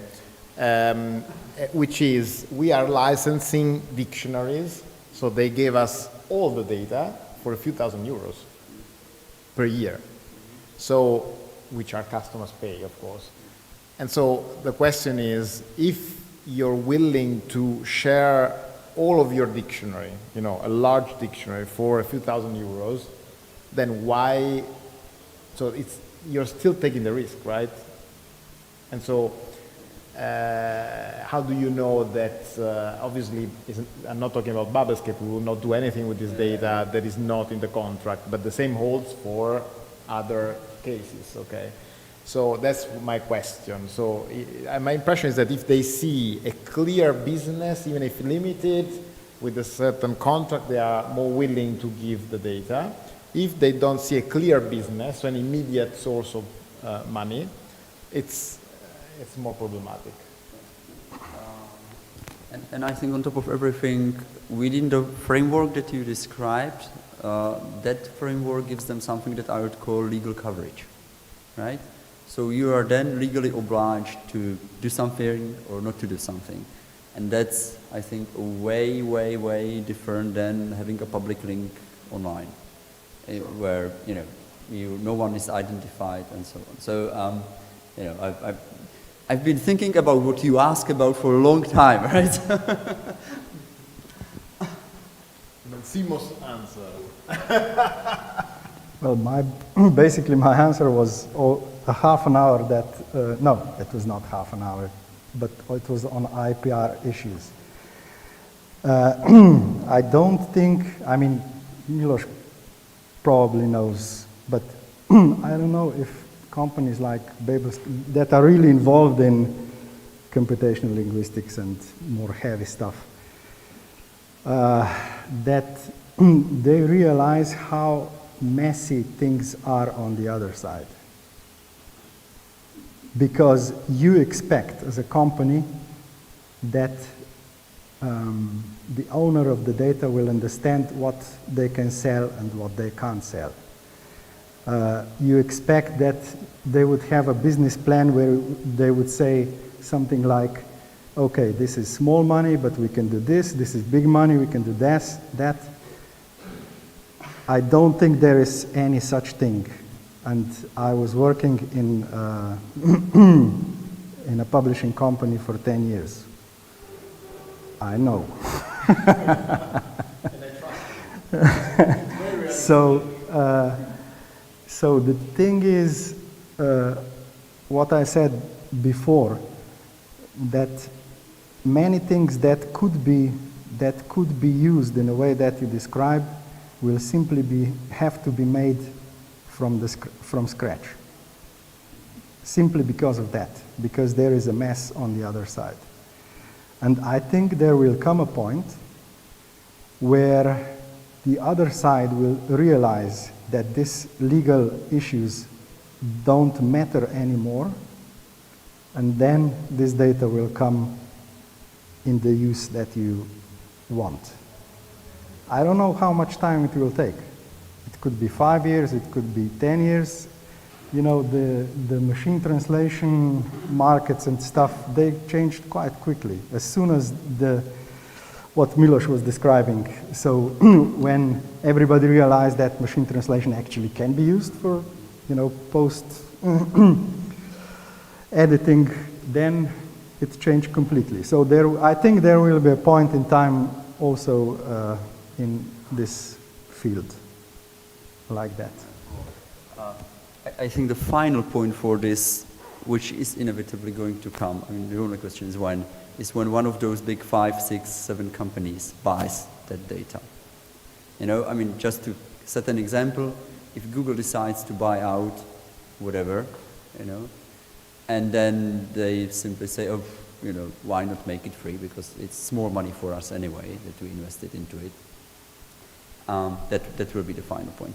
And until that happens, until then, I see much more as an opportunity for a community like ELEXIS to try to get those big IT companies into the game, which is extremely difficult.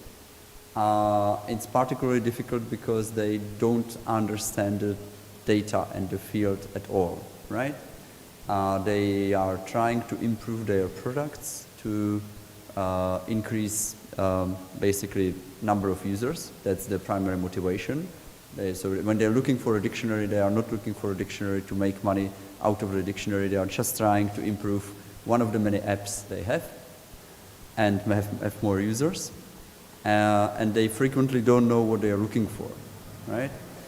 Up to a level that is hard to understand, even for me. It's hard to understand because I will not exaggerate a lot if I say that the same people that buy toilet paper for those companies are assigned to buy dictionaries. And that's a problem. Yeah, I concur.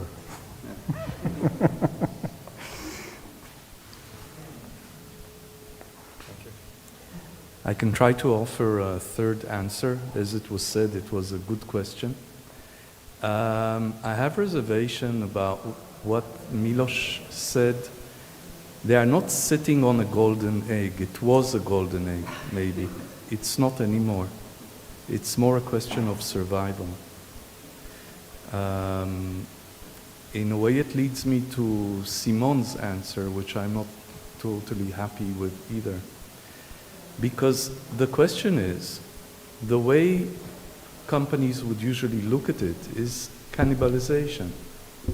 Sort of giving you very valuable data for pennies in order to help you make better things which will get them even more out of business.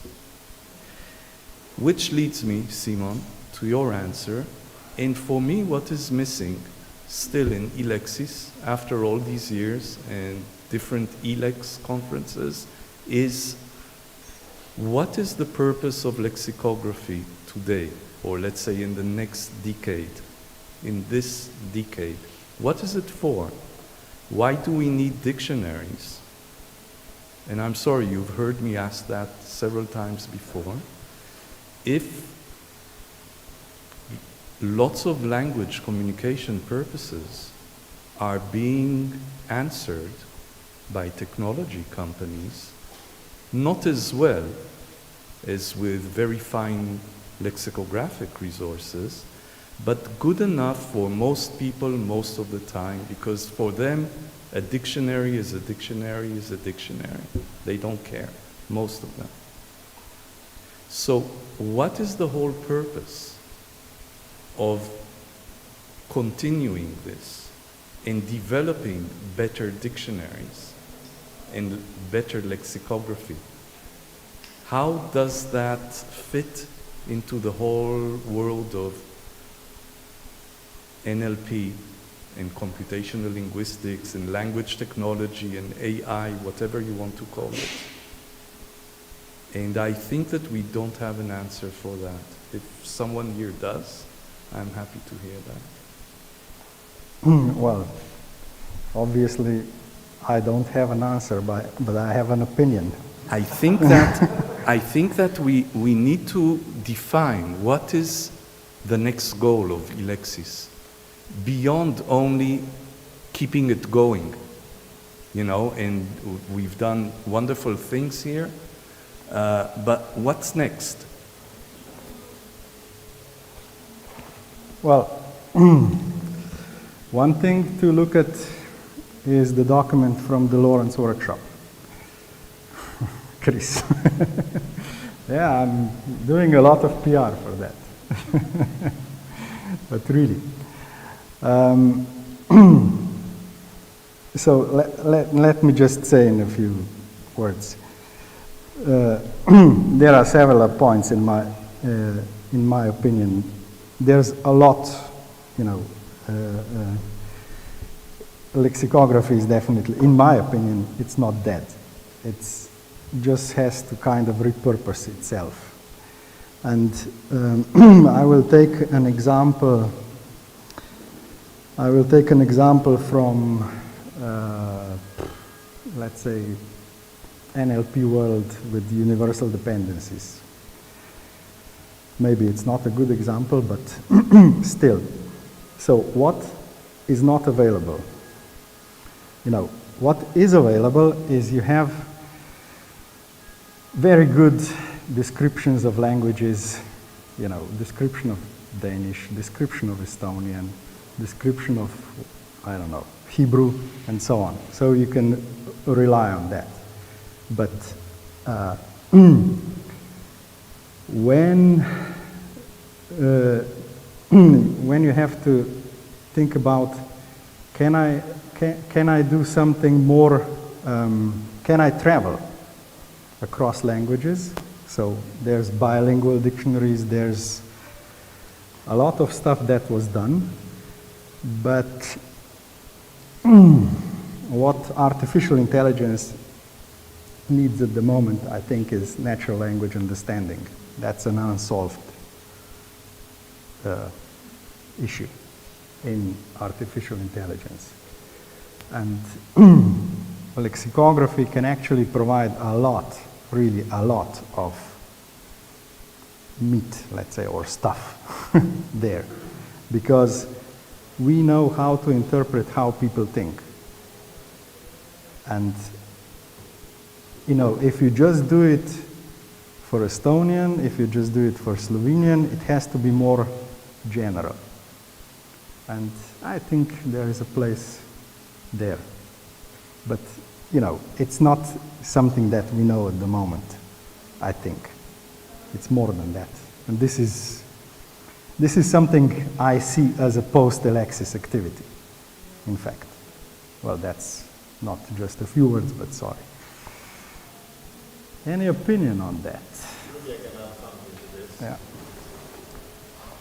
So, I totally agree, and connected to this is the point that we have seen in the past few years incredible progress of deep learning in NLP, right? Especially thanks to the transformer model and pre-trained language models. So with pre-trained language models, you will have certainly seen articles generated for The Guardian and many other examples of GPT-3 or whatever. You seem to be able to generate excellent quality text.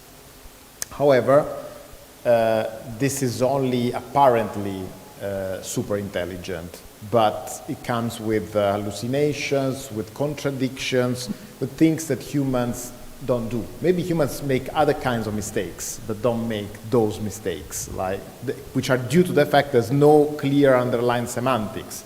So all these models are trained on the surface forms, so on the sequences of tokens, only the form. So there's no substance, no content, okay? Because there's no explicit information in these texts, so in these huge amounts of text. It's only implicit at the semantic level. So by this I mean that my take on this is that lexicographic data and all the work on lexical semantics, sentence level semantics and so on will help take NLU, natural language understanding, to that level when the system is able to realize that there's a contradiction, that there's a common sense problem, that there's an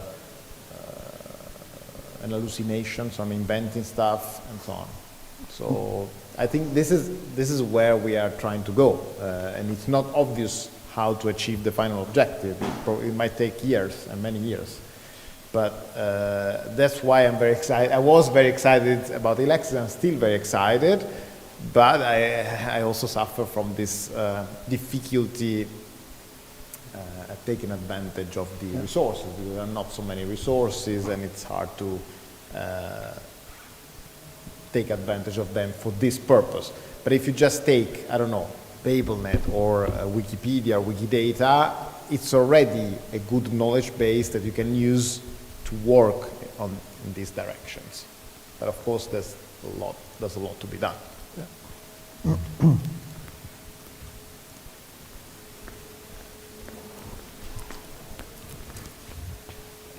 So the future is maybe not dictionaries, but that's talked about in a sense of a traditional end product, but having all this material in interesting components that can be used as well as output for traditional dictionary content for end users, as well as for technological development. So that is maybe the answer for the future of dictionaries, that dictionaries are only at the end as a means of publication and not really the target thing we want to make in the first place. Yeah, well, I think it's also a terminology thing. You can say that dictionary is something else than we think, in the sense that, well, a car in the 19th century was a different thing than that it is now. So, but it's still a car.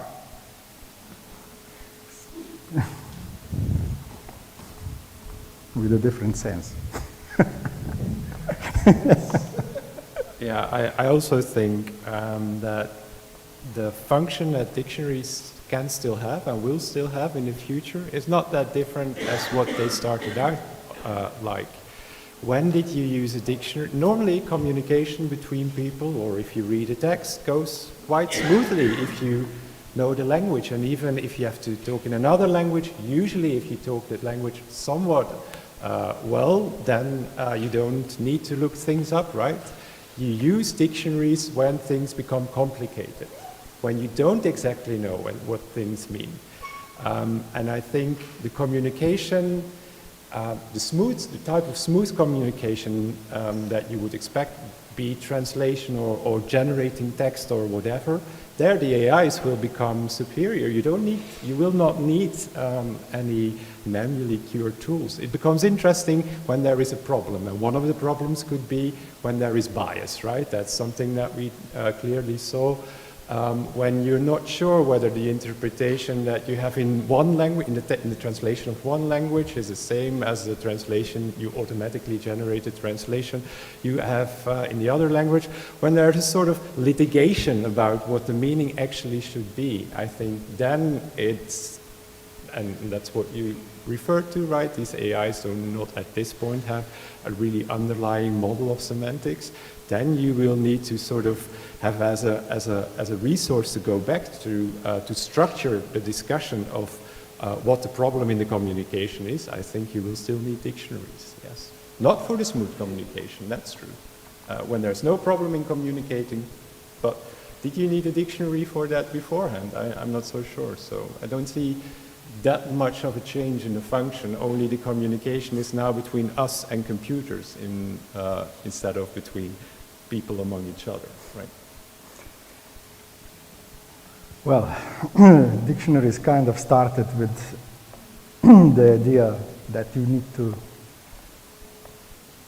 say to people how they should talk, because they don't talk properly or write. I don't know, it was kind of meant for you two, Chris, or did you? General, it's general, okay. But something to add on this. Okay. Well, first, that this is a great discussion. No, but another thing is that maybe, and it was already somewhat mentioned already, but maybe we need to think about, you know, like new dictionaries have different features, and it's not that if I take the very first dictionary, it's exactly the same as the most recent dictionaries. Maybe we need to think about a new way of encoding lexical knowledge that that comes from the 21st century, that is needed in the 21st century. Probably the previous, like we don't use dictionaries, unfortunately, maybe from Crusca, but maybe we use them for historical reasons. So if we want to study the Italian of 1 or 2 centuries ago, but don't use it for today's work, or even last century we didn't use them. So probably what we need to think about is what is the new dictionary of this century that is needed for the purposes we are aware of? And this is a question more than an answer, I guess. yeah, sure. I mean, mm-hmm. Thank you. With your permission, I wanted to expand on this sentiment and this idea that actually what is changing dramatically is also the nature of the word. that needs to be a parcel, that needs to be a reference in a dictionary, because there has been an extensive discussion what constitutes a word nowadays, and it's something that is not necessarily a language sign or a graphic sign. It could be a multimodal, anything. It could be as large as a piece of text. It could be a graphic design together with a text or together with a label. So all those new formats of what constitutes a verbal sign or verbal or any type of communication nowadays, they are also a part of the discussion of what needs to be presented in dictionaries nowadays. So there are lots, the lexicographer's work is never done for the way the language develops. Yeah, thanks. Milan, yes, sure. Actually, three things, but quite fast. I tend to agree with Roberto overall about the lexical resources, really. Chris, I simply don't think, you see, the dictionary is the product, and I distinguish that from lexicography, which is the spirit, and the spirit will remain. But the product, you don't need that, I think. So you are able to receive the answer to your queries. You have this way to reach the knowledge in other ways. I mean, you are getting this information just by pointing with your mouse at the word or at the sentence or at whatever, and getting information, and you can get diachronic, and you can hear it, and you can see it in other languages, etc., etc. And that is the lexicography. And if I may end on a more humorous thing, going back to what you said, it reminds me of a famous Zappa. I'll paraphrase that because he spoke about jazz. And I'd say dictionaries are not dead, they just smell funny. Okay. So let's say what future dictionaries look like. Yes. Toma.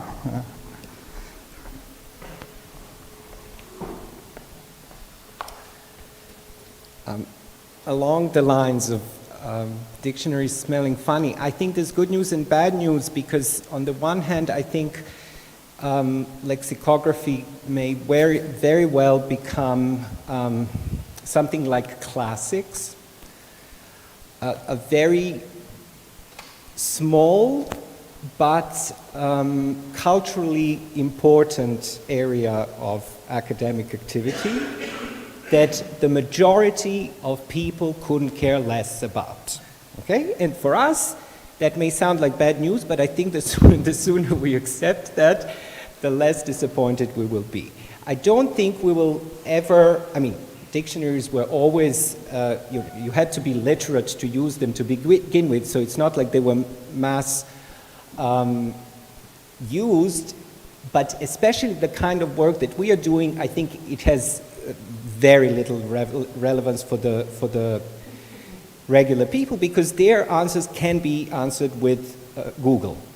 And Google Translate is enough, and they don't care about anything else.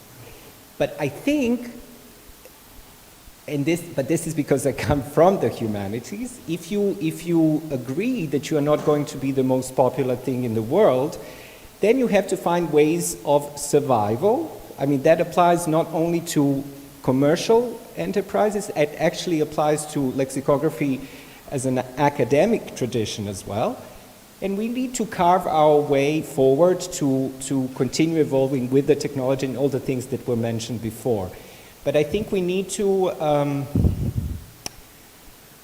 recognize this without becoming elitist, because that's another problem when you are like classics, right? How do you continue to work without kind of speaking only to yourself? But I think if anything, I wish Elexis had done more, and maybe this is something that we need to continue doing as we move forward, is to actually try to achieve that original goal of Elexis, which is to bring various communities around dictionaries closer together. I don't think we have actually done a superb job at that. I think we have, most of us, remained very comfortable in our own disciplines. But if I wanted to see one thing happen after Elexis is that we try to work harder across our own mini-disciplinary divides. Mm-hmm. That's a difficult thing, as we learned. Yes? Uh-huh. First, who was first? You. Yeah, later. Yeah. No? I think I'm a little more optimistic than you are, because I'm... The plan. I mean, we see now that the language models, it's becoming more and more clear that they're insufficient for artificial intelligence. So if we ask the Danish dictionary, what color is a sheep? Well, it's said that it's most often white, whereas if we ask the language model, it's black. And I think that's it's a good example of what we get from the language models, that we don't, if we don't include all the knowledge in the dictionaries. And I think we will become more and more aware of that fact. So I think in a way the new association should have a very political branch, because it's about convincing our governments that they should pay for this. I mean, they should pay to give this out open, because that's the only way to do good systems that are inclusive and include the knowledge that we actually have as humans. So. Yeah, very good. I think we have a volunteer. Now. Milos, yes. Go on. It's a different topic. Okay. I will try to give you a substantially, where is he? There he is. There he is, sorry. I will try to give you a substantially different option, because I think I disagree with most of what Thomas said, sorry. One option that you have is certainly to let yourself be hidden somewhere in the corner as part of classics that no one understands. But I think lexicography, or at least, people that I was so lucky to work with were always telling me that lexicography is dictionary making. It's a worker's job, right? And I think this is still valid. So lexicography is about making dictionaries. Those dictionaries are no longer being printed and no longer being, nice books put into one's shelves somewhere. They are lexical databases used in wherever, right, wherever. And we all know the famous quote by Hilary Nessie that it's something that you use while doing something else. That's still valid, right? I mean, yes, there will be, of course, people that will, enjoy reading a dictionary, right? But let's say that that's not the primary focus of what we do. And I see lexicography these days with endless opportunities, to be honest, because the exploitations of the lexical data they are just getting bigger. There are more and more opportunities for people to use the lexical data, to use dictionaries these days than there were ever before, right? And so yes, we can either be hidden in the corner and say, well, we are here doing the classics, don't disturb us and so on, or we can open up.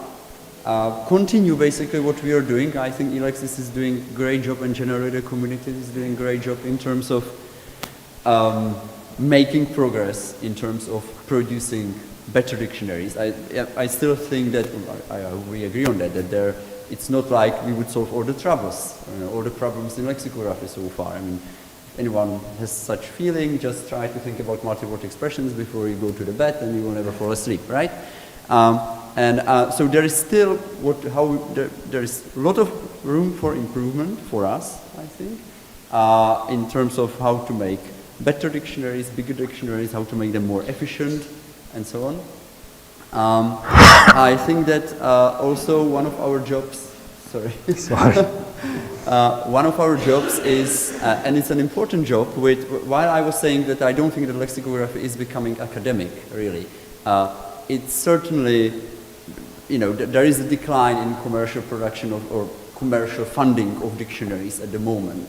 And one of the important aspects of the community is to preserve the skills, to preserve the knowledge, because the time will come, it will, again, when, there will be demand for lexical data, maybe not for English, German, French, Spanish, and so on, but for the, vast majority of under-resourced languages in the world, as hopefully the economies where those people live will be improving, right? So, the time will come, and one of our goals certainly should be to preserve the skills that you have, and so as to be able to make dictionaries further on.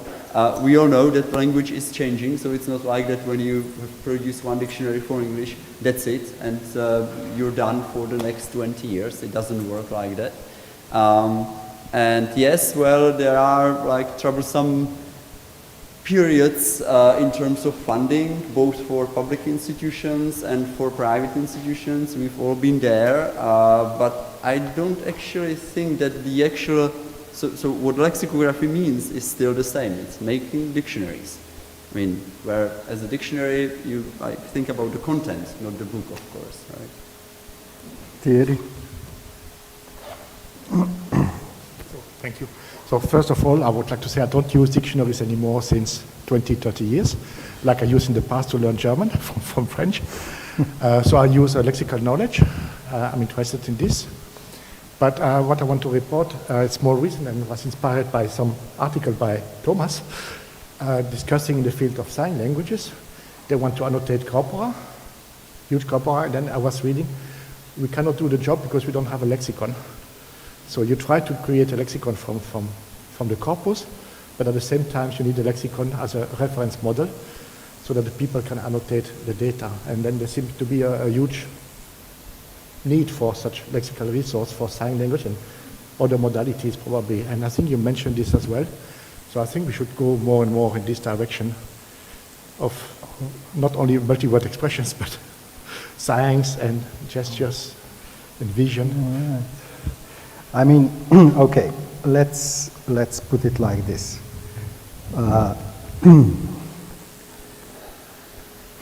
Everything what we mentioned should be in one database, which is sensibly organized in the way that the presentation could be to anyone, to human users, to computers and so on. So what is the problem of adding a gesture to a part of a database? So you need to explain something in gesture, you need to explain it in this or that way, it has its slot.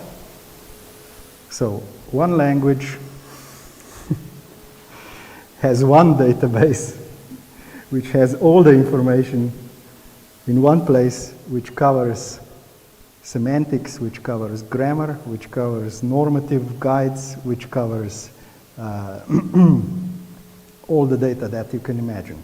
It just has to be in the right place so that everybody understands. As institutions with observer status, can we access Elexis tools? Yes. I mean, I would have to understand better why you cannot access and what you cannot access, because that was the original intention.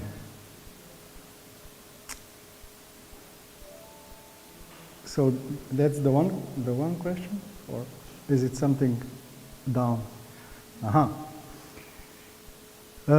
With dedicated research projects, this is likely already possible.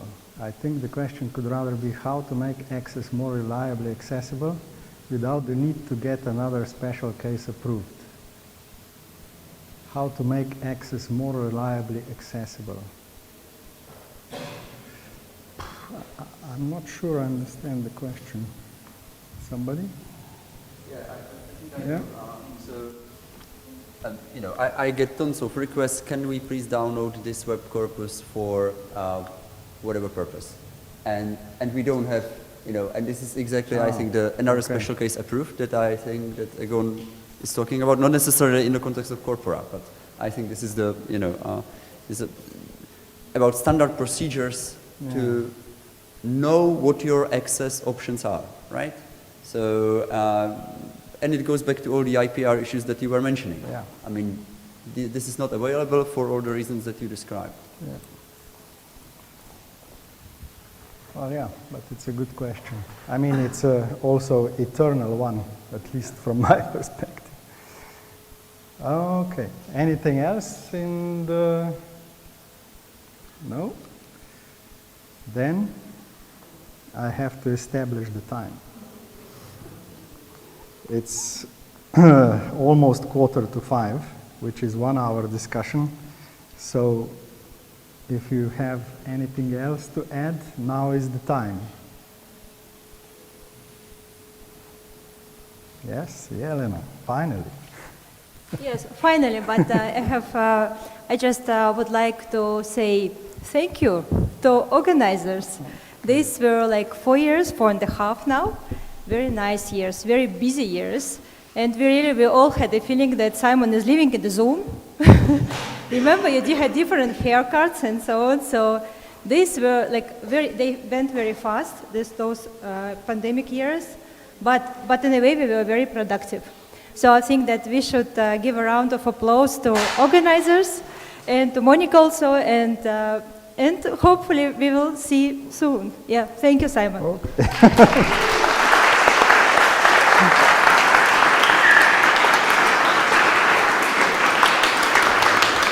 Thank you, thank you. I think this is the end of the session, obviously.